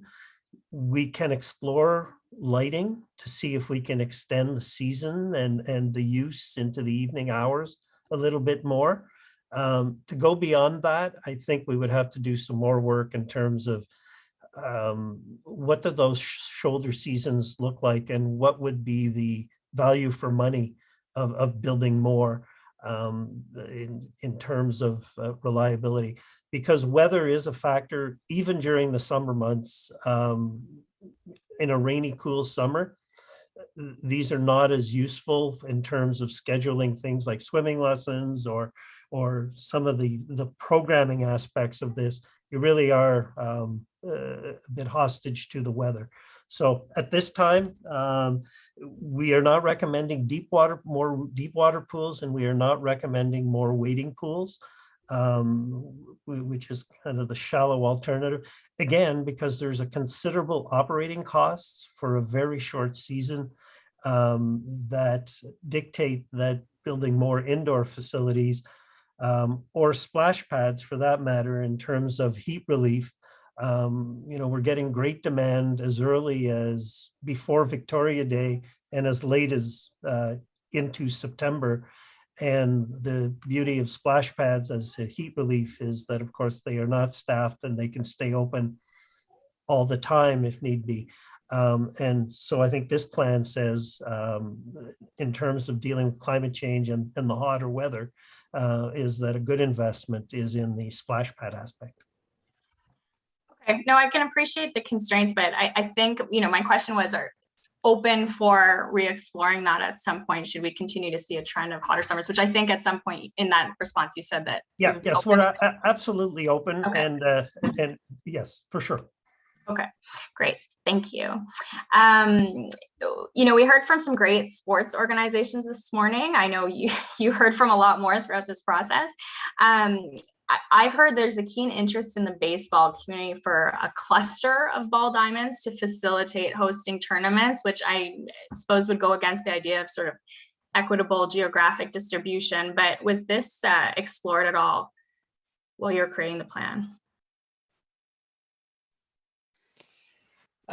Through you, Chair, we didn't have a recreation facility type that was, large outdoor sports facilities. We talked about level of service for how many ball diamonds per 1,000 people, how many sports fields per 1,000 people, that kind of thing. So we don't get into the level of detail as to how many specific or where a potential, like for instance, cluster of diamonds might occur.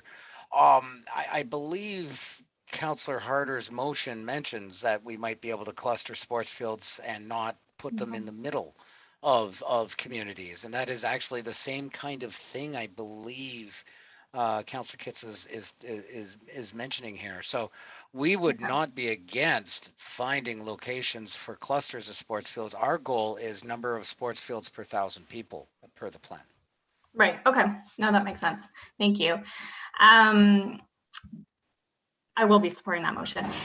We are mere weeks away from introducing more land into the urban boundary, and it could take many years until we've collected enough DCs in these areas to provide large recreational amenities. So new residents of these expansion areas are going to, in all likelihood, put pressure on the existing nearest amenities. And I know that the report does touch on this, but my question is there flexibility in this plan to allow for priority areas to be reviewed to account for growing populations in neighboring expansion areas? Through you, chairs, we did not factor in the new expansion area. I believe Taywin is the name. We did not factor that into our current plans because we didn't receive it as a new population projection. Is there? Sorry, if I could interrupt. I'm not speaking about Taywin specifically, but like in South Orleans, there's Category 1 expansion lands. My sincere apologies. I misunderstood the question. No, that's okay. Yes. So those growth areas were factored in as part of the population projections provided to us by the official plan team. So we have made our recommendations based on the knowledge of these expansion areas. Right. No, I understand that. I'm just saying, like, as these new expansion areas grow, they will put pressure on existing areas. And was that taken into account in terms, because there's maps in the report outlining priority areas, and I would imagine that's based on current uses, current population. So is there flexibility to allow those priority areas to shift as new communities in these expansion areas are built? Through you, Mr. Chair. So as expansion occurs, we already have plans for addition of new facilities. Perhaps it's facility type that is maybe tripping us up here, because as new communities grow, we add things such as parks with all the amenities that are supposed to be in there. They take time. If the concern is over bricks and mortar type of facilities, we do state that priority should be given to areas that are in need, areas that have a lack of service, and there's other types of statements along those lines. So does that mean shift, or does that mean give priority? For us, it means come budgeted process, we are going to be recommending facilities being added in certain locations due to what's written in this plan, and based on the needs as identified. As in, for instance, is it an equity-seeking neighborhood? Is it an area that is has a zero service level or a low service level? Things like that. Okay. So finally, I completely agree with my colleague, Councillor El-Shantari's comments. You know, I do feel that this plan is a urban suburban plan, and that there's a gap here in building resilient rural communities, because, you know, as we know, the concept of a 15-minute neighborhood, you need availability of services, parks, recreational facilities, and we have green space in the rural area, to be sure, but we are lacking in the aforementioned. So the report says the rural transit has the highest provision level for community centers. Do we know how many of those are run primarily by community associations? Through you, Mr. Chair, that's the number I would have to come back with. If I was to give you an estimate, I would say most. Dan? Okay. Most of them would be the right answer, I think. It's in the rural communities. That is the traditional historical approach that at Amalgamation we were strongly encouraged not to change. I know we're not supposed to talk about funding or programming, but given that community associations are deemed important partners in the report as managing our community centers, as we just heard, do we have, I guess, data or documentation that supports that the community associations are sufficiently funded or supported to provide this programming in the rural area? Through you, Chair, the funding model that exists is essentially the one that was created decades ago. In some cases, it is adequate in that it's largely a volunteer-based initiative, and any funding goes towards the extras. In some cases, there is no funding at all, and the group keeps the revenues from rental of the facility and programming, and they adjust the volume of effort to match the availability of resources, whether that's volunteer or paid staff through revenue that comes in. So that is a model that, as I mentioned, we were highly encouraged to protect as the rural preference of primarily self-governance, taking care of operations in those areas in the way that they see fit. City provides support, provides building logistics support, maintenance, those kinds of things. But in terms of doing more than that, it's certainly not a recent discussion that we've had. It's a discussion that was held back in 2001 to understand what was happening, how people wanted to continue, and where there is funding has continued. But there's been no major expansion of that in recent years. Okay, well, perhaps that's something I can connect with my rural colleagues on, but I do think that there's a risk here because, you know, we're counting on volunteer run programming that's subject to volunteer capacity, and, you know, the assumption that we'll continue to have those volunteers willing to put on this programming. So I did want to state that, and perhaps that's something that could be reflected in the rural considerations. section of the report. Councillor, for sure that is a risk, and I can tell you it's not just a rural risk. Our entire outdoor rink program is based essentially on high volunteers. We have many urban community centers that are primarily programmed by local community associations. So it is a vulnerability in terms of maintaining volunteer commitment, and COVID has been specifically difficult in terms of maintaining the integrity of those organizations and their ability to work. But happy to discuss that both in the rural context and in a broader context with you and your colleagues. Okay, thank you very much. Those are my questions. Thank you very much. Always appreciate your dedication to rural issues. So thank you for that intervention, Councillor Kitts. Moving on, next we have Councillor Brockington for 5 minutes. Please go ahead. Thanks, Chair. Good discussion today, and certainly appreciate the master plan. You need a document to help guide this significant investment going forward. It's something the library board is about to undertake, so happy to see that. I cannot stay quiet though on the state of our current parks and rec infrastructure. It's one thing to talk about what we want to build in the future. We are not putting enough resources from the signs when you enter a park, the potholed parking lot, the curbs that have been chipped by the snowplows, and the amenities in the parks, at least in my ward, are tired, and it sends the wrong message to the community that we don't care.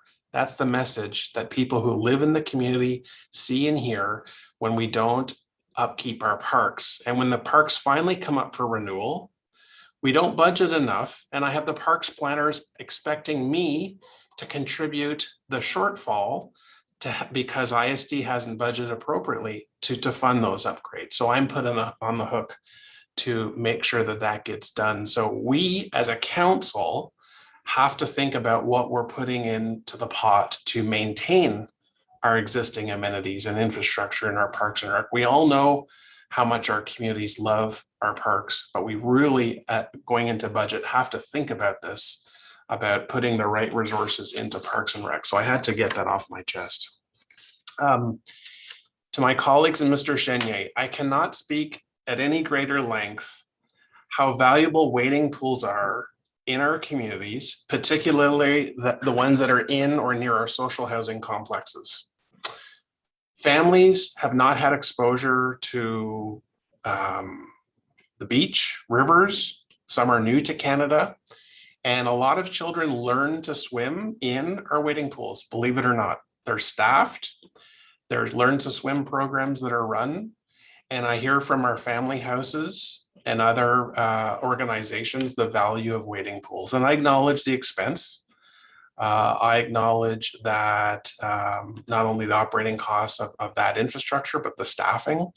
But there is value to have City of Ottawa staff in the communities as well, and to talk to kids and have some programming as well. So I'm not saying we tear up this portion and exclusively go wading pools. I just want to underscore with the committee how valuable wading pools are in certain communities. And if we are going to go a splash pad route, make it a splash pad that actually is nice enough and big enough, not just one little squirter or one little stream of water. Make it a true investment that the splash pad is a draw into the community. I've seen there's a lot of different splash pads in the City of Ottawa, some big, some small. If we are going to forego building a wading pool, let's put the money in and do the splash pad correct with community consultation and investment. One question I have, and someone mentioned schools. When schools are closed, they're deemed surplus to a school board's needs. Other public entities such as the city get first dibs on acquiring that. Mr. Chenier, are we able to purchase a section of that land, like the green space? If we are in a community where green space is at a premium, are we into the future able to do this? The school closures are going to come back. once the accommodation guidelines are reviewed, this is going to come back again. What is our potential in this regard? I'll start, Chair, and then Kevin can pipe in. Certainly, when land is surplus and the school circulates it, and traditionally that has gone through the Ontario Realty Group, we are often beat to the punch by other school boards that might have an interest in the property. Certainly we've done, I think, some minor purchases over the years, but nothing significant. There's nothing that specifically precludes it. In fact, at one point, when schools were being closed, there was consideration of us not only buying the land, but also buying the actual buildings to do programming in. We didn't do too much of that. There's very few examples of it, but it has happened. Kevin, I don't know if you're aware of specific purchases other than minor pieces. Through you, Chair, just to answer Dan and the councillor, I know we have looked at an acquisition of the sports field portion of schools.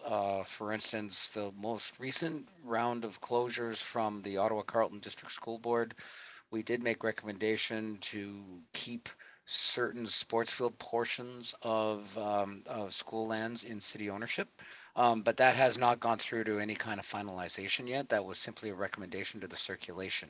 That's all we did. And as Dan mentioned, when schools come up, they tend to get scooped by other school boards first. And so that is part of what happens. And then lastly, there are times where we have not picked up anything. So I can think of the property adjacent Nanaimo Park in behind the Queensway Carleton area. We picked up, instead of getting any part of the schoolyard, we demanded our maximum allowable parkland dedication from the residential development that went there. So we added to our existing and abutting parkland by increasing its size through dedication instead of a deal with a sale of property. Excellent. Thanks very much. One seed, I'll just, Mr. Chair, I'm going to conclude now. So just please give me some space here. But one thing I'd like to ask the general manager, and I raised this with my budget meeting with the city manager last year. And I said, on an annual basis, I meet with infrastructure services staff to talk about the 7-year infrastructure plan in my ward.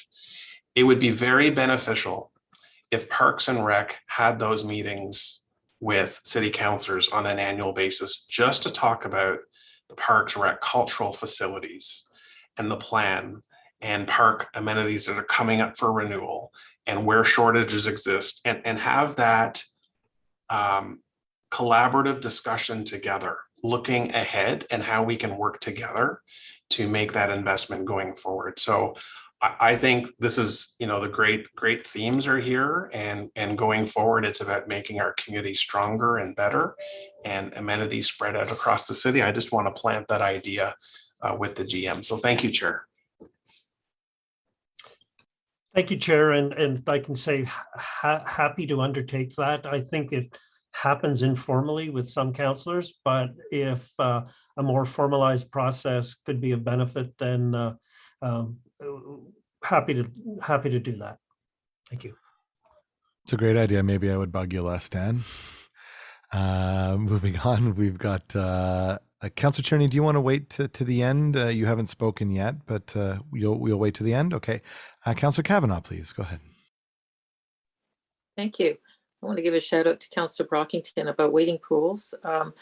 It's very sad that we consider them too expensive. As someone who learned to swim in wading pools and moved on to swimming more and more, I never would have got there without wading pools. And I think they're incredibly valuable. But what I wanted to ask about was staffing.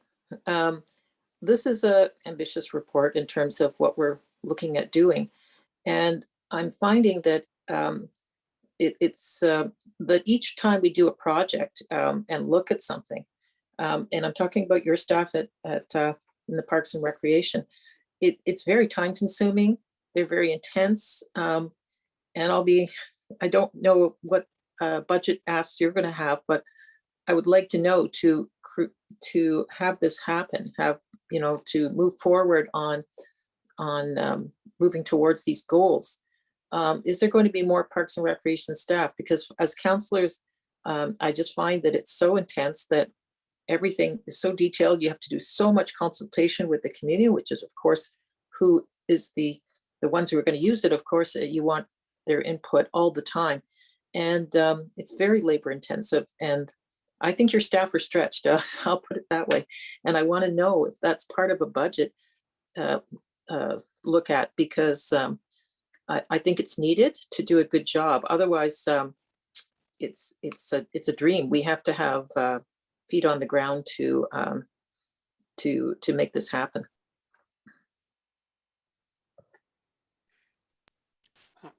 Dan, do you want me to take a shot? Or Yeah, go ahead, Kevin. All right, chairs.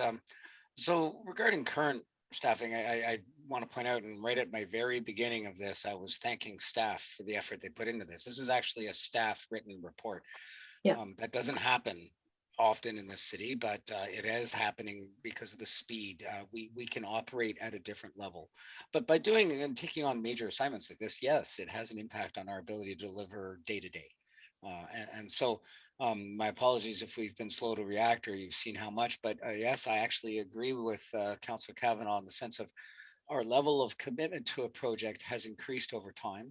When I look at our commitment for everything from engagement processes to, and also the level of engagement, plus the amount of meetings that are held, plus the amount of design detail that we are now required to do. Where in the past you could slap up something with 4 walls and a roof, now there is an awful lot more that is required before you can actually consider that even a viable project. Our own internal city processes, when infrastructure services introduced their own new way of doing business, where I used to have a single form I would fill out to activate a new project, there's now a few months of effort that goes into that. Into a major form of a project charter. I am not slighting the project charter. It's picking up a lot of the mistakes we had in the past, which is probably the reason why we have a project charter now. It just means more hours and more time. So staffing wise, there is no plan to increase staffing, but I will be needing to look at redistributing staffing once I get off major projects such as a Parks and Recreation Facilities Master Plan and bring people back to the bread and butter as well. And it's a constantly moving thing. And also I just have to point out, as with every other workplace, we go through change. The problem I have in my area in particular is there's not one university course that says you're a parks planner who's wearing a hat of a building person, a hat of a parks person, a hat of a policy person. So my hiring is based on, do you have some of the skill sets, but more importantly, do you have the acumen to learn the rest? And so that as I go through staffing changes, we've had people come and go, but I think you'll notice we have a very high performing staff, perhaps overworked, but bless them for their efforts. They are doing the best they can at the moment. I appreciate it. I just see so much more coming down the line, and I know we want to do a good job, but I appreciate it. Thank you. Thanks, Councillor. Councillor Tierney, please. Great. Thank you very much, Chair. First of all, I just want to say thank you to all, Kevin, Dan, Selma. A lot of work's gone into this, many hours. I don't think people, that are participating in this committee's meeting don't realize how much background and discussion took place to be able to get together what seems to be a balanced and achievable document going forward. Reminding people it's 187 pages. That's not a small document, so there's a lot in there. So I'm really hoping that we can move forward in this direction. I did have a couple of quick questions for you, actually. One of them, and I know we're not supposed to talk cost, but this one's always in my mind, and I don't know why, and I don't know if it's Dan or Kevin, but the costs of splash pads. I know, I see the eye rolls, and our interpretation as a municipality versus other municipalities on how the water exits really has increased the cost of our splash pads quite a bit. I know this is a completely separate offline discussion, but it's one that I keep raising time and again why we're paying, $400,000 for a splash pad versus like a Toronto, which is 250 because they have a different way of filtering on the way out. Do we have any clarity on how that is changing, or are we stuck with the ruling we have?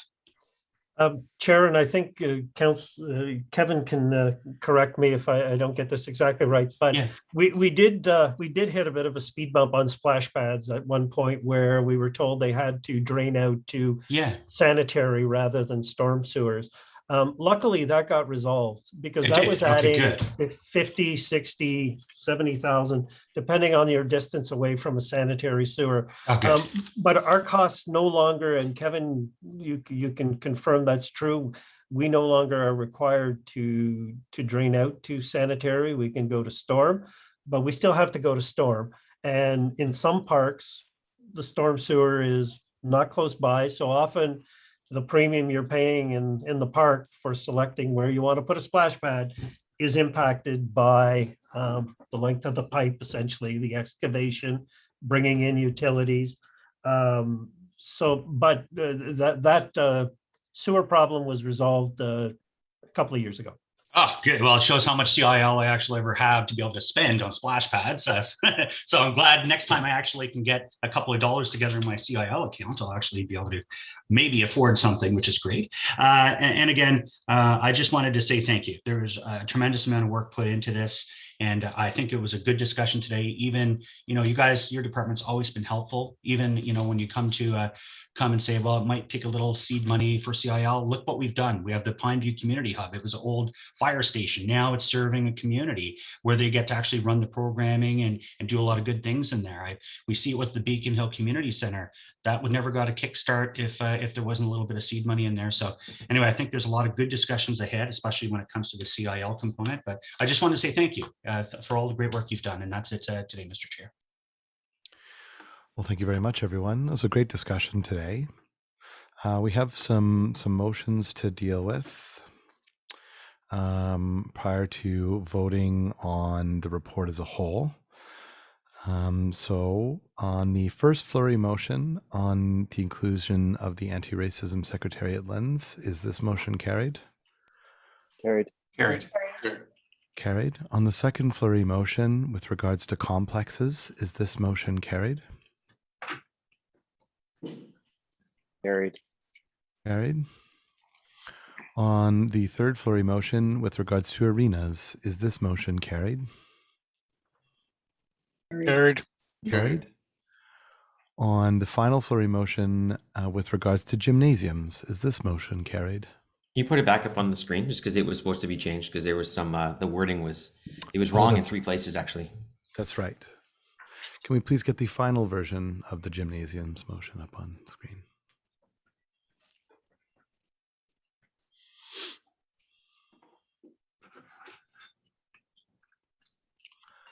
One moment, please, Chair.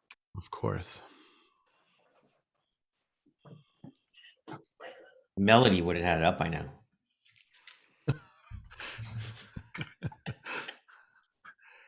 We're very lucky to be served by wonderful, wonderful technical staff. So thank you for that, Eric. So just want to ask, I'm just gonna, while it's up here, that the city recommit to prioritizing the development of city-owned and city-owned what? Obviously city-owned gymnasiums, and increase the number to lower the provision as opportunities arise for city-run gymnasiums. Chair, if I may, I think I'd want to encourage the mover of this motion to maybe bring it back to council in somewhat clearer form. Yeah, I think that's a good idea.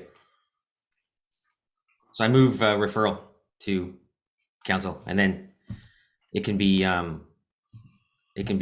adjusted between now and then. Does anyone wish to speak on referral?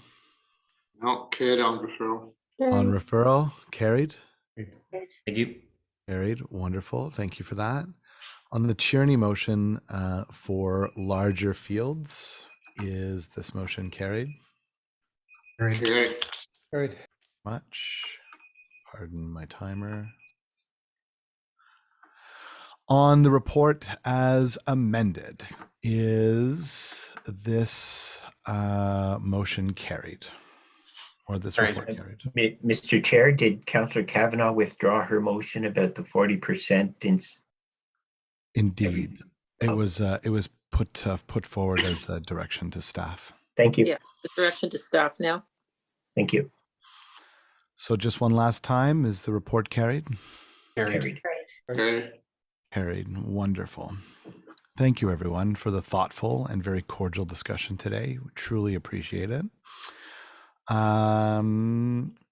Councillor or Chair Gower, would you like to wrap us up on adjournment? We figure we might as well get you to do a little bit of work today. Yeah, if I can find my mute. I'd like to move that we adjourn this meeting.